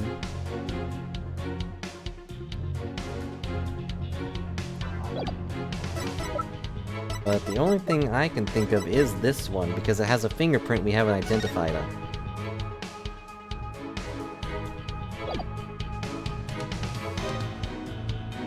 Yeah, don't think about it. I also thought that was pretty weird, but it's okay. Before he was unchanneled, he put it back on, so... It was really just to show off how flexible his arms and stuff were. Which, again, I was surprised Maya didn't feel the least bit sore after that. You know, don't think about it.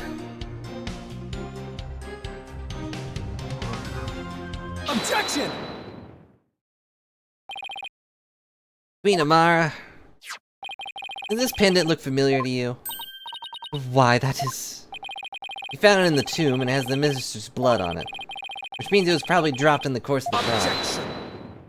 Objection. And I fail to see how it's relevant to your argument. That does not belong to the accused. That's what I thought too. After all, Dirk had said it himself. He said that? Yes, but it was a lie. I believe he was covering for someone. Covering? How? For who? There's a certain piece of evidence that shows the pendant isn't Dirk's. Is there? I mean... Oh yeah, I guess it would be this one. This was just taken, wasn't it? If it was his... Take that!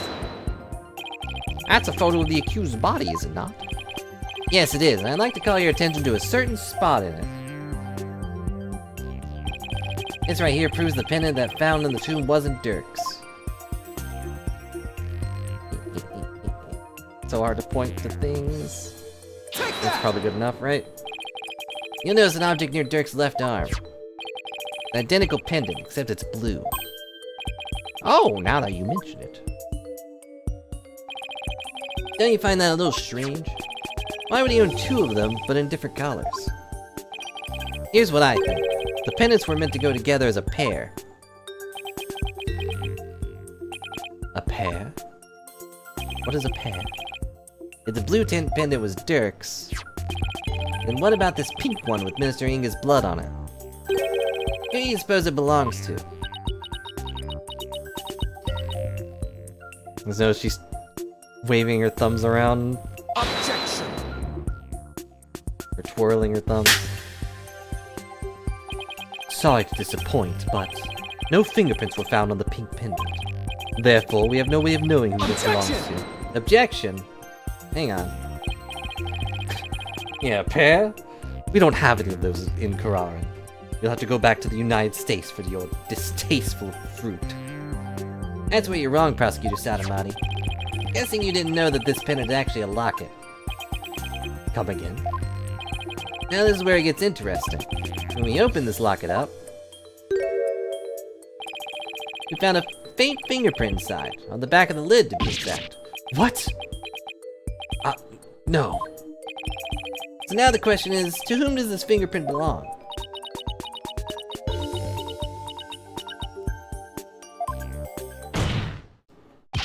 Queen Amara! Belongs to you, doesn't it? No, I don't have fingerprints. Seems I've truly rendered the witness speechless this time around. Huh. A new feat for me. This cannot be. Mother, tell me it does not belong to you. I don't have fingers. They're under the chat box. Nayuta, Think about it, Queen Amara. Dirk must have realized that you were channeling his spirit. He probably already figured out who the minister's killer was. And yet, he still claimed that the pink pendant belonged to him. Why would he do such a thing? You really don't know? He was protecting you. Because he loved you.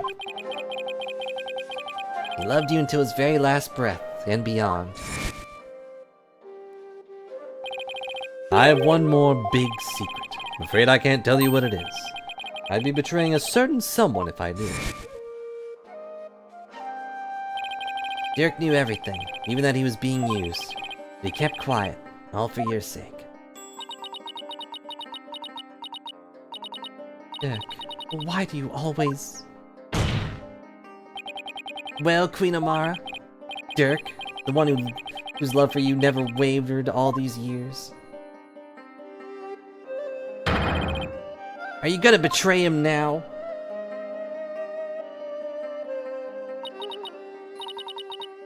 Dirk,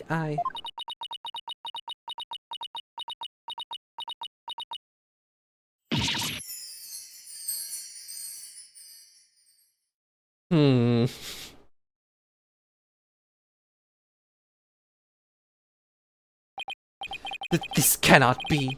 I refuse to accept it. Queen Amara, are you ready to confess to your crime?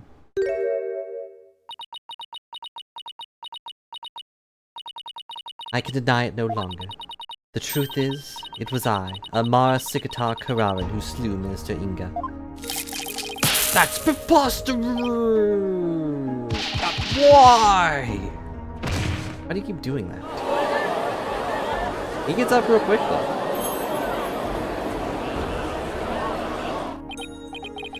This is beyond belief!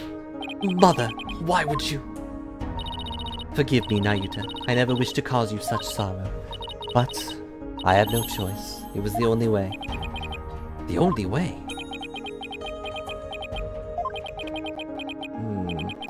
Oh, in the end, Queen Amara and Dirk Sadamati. I suppose this means that they were unable to reconcile while he was still alive. I don't think the state of the kingdom or the incidents of the past would have allowed that.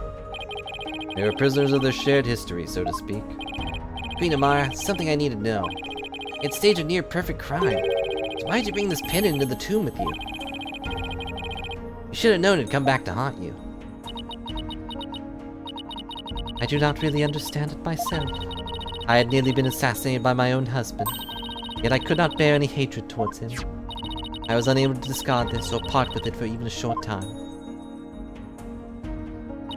As with Dirk, I have never stopped loving my husband for the past 23 years. Mother.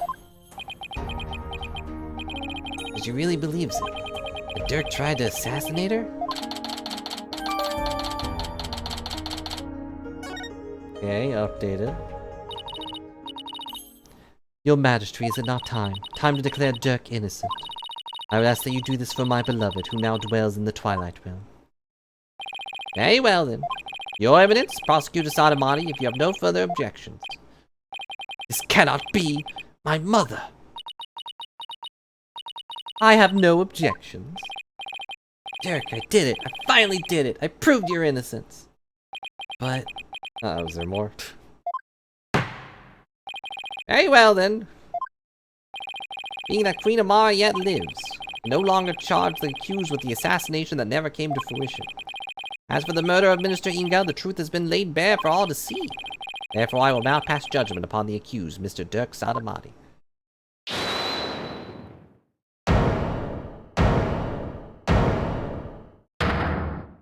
Hold it. It was me. Your benevolence.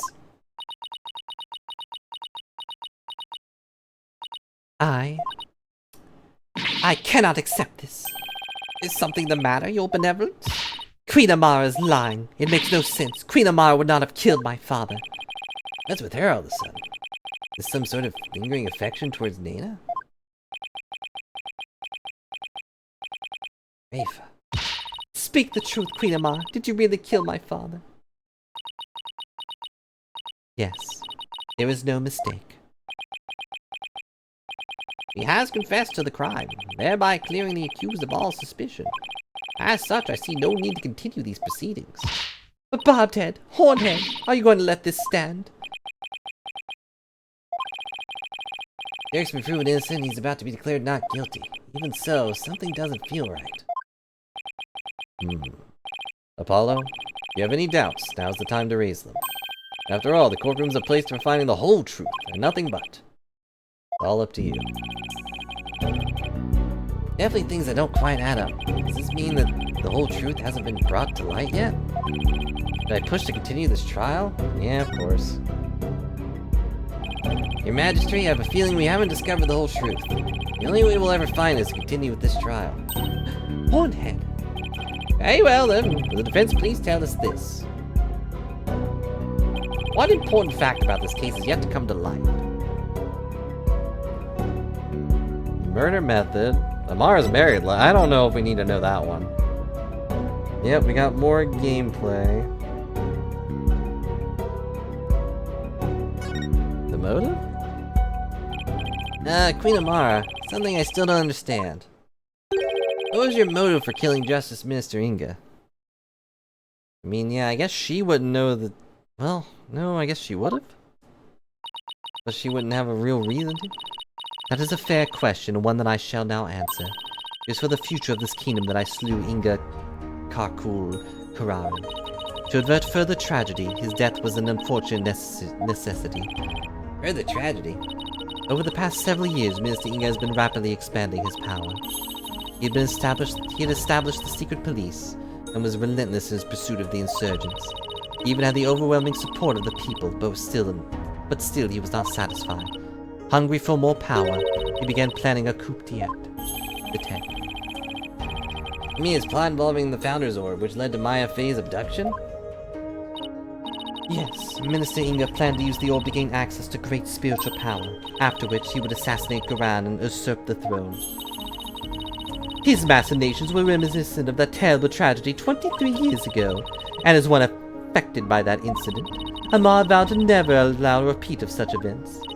Yes, and the Holy Mother delivered unto me the perfect opportunity to fulfill my vow. Security amid the courtyard was rather light due to the rite of channeling.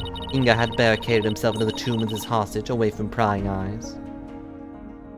I knew I would never again have such a perfect opportunity, so...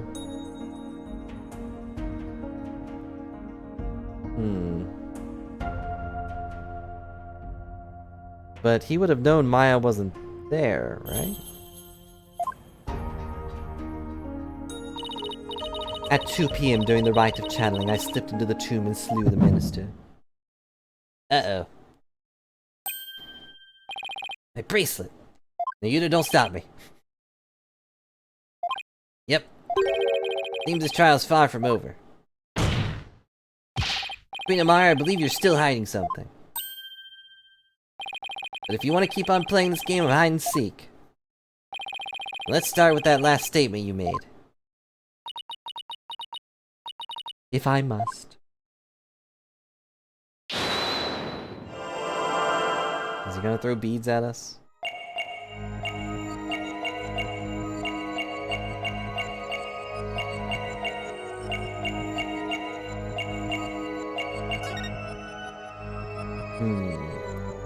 It does seem oddly twitchy.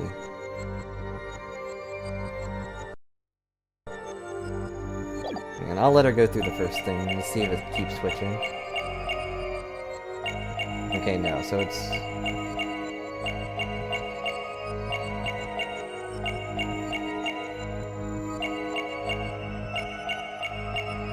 So it's the time frame that's wrong?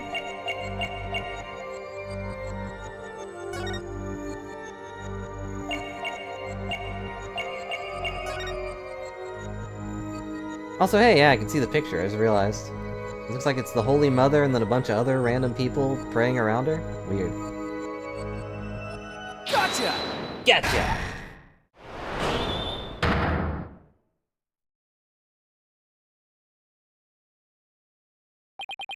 Queen Amara, you're not very comfortable talking about 2 o'clock the rite of channeling, are you? I can tell because the finger on your left hand twitched almost imperceptibly when you did.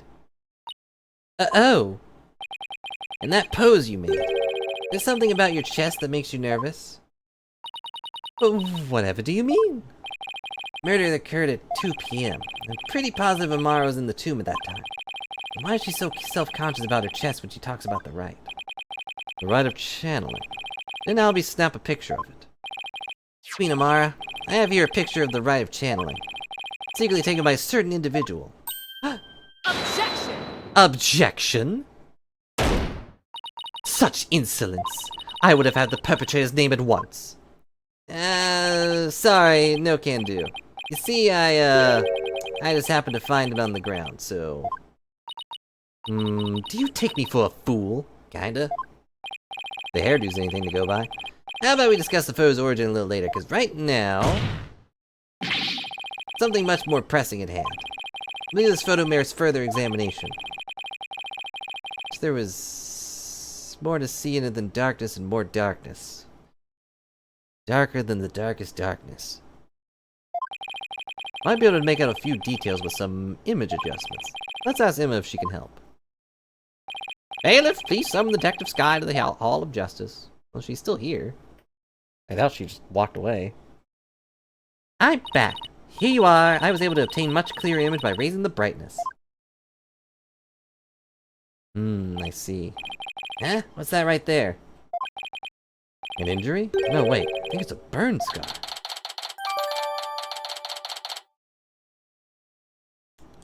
You have motion to dismiss the evidence. There's a suspicious photo. This is clearly an imposter.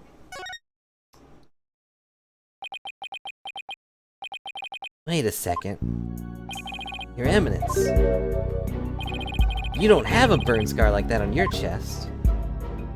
Curses! If only I didn't expose my chest like this. What's going on here? If the person's photo isn't Queen Garan, then who is it? What do you mean, who is it? Take that! Queen Amara, the person in this photo isn't Queen Garan. It's you, posing as her, isn't it? The two of you look quite similar, but that's no surprise considering you're sisters. I mean, look at Maya. Occasionally she looked just like Mia. Even the shape and position of your facial tattoo is almost exactly the same.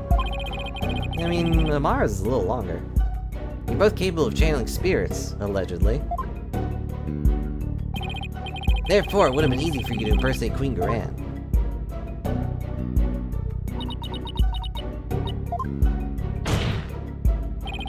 Queen Amara, you have a burn scar on your chest, don't you? Please remove your round mandala so we can see what's behind it for ourselves. That's rude. Huh? Is this why she has a burn scar?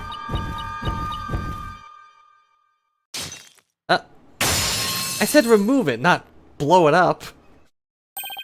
Look! It's exactly the same. Exact same burn scar as the one in the photo. I don't understand. I knew it. The person in this photo really is, yes, it's Queen Amara. This is absurd. Are you suggesting they switch places? Huh. That makes two sisters switching places things we've had to deal with recently. Amara's confession earlier was also false? Mother, what is the meaning of this? Don't you see? This changes everything. You know for a fact this photo was taken at 2 p.m. The exact time the murder took place. But that would mean Queen Amara couldn't possibly have committed this crime. Exactly. She now has an ironclad alibi. The Minister Inga's killer couldn't have been Queen Amara. I'm afraid I no longer follow defense. Was it not Queen Amara who channeled the Minister and accused the stage the crime? Yes, that fact does not change. We have evidence placing her at the scene of the crime. And Dirk could have only been there in the tomb if she was channeling him. Which means... while Queen Amara did use spirit channeling to stage the crime, she didn't kill Minister Inga. His real killer is someone else. Well, parkour!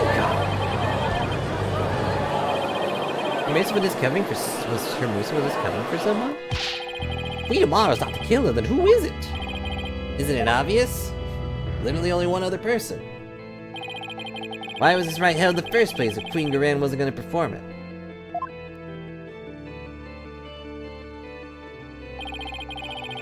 Who was behind the two sisters switching places and for what reason?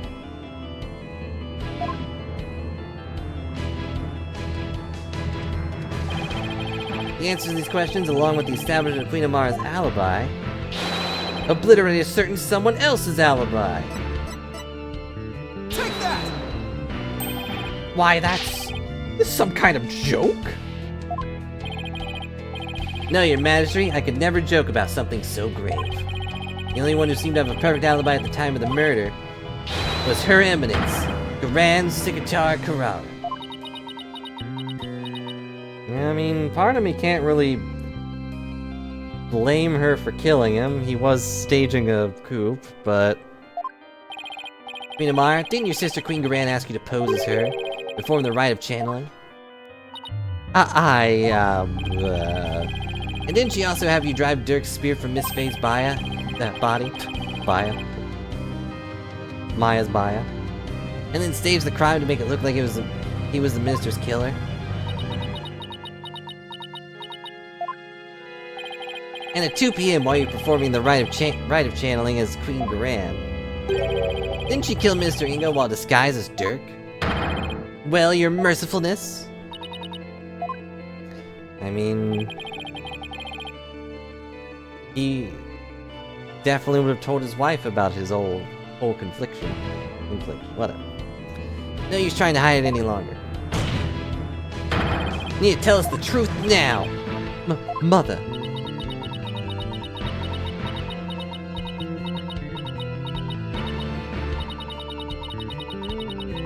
Justice Minister Inga's true killer is...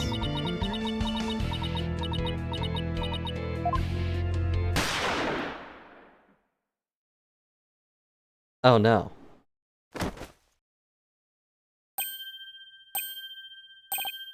But Mother! No! I really did it. Your Eminence, my life is yours! Isn't he one of Garan's royal guards? Queen Amara! Bailiff, arrest that guardsman! Mother! Garan couldn't have... Could she? Someone call for an ambulance, quickly now! Didn't seem like he had a pistol, though. To be continued. I don't think she's dead. That wasn't really a vital area, I think.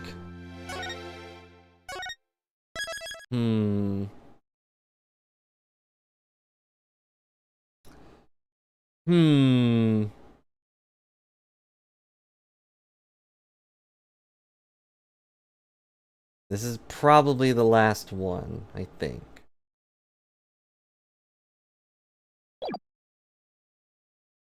I don't really know body makeup, so I couldn't tell you. Yeah, but it was pretty low. Lucky the ambulance made it in time. We've been forced into a recess for now while things get straightened out. I can't believe what just happened. Yeah, it's still a gunshot. But she was Dirk's wife, and he took 4 shots to go down. She can handle 1, right? Probably. But either way, I will continue, but I'm going to be right back at least. I'm gonna get water. So for right now, Athena can't believe what just happened. Can you? Find out what just happened in a few minutes. Or a minute.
I have returned. And yeah, of course she didn't react. She barely reacted to her own husband's death. Why would she react to her sister's apparent death? And also, yeah, you're right. The fourth bullet did go wide. It blew up that statue or whatever. That also does explain why they couldn't find the other bullets. But had he really not reloaded at all?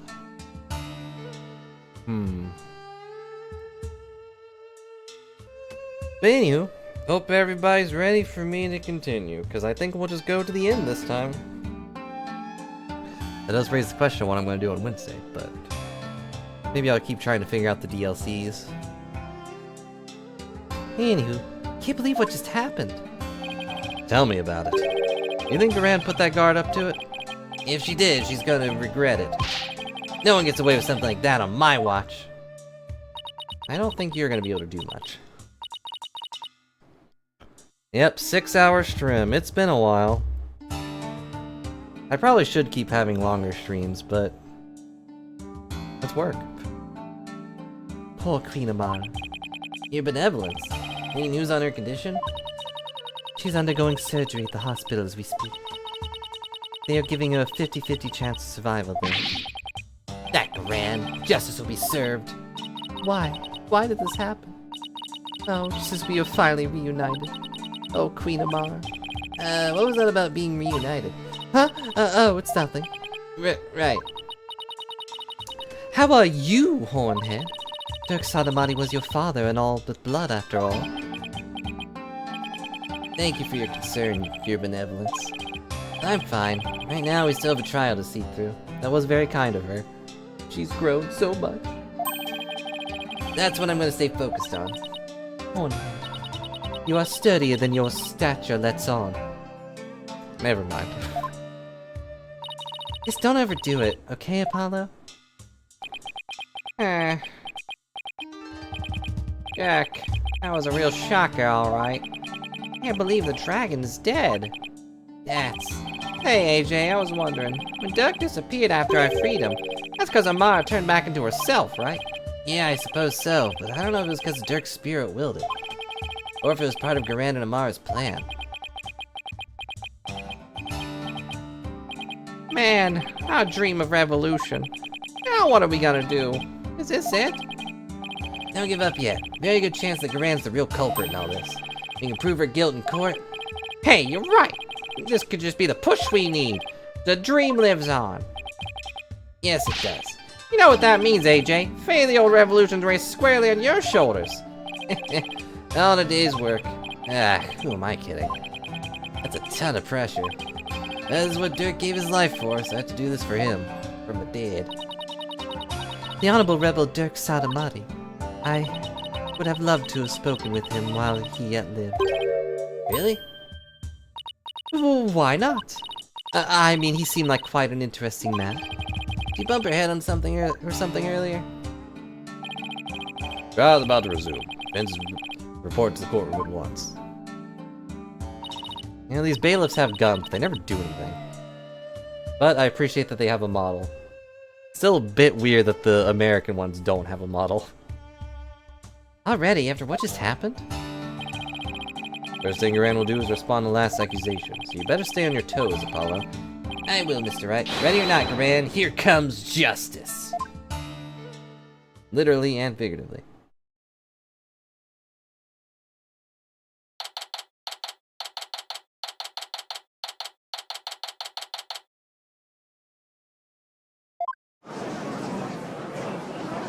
Oh great, she's alone.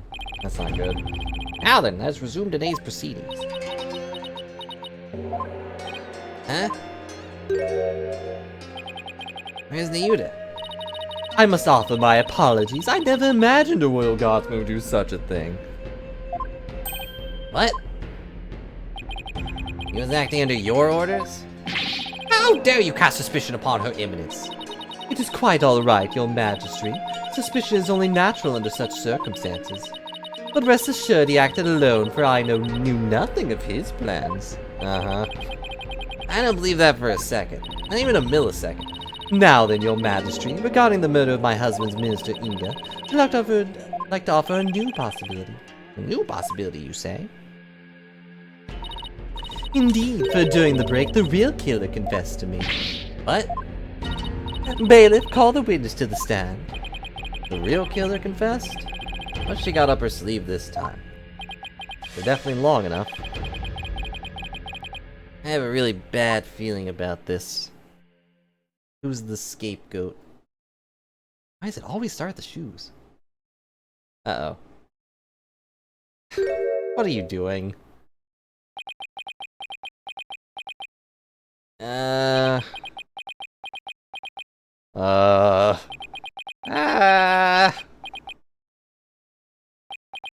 He's the one who confessed? Prosecutor Sadamani, you're the real killer? I questioned him during the recess, as I felt that Amara had been covering for someone. So it was that he finally confessed his crime to me. Ryuta, you didn't really do it, did you? No, we can't send an innocent person to jail, Mimikyu. Unless it's Maya. The Eminence speaks the truth. It was I who killed Justice Minister Inga. Ryuta! That doesn't even begin to hold water.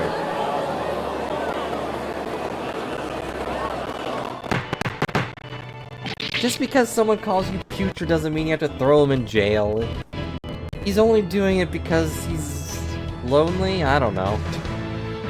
Peace! Peace, love, and understanding. Get in here. Prosecutor Sadamani, you're absolutely certain about this? A confession of this nature is grave indeed. Yes, I am certain. Before I killed him by my own hand. Hehehe. At last, the real killer has been revealed. How are we supposed to respond to this? With a big sigh. Ryuta, retract your confession, now. I cannot. Mr. Justice, it is not yet time for your cross-examination. Who cares about that? Admit it. It was Queen Garand who put you up to this. She forced you into giving confession, didn't she? You're out of line, Mr. Justice. Learn some self-restraint. That's rich coming from you, but... Or do you have something that might prove that I did not commit this murder? You weren't there. What do you think you're doing, you idiot? Truly, the truth can set us free. Seems like Garand got to him somehow. And literally everything we've talked about until now proves you could not have done it. You're not a spirit medium. You weren't there. I definitely didn't see this coming. Ryuta, why are you doing this? Why would you sacrifice even your life to do Garand's bidding? It definitely doesn't seem like she only has... She has something over him, but I don't know what. Whatever the case may be, Prosecutor Sadamani, your testimony, please.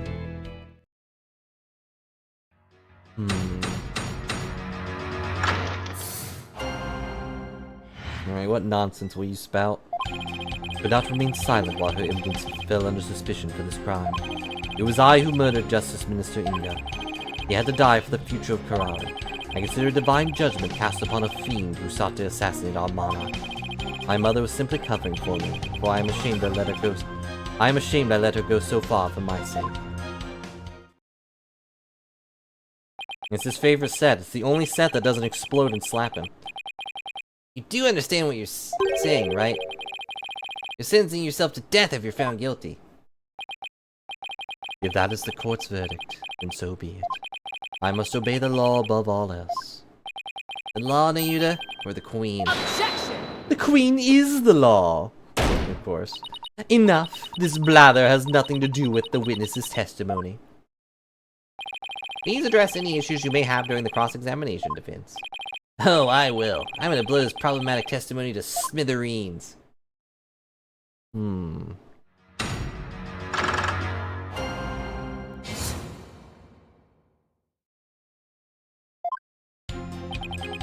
But not for being silent while Ims fell under suspicion for this crime. You did, though. Hold it! Not too late. You can still retract your confession before the verdict is rendered. There is no retracting the truth. One either tells it or does not tell it. It is that simple. I wish. Why do you always have to be so stubborn, Nayuta? Hate how you never listen to reason once you get like this. I think we'll need some evidence before we can get him to retract his confession. Either that or we'll have to force a retraction out of him by appealing to what's in his heart. Not gonna be that easy either way. That heart is covered with beads. Prosecutor Sadamati, what was the motive for your crime? I had reason enough to kill Minister Inga.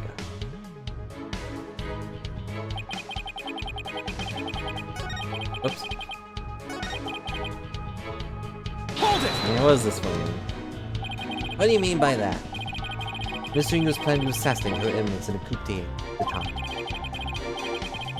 I had to nip this evil in the bud, even if it cost me the purity of my soul. Are you saying the death of another is a reasonable price to pay to protect the Queen? Long have we remained independent under the authority of the Spirit Medium Queens. We command the people all in respect with the power to commune with the dead. Not really. Without such a monarch, our kingdom would lose its standing in the world. If spirit channeling is so important, why do you have the Queen Amara perform the rite? I'm afraid my elder sister is quite capricious. She would fulfill her duty only when the desire to struck, as sporadic as that was. It was, therefore, something she did on a whim. There was no meaning behind it. A meaningless whim? I had to press a statement like that. Now if I may return to my testimony.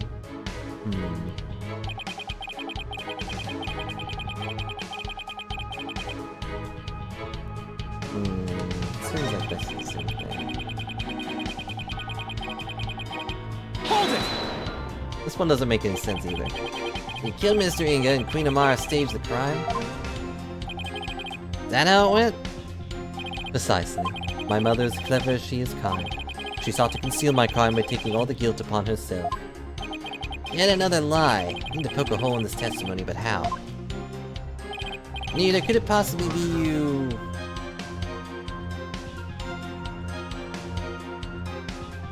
Well, no, he didn't know her identity, did he?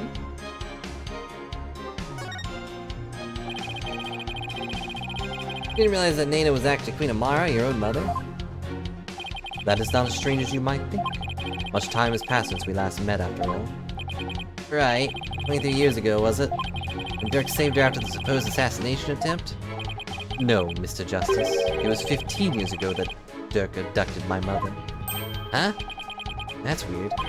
You sure about that? I remember it clearly. I was around 10 years old at the time. Nayuta, please add that last statement to your testimony. It was 15 years ago?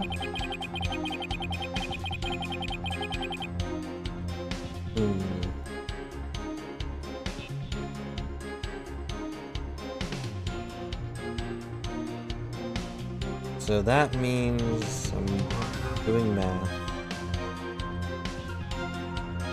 I had thought it from the beginning, but...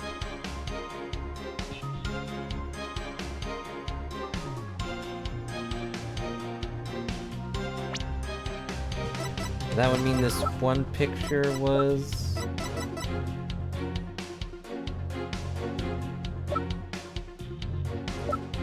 do I have anything else that points to them? Just the book, I guess.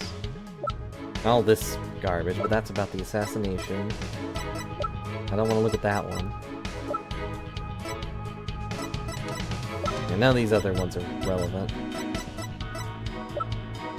Especially this picture of Madid. Objection! Okay. Saying that Dirk made off with the Queen Amara 15 years ago. But that's strange, because I heard something very different from Dirk. Said they ran off together 23 years ago. That is impossible. I know that for a fact it was 15 years ago. I have evidence that contradicts your statement. How do you explain this photo? Dirk said it was taken 23 years ago. He said that. He did, but if we take what he said as fact, then there's something in this photo that doesn't make any sense.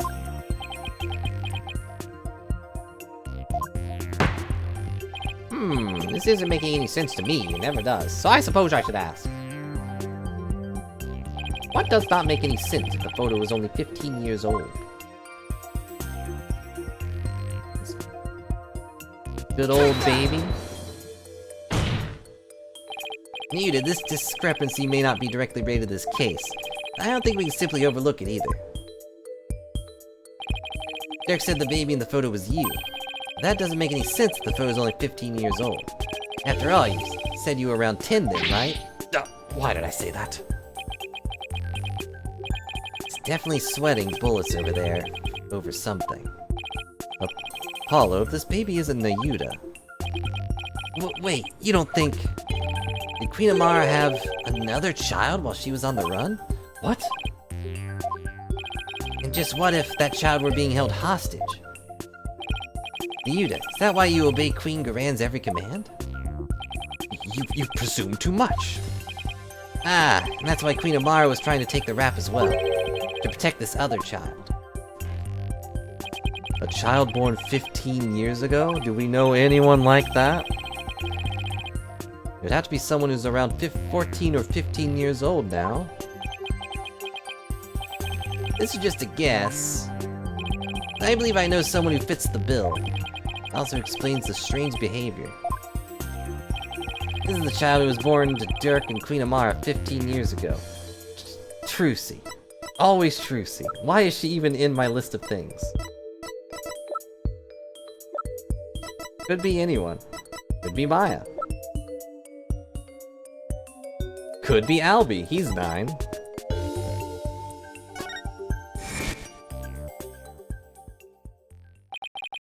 All those strange statements she kept making. Now they all make sense.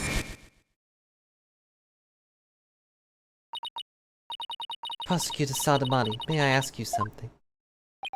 Of course, Your Benevolence. I've been meaning to ask you this since yesterday. Did you know about Queen Amara? And about me? From where did you hear such a thing? From Mother, and only yesterday. Leifa is carrying on about telling the truth to the people. So I told her. I told her what the truth really was. For it's up to a mother to discipline her child. I see.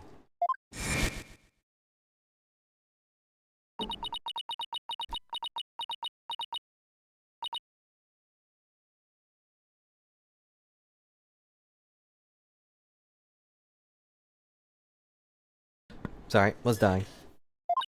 I cannot accept this. Something the matter, Your Benevolence? Queen Amara is lying. Queen Amara would not have killed my father. Why? Why did this have to happen? Just as we are finally reunited. Oh, Queen Amara.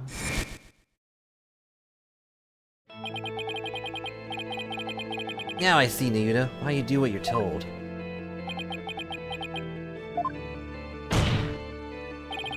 The other child born to Dirk and Queen Amara was... Hold it, Mr. Justice. If I know what you're about to say. But I cannot allow you to name an innocent soul as the child of terrible sinners. I thought you might try to stop me. After all, simply revealing this information endangers who you've been trying to protect. I think this should make it clear what I'm talking about. This is the chink in your armor, the reason why you fear for your sibling's reputation. This one I don't know.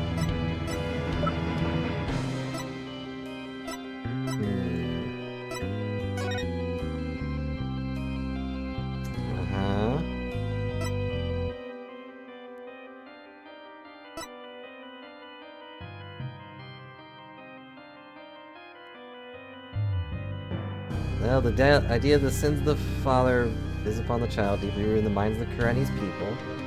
That could make sense.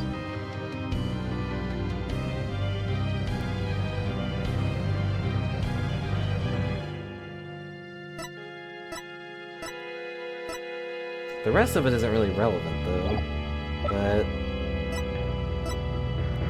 definitely not that.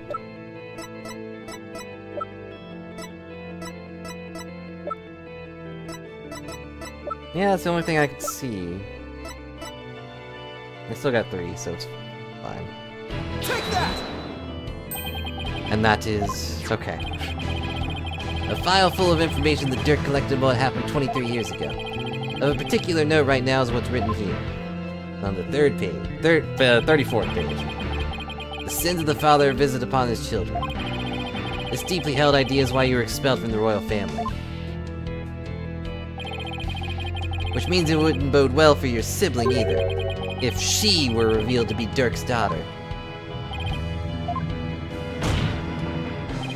You became a prosecutor to bring down Queen Garan, but at some point you came to serve the very regime you despise. That's because the queen found this chink in your armor. That's how she came to use your sister against you.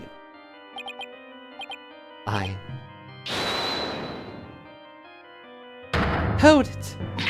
Nayuda, have you been keeping the secret all this time? Have you been trying to protect me? You are an innocent party to all of this. I live only to safeguard the law and serve the country and queen from which it flows. One such as you, who was destined to ascend to the throne, need not fret over one such as I. No, cannot accept that. What you say is... it's malarkey. I almost said it earlier, but Amara did have Rafa's eyes when she swooned over Dirk. Don't you even care what happens to you? Before country, queen, law, and everyone in the future, my personal feelings are of no consequence. That's why I resigned myself to my fate. I know I must accept the status quo without any thoughts of change. Spoken like a true prosecutor and patriot. You know, whereas Garan's eyes are very empty. I shall continue to rule Kurarin until the day Rafa succeeds me, for that is what's best for our kingdom, And I'll make sure that part never happens. I know, Your Eminence. Yours is no small sacrifice, but I promise you this. In exchange for your life, the child shall remain safe, and the kingdom shall prosper. You know, admitting this in front of all these people is kind of bad for your reputation. That's all I can ask for with my meager existence. Nayuda, is this really the new you? Resigning yourself to the will of another and killing any hope you've held for the future? No! The Nayuda I knew would never let himself be turned into this. Now, your majesty, if you would hand down your verdict. Objection! Objection!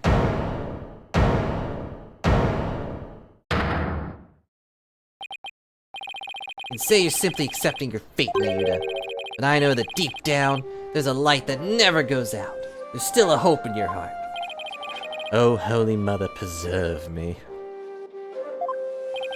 The kind of hope that perseveres through the most desperate of times. Is what binds you, me, and Dirk together as a family. I know because this has demonstrated to me that you haven't lost all hope yet. His badge?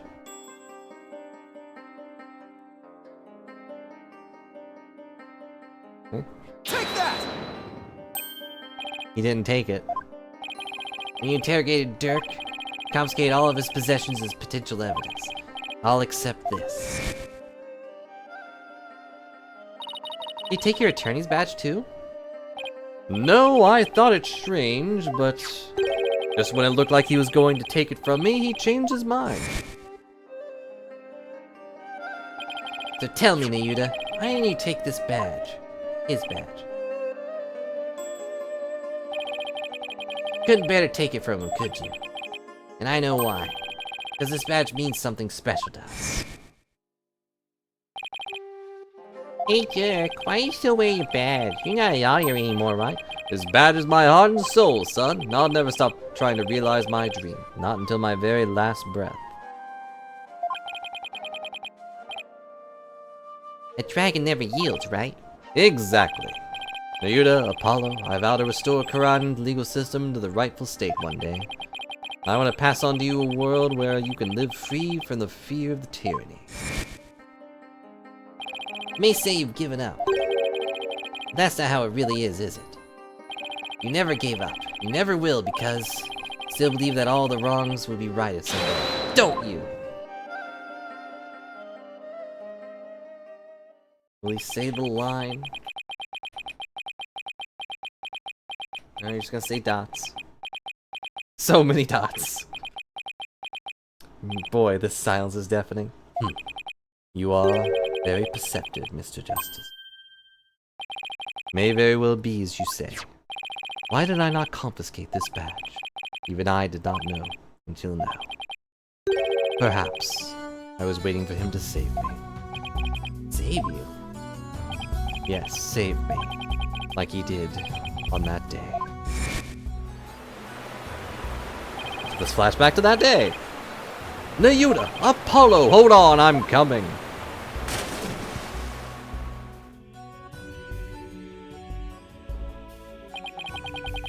What father wouldn't risk his life to save his own children? Nayuta, Apollo, don't you ever hesitate to call when you need me. Understand? Someday, you would come and free our family from the chains of the past. Perhaps deep down, that is what I believed. I believed in Dirk, our father. Yuta, I knew you... However, it was but a dream. And now that dream has died. Murdered, along with Dirk. And now as the eldest, the responsibility falls squarely onto me. No matter the cost, I must protect her. Please, try to understand, Apollo. Understand why I shall bear all this sin. It is the only way. But... Such insolence! Such insolence. Blah, blah, blah. You have wasted more than enough of my time, lawyer. Now see the futility of your desperate floundering, the immobility of this duty. It is time to accept defeat.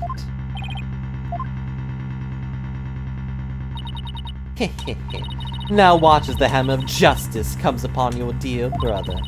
Your majesty, the verdict, if you will. Yes, your Objection! eminence. But wait a second. What do I do? Does the defense wish to raise an objection? I already did. Gotta be some way to save Nayuta.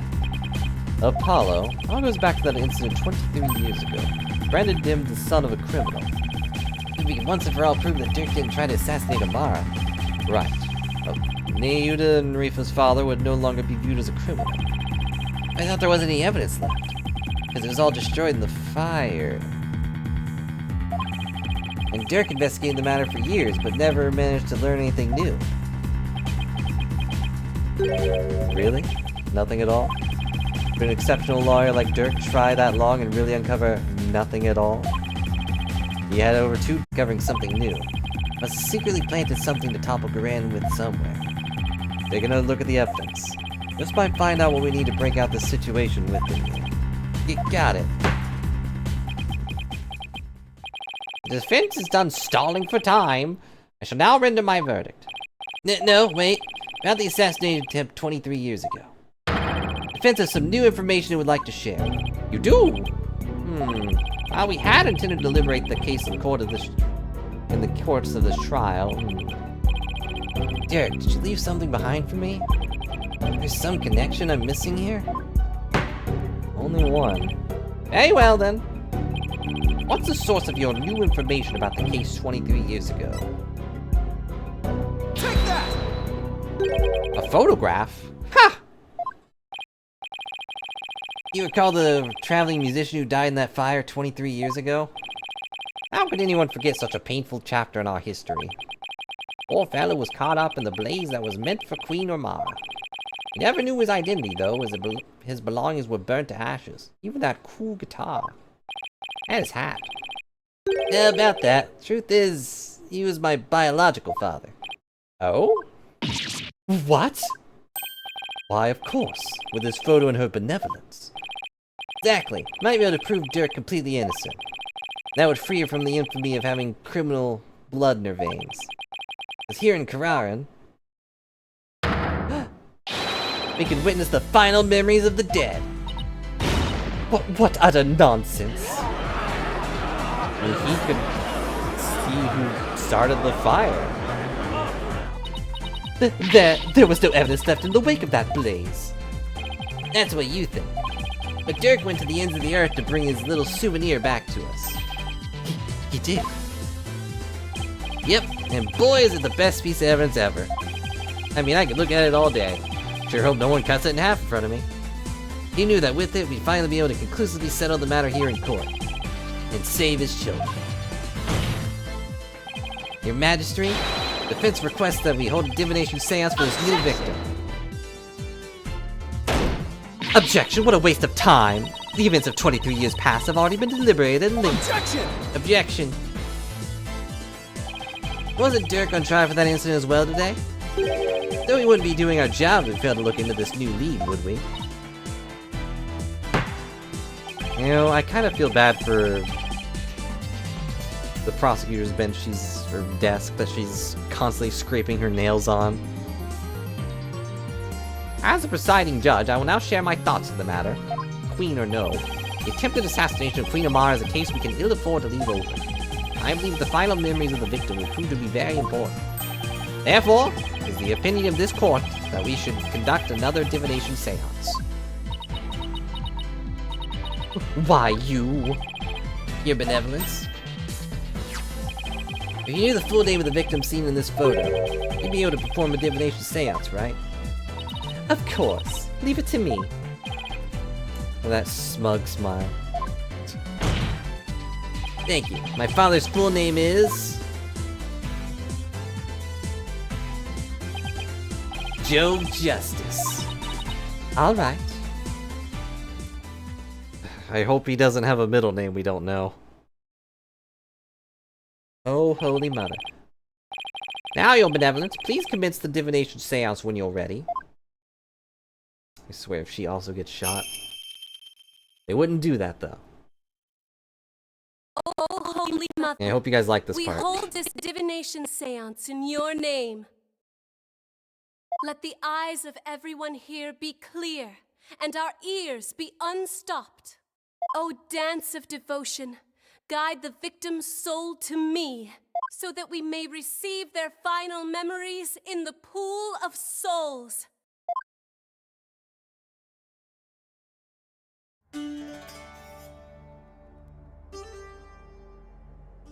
Well, while this is happening, I'm going to just idly stack them.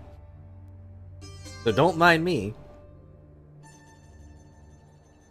I do hope it's not going to be like, oh, you need his middle name. But no, I don't think so. Everything seems to be wrapping up pretty nicely. I could skip this, but why do that? When are we going to see this dance again?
Well, here we go.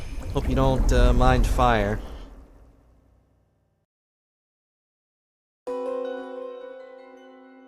Burning, heat. Crying baby. Wow, he really was born with one of his horns, huh? Oh, oh the baby!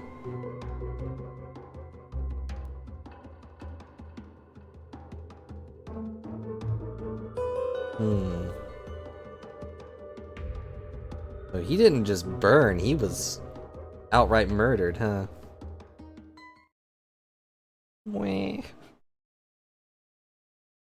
Spirit of the victim was granted as a window in his final moments.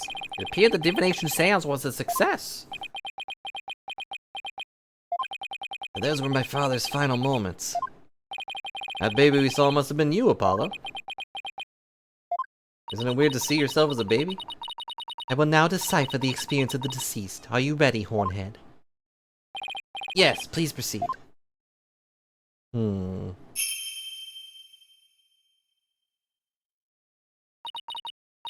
Very well. Here are my interpretations of the facts as gleaned from the seance vision.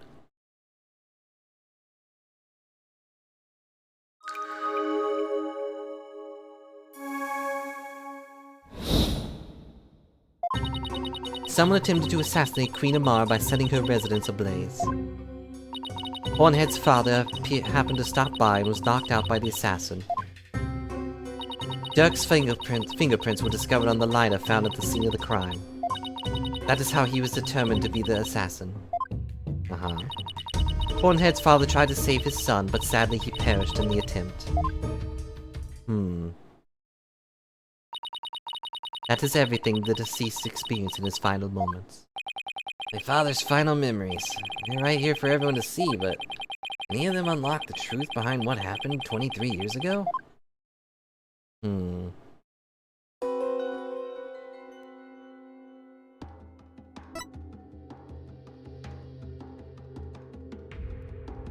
Looked like a lot of stuff was knocked over.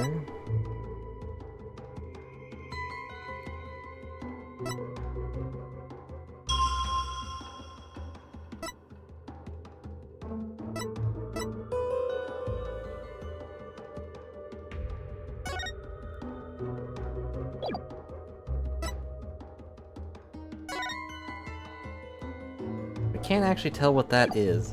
I mean, it is a hand, but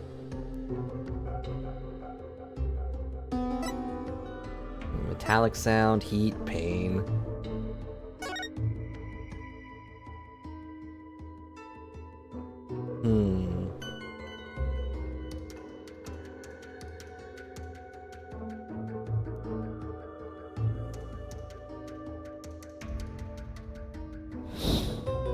Yeah, also the A and Y does go back between scenes. That's good to know.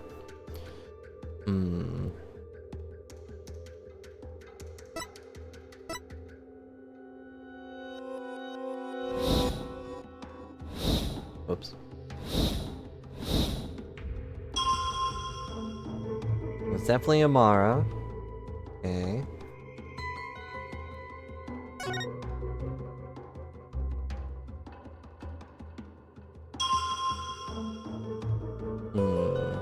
I don't know what I'm looking for yet.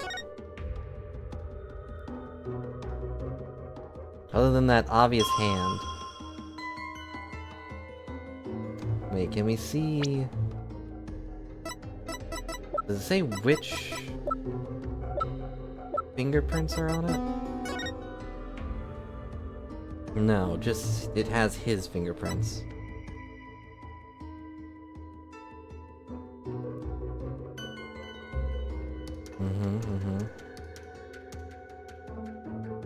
He was struck on the head, that's part is true.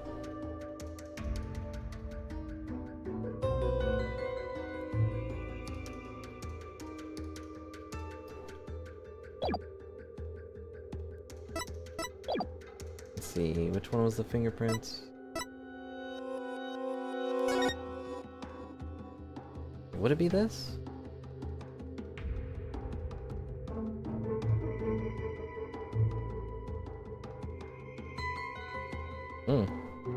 Objection! Apparently. Eric's fingerprints were discovered on the lighter that was found at the crime scene. However, the hand holding the lighter in the seance vision appears to be gloved. Does it? Looks a little dark, but I don't know, is it the tint of my screen? But I cannot tell that's gloved.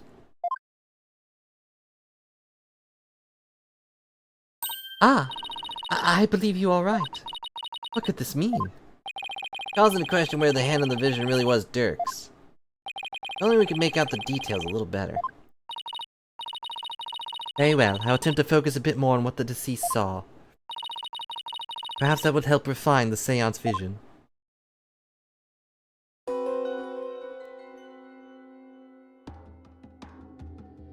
Okay, now you can definitely tell it is gloved.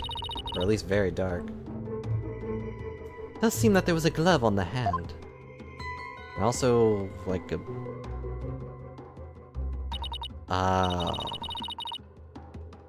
Still, what significance could that have? Means that Dirk's fingerprints got on the lighter at some other time. Somebody could have even put them there after the fire. Objection! Objection? All you have is pure speculation, while the fact remains that they are his fingerprints. Therefore, it stands to reason that Dirk was the one who used the lighter. Objection! Objection? It just means I have to prove that the figure in this vision is someone else. Use the information in my father's final memories. Either way, it seems that I must revise my insights. Okay. But it looks like they had some sort of bracelet on.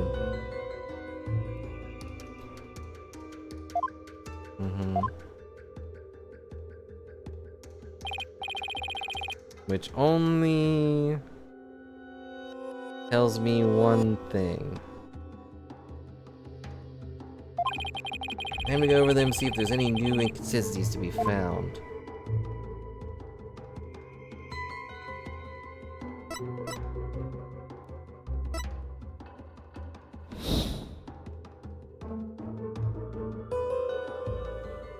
Oh, whoops, I went backwards instead of forward. I think I did that last time.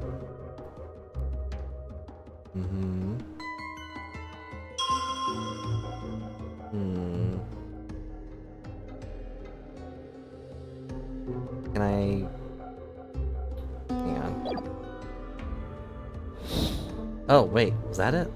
That is it.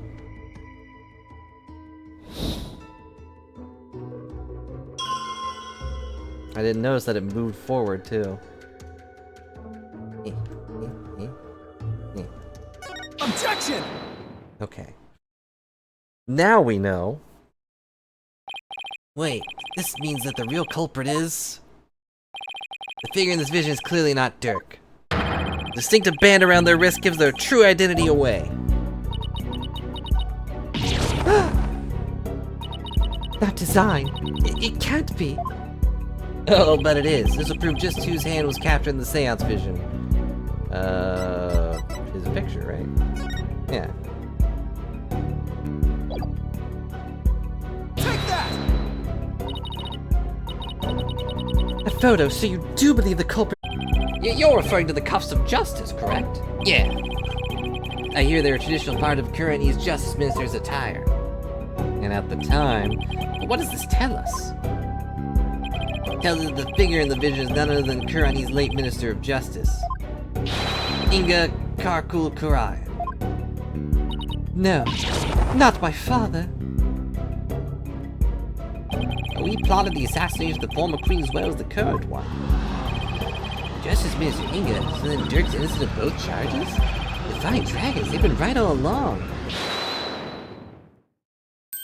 Hold it. Yuda. I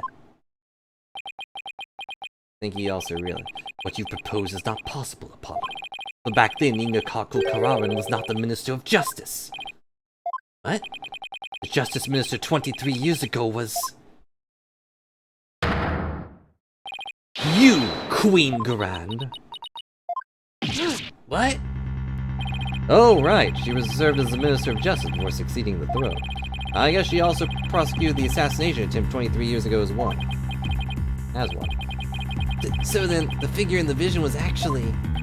Your Eminence, it's you, isn't it? This is madness! Why would Her Eminence do such a thing? To become queen, duh. Because... she would ascend to the throne.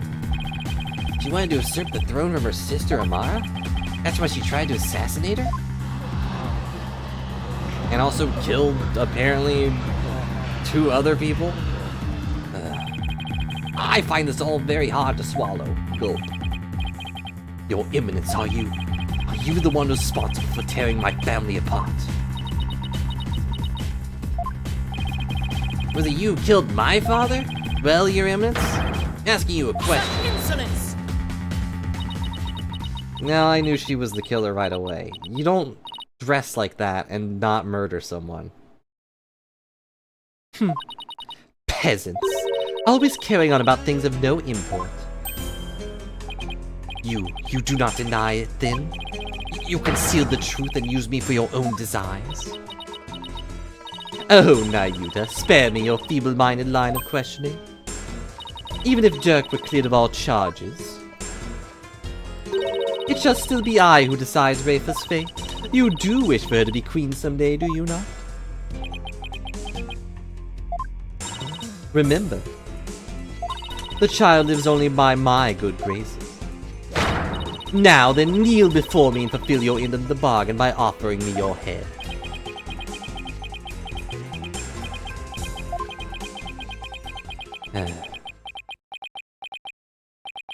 Your Eminence, I am done heeding your commands.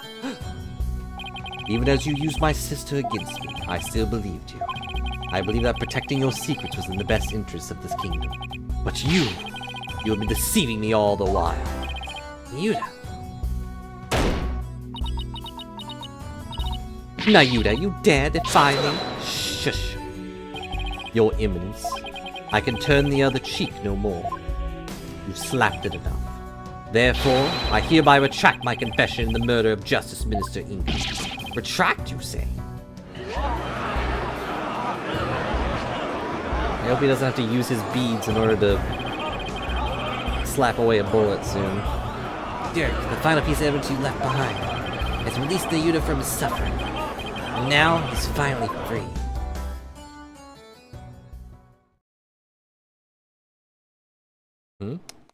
What does this part mean?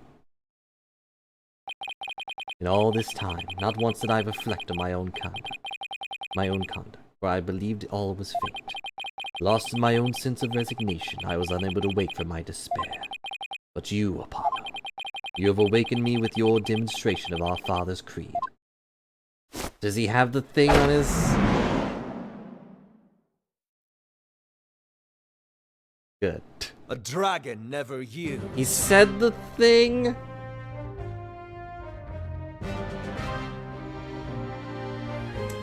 Well... literally sealed away the dragon, but now it's released. I will carry on Dirk's legacy and fulfill his dream. Hear me, Garan. I will cast you down from your bloody throne. Long live the revolution.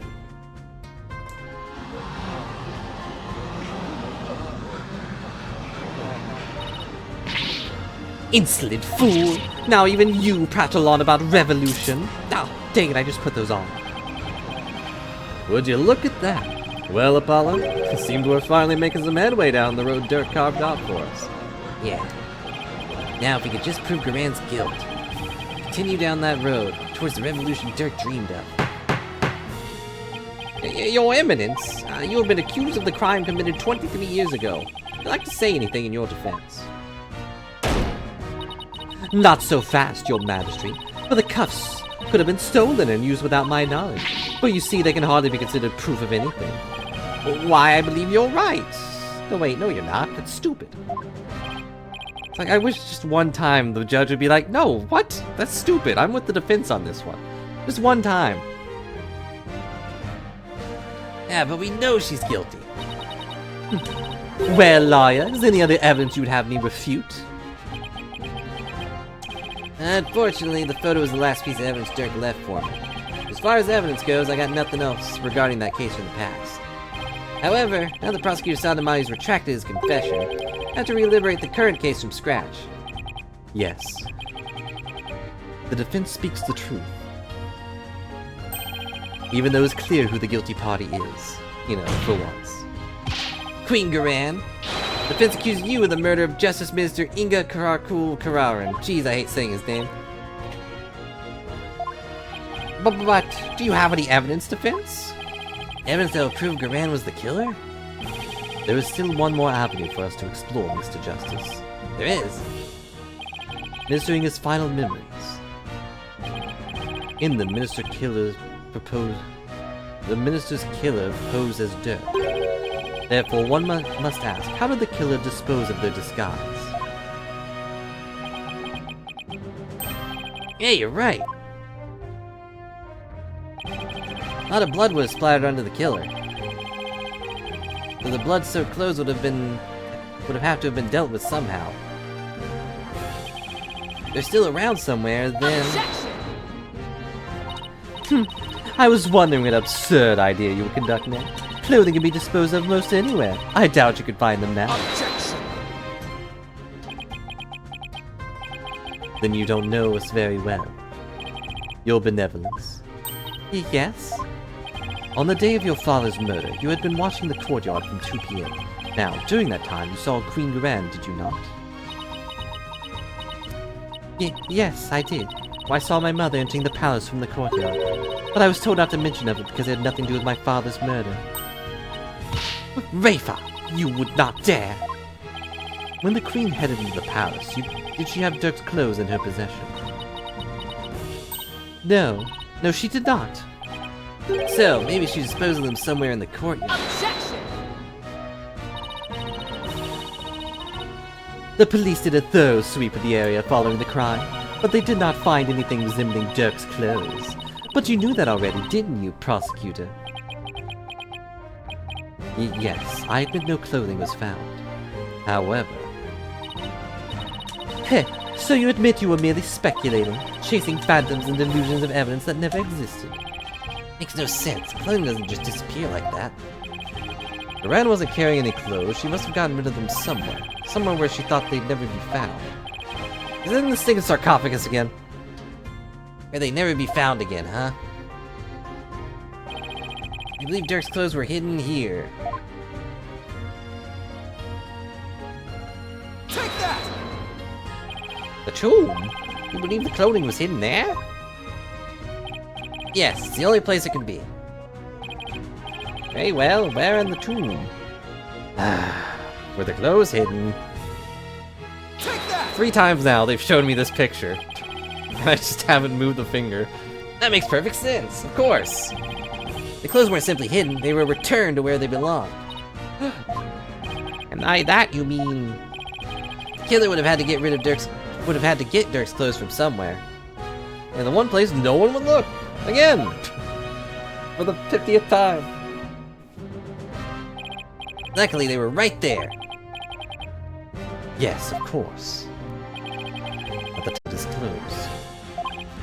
Right, before the minister entered the tomb, the killer put on Dirk's clothes, and then hid behind the curtain above the sarcophagus. Yeah, it's effective, I can't deny that one. After the minister was killed, Dirk's clothes were returned to his body. So what? This is still all speculation. We know not whether those clothes were actually used in the murder. Therefore, you cannot prove they are somehow connected to this case. Objection! Objection? That's where you're wrong. But I believe you already knew that. Clothes were definitely used during the minister's murder because of this. I assume it's this? Take that! Bloodstains in Dirk's chest are no doubt the result of being shot by the minister. However, that doesn't explain everything. It doesn't explain why he always had his arm in a sling. There's also some blood splatter extending from his left elbow to his abdominal area.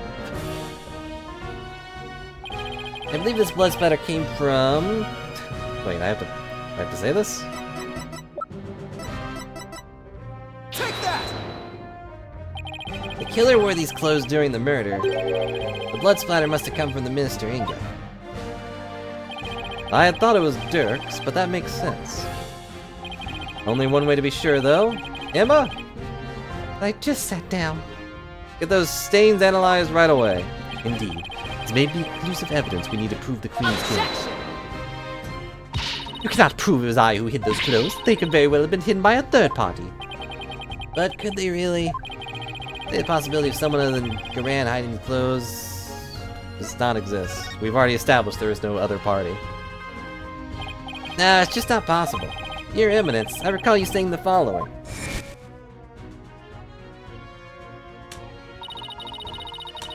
The key to Amar's sarcophagus is under the protection of the royal family. My husband and I are the only ones who could open it. Therefore, it'd be impossible for some knave to have opened it. Really almost read that wrong again. Ah! But also that. That was your own testimony, word for word. Good thing we have a flashback machine. Why, you insolent! Admit it. Only you could have hidden Dirk's clothes after they were used in the murder. And that means you're the one who killed Justice Minister Inga. Insignificant worm! You dare accuse me, the ruler of Kararan? Do not think for one moment that such impudence is a rude. I'm afraid such arguments are invalid here in the Sacred Hall, Your Eminence, because even monarchs aren't above the law. Even if you are the law. It's the end of the line for you, Queen Garan. Time to come down from that lofty throne and face justice. That's me, by the way.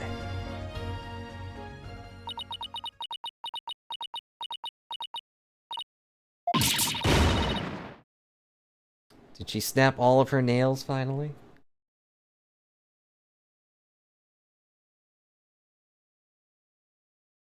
After she's done digging them into the wood?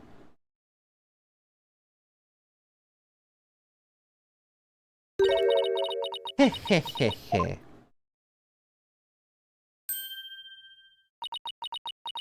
Uh-oh. Me? Face justice? Surely you jest. You are in no position to force my hand, lawyer. Oh? Surely you haven't forgotten about the Defense Culpability Act? Those who would support criminals will be deemed just as guilty. In short, should I be convicted of murdering my husband, your dear brother who delivered false testimony in my defense shall also be found guilty. What?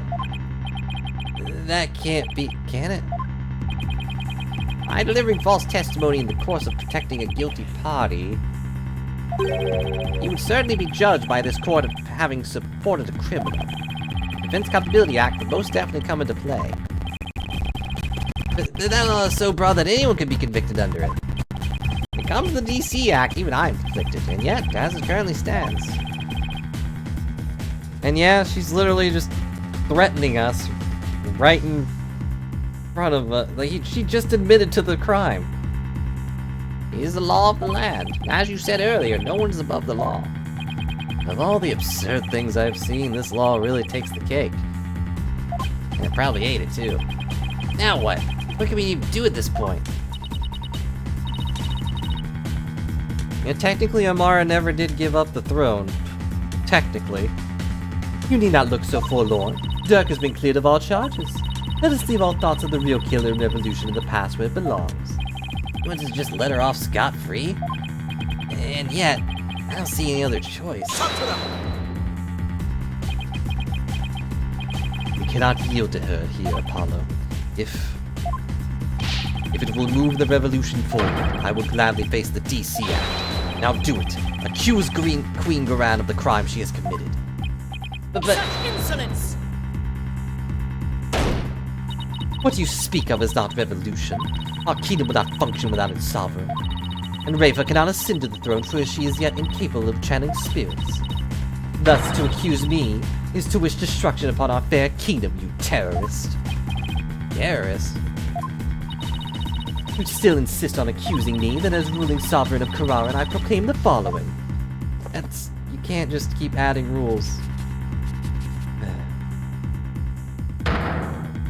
All who imperil the crown, no matter the reason, shall be subject to immediate execution upon the Queen's orders.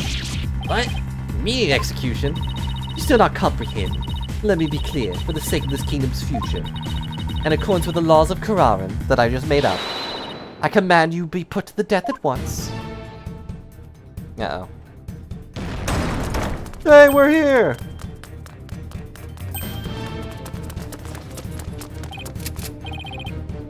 What the?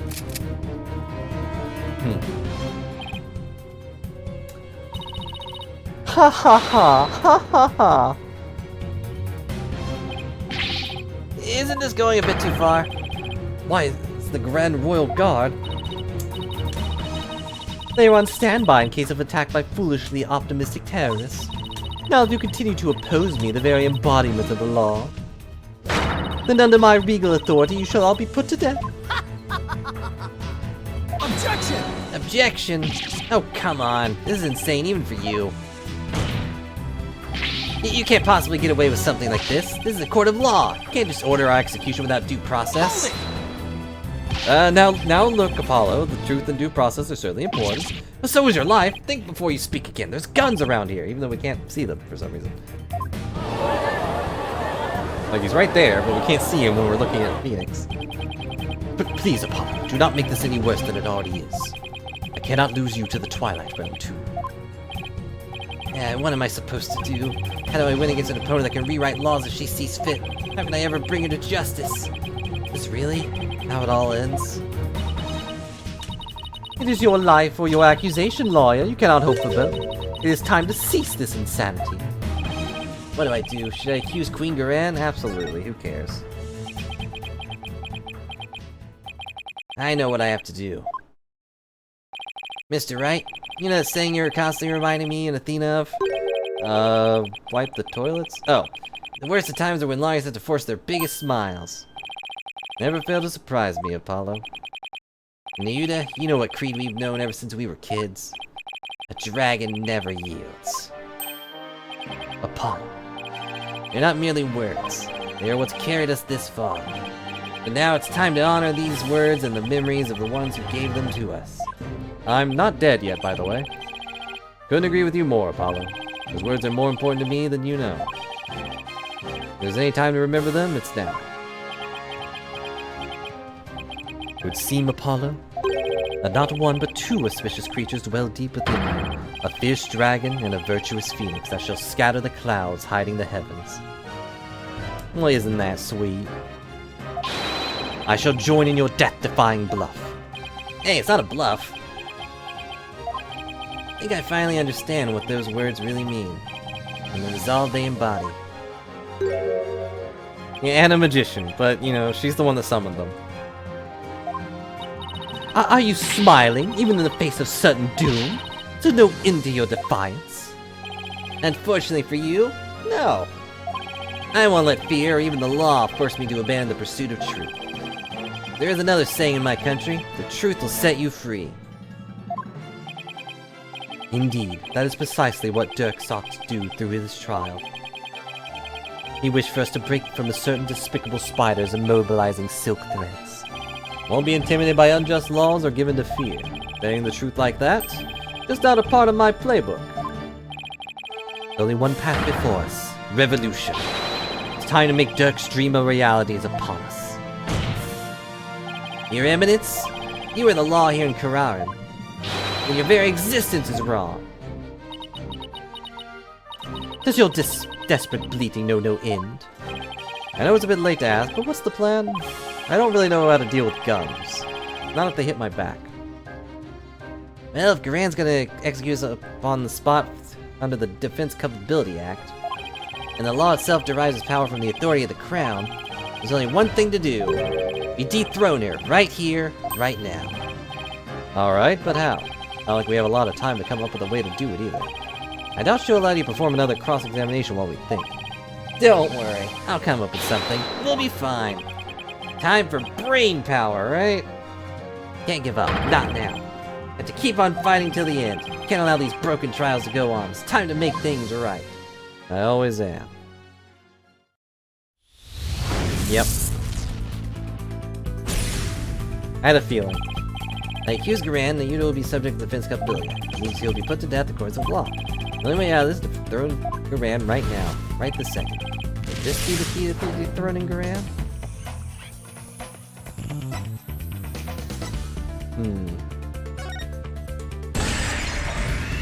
Definitely wasn't the other two. Although Maya becoming queen would be scary.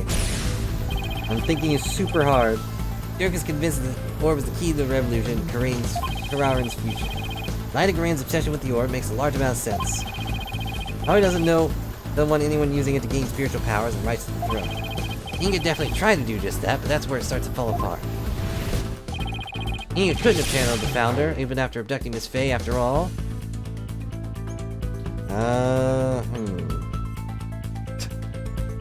No, she would make all of those show ideas that she's been having required to be made. That one part true. The Founder never existed would be really weird. Oh yeah, only she knows the Founder's name. I actually forgot. She would make crossovers between the Plum Punisher and Steel Samurai. Required watching as well.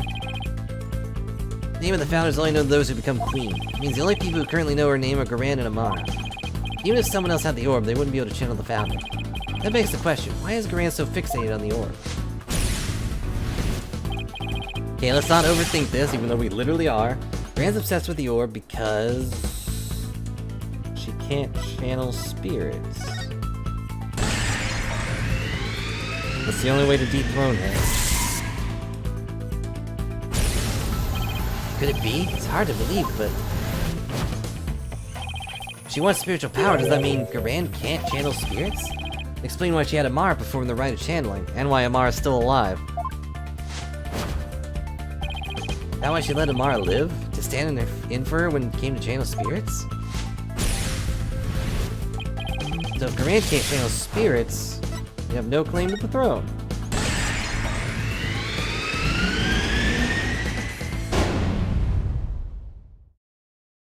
She's not a real queen. Garan's Defense Capability Act was established under the Crown's authority, but if she has no claim to the throne, then the DC Act would become null and void. No, not just the DC Act. All of the insane laws she's enacted would be swept away in one fell swoop. Big brain. Got a blast. Claim the authority of the Crown? You, of all people? That's a good one. Have you truly lost it, lawyer? Indeed, I would have the defense explain themselves at once. It's easy, your majesty. Why is Queen Garan obsessed with the Founder's Orb? Why did she let Queen Amara live? Why was she having her mercifulness perform the rite of channeling in her place? The answer to all these three questions point to a single conclusion. The fact that will shake this kingdom to its very core. Also, could you move the gun a little bit away? Kinda like smelling the gunpowder. I still do not follow, Apollo. Your Eminence, I have just one question for you, and please be honest. You can't actually channel spirits, can you? What? You believe the Queen is not capable of communing with the dead? The Prince will explain himself at once! Rather, and the ability to channel spirits is an absolute requirement for a would-be queen. But your Eminence, if you were incapable of doing that, then you'd have no claim to the throne. Not only that, but every law you passed would be rendered null and void. As I just kind of monologued to myself. And you, the Grand Royal Guard. Huh? You seem to be rather enamored with the Queen's supposed spiritual power. What if she had none? What if she were just an ordinary person, a pretender to be the throne? That's crazy talk. Impossible. Everyone knows only spirit beings can become the queen. Objection. This is such blasphemy. What grounds do you make such a defamatory claim? Queen Garan, you think I'm just out to defame you, then prove it. Prove it using this piece of evidence you want so badly. Take that! All the conditions for summoning the founder should be in place. With the orb, we know that the founder what the founder looks like, and as queen, you should know the founder's name.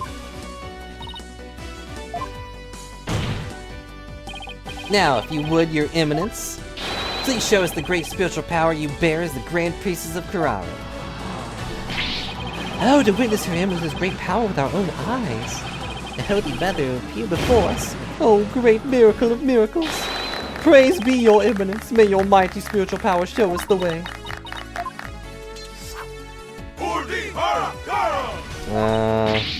Enough, I say, you mindless cretins. Your Eminence, can it be that you cannot? No, I don't feel like it. It's a bad day. My hair is not straight. I want a lawyer. Summon one at once. Objection! We're the only lawyers in the country. Are you forgetting something? There aren't any lawyers left in Carrara. You kinda killed them all. You can thank your Defense Capability Act for that. Your Eminence, please give us a glimpse of your magnificent spiritual power. Summon her holiness so she may guide us. I've had enough of you, out of my sight, all of you. You're truly capable of channeling spirits, and get on with it already, your Eminence. You sneaky, underhanded wretch of a lawyer. That reminds me, I said something to this effect earlier. It's time to cease this insanity. Don't you feel stupid for saying that now? Yeah, how much are you willing to pay? I'll lose for you if you want. Indeed, of all the things she has said, I can think of nothing more ludicrous. Apollo, teach the disciple putrid queen a lesson she won't soon forget. See, now she's putrid. Gladly, because it really is time to cease this insanity. Garan, your reign of terror ends here. Whoa! And they become airbenders. Just out of nowhere. How'd you knock over a bunch of guys with guns?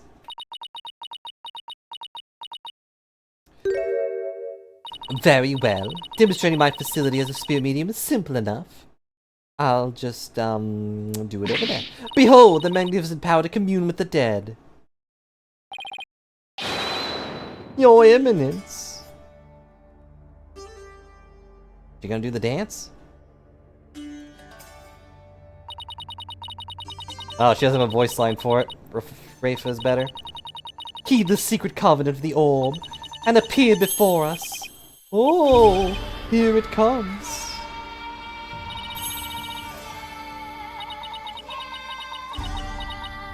Honestly, someone with hair that moves like that probably wouldn't be able to channel anyone. What's wrong? Are you not feeling well? Ha! Oh, spirit of the founder, graces of the time is now. I beseech you to appear before us. Heed my call. Founder, please.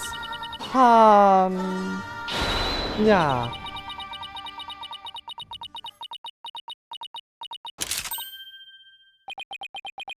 Oh, jeez. Are these gonna shoot her dead right here? Don't hit the judge, please.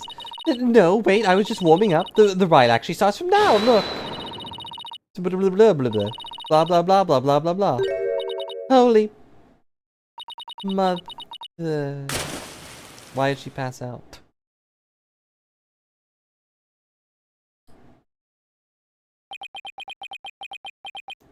And so Maleficent was cast down.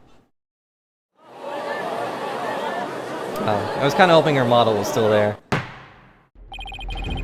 Oh, did she secretly have back pain?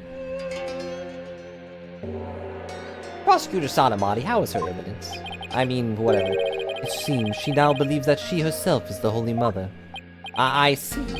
But her attempt at spirit channeling failed, did it not? Sadly, she seems unable to accept the facts. I fear it'll be quite a challenge to question her later. And what, if I may ask, was her motive? I understand that she killed Minister Inga in order to prevent his coup d'etat. What of her attempt to assassinate Queen Amara 23 years ago? To become queen herself? Maybe she just craved power and attention. She likely developed a psychological complex for her inability to channel spirits. That is why she kept Queen Amara alive to perform the rite of channeling for her. In that way, it would seem as if she had great spiritual power.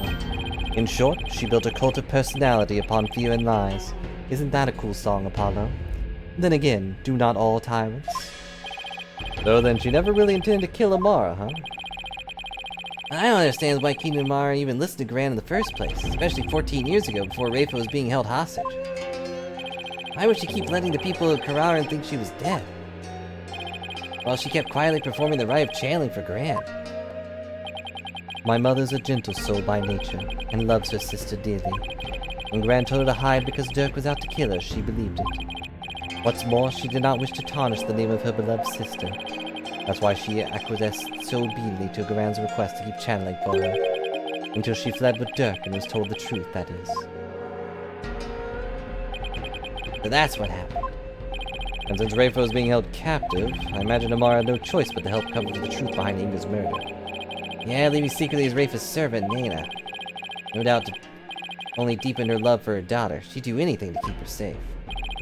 All the more reason to hide the painful truth from her. Well, that was a case for the ages. As in, I'm aging rapidly.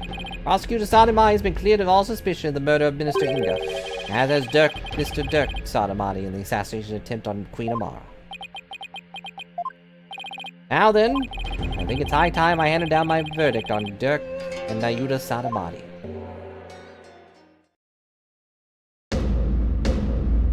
We did it. Butterflies! Yeah, of course he's surrounded by butterflies. Does he always do that? Oh, there's no one over there, right? Also, Tronup, I think the judge has probably already forgotten all of them. Because it's the judge. So he probably won't think too much of it. Dirk, I hope you're watching. I proved your innocence. And you just smiling again. That revolution you've always dreamed of is finally happening. With this, may I finally say, this court is adjourned. This is the work of God. An anonymous user gifted a tier 1 sub to Tronopo4. It doesn't usually read that part out, does it? But thanks, anonymous gifter, for gifting 6 months of a tier 1 sub to Tronop. I appreciate it. I hope you enjoy the emotes, Tronop. Also, geez, 6 months? Thanks a lot. Way to go, Apollo! I was here! I was on the edge of my seat when those guards stormed the courtroom. That was a shocker, alright. Can't imagine anything like that happening back home. I know, right? I was ready to go down there and teach them a lesson myself. Really? No! I was barely able to hold her back. Hold me back? You were about to go ballistic after a while there, Athena. Yeah, well, I was thinking about helping you smack a few of them down, to be honest, but I may never say or do anything deserve of my Athena double suplex. I get enough with her backhands. Did a fine job out there today, Apollo. Thanks for all the great advice, Mr. Wright. It was all you. I kinda literally did nothing this time. I'm not even sure why I was there. Had to take Rafa's cloak that one time. Or cape. That perseverance and never say die attitude you showed was impressive. I actually learned a thing or two myself. But what? For me? That's a laugh. There were any number of times where I wouldn't have blamed you for giving up. But you stuck it out to the end and came away triumphant. By sheer force of will, and inner strength forged in countless trials and tribulations. You overcame the most desperate and hopeless situation I've ever seen. I don't know about all that. I mean it. You've really come a long way, Apollo. Nothing but respect for your abilities as an attorney. Really? Aren't you exaggerating just a little bit, Mr. Wright? You did it, Apollo. You finally won his seal of approval. But what about me, Nick? My channeling's come a long way, too. After all, I was deemed worthy enough to be used in 2 major crimes already. Yeah, and 2 major chances for me to become someone for you to channel next. Oof. Honestly, I couldn't have done this without the support of each and every person here. Even the bailiff. Mr. Wright, Athena, and Ayuda, and of course, Dirk. That was pretty cool, Polly. I'm apparently here now. Trucy? Trucy, what are you doing here? It's magic! I'm afraid she employed the old let's stow away in Mr. Edward's suitcase trick. Oh, a classic. What? That would certainly explain why my suitcase was so heavy. Tell me you at least noticed it was heavier than usual. Trucy, you even have a passport? What's that? My magic container are an extra-dimensional space. It's like a mini-verse in there. I can produce a passport at the drop of my hat. Right. Maybe some things in the world are better left a mystery. I mean, Edworth owns the plane, right? I don't think she really needs it, maybe? Hornhead, bobbed head, spider head, I'm forever in your debt for what you've accomplished in this Hall of Justice. Without your presence, I may have never changed as I have this day. It's pathetic, I know. That's where you're wrong, your benevolence. And yeah, I know she does. It's a problem to be in the area. It was you who changed yourself. Only you could choose to defy Garand. That decision was yours and yours alone.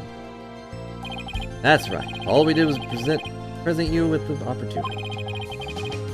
You made use of it with gusto. This victory is yours, your benevolence. You should be proud of yourself. I see. So am I worthy? So I am worthy of my title after all. Ha! Ha ha ha ha ha! I shall work to heal our kingdom so there may know peace and prosperity once more. You sure bounce back quick.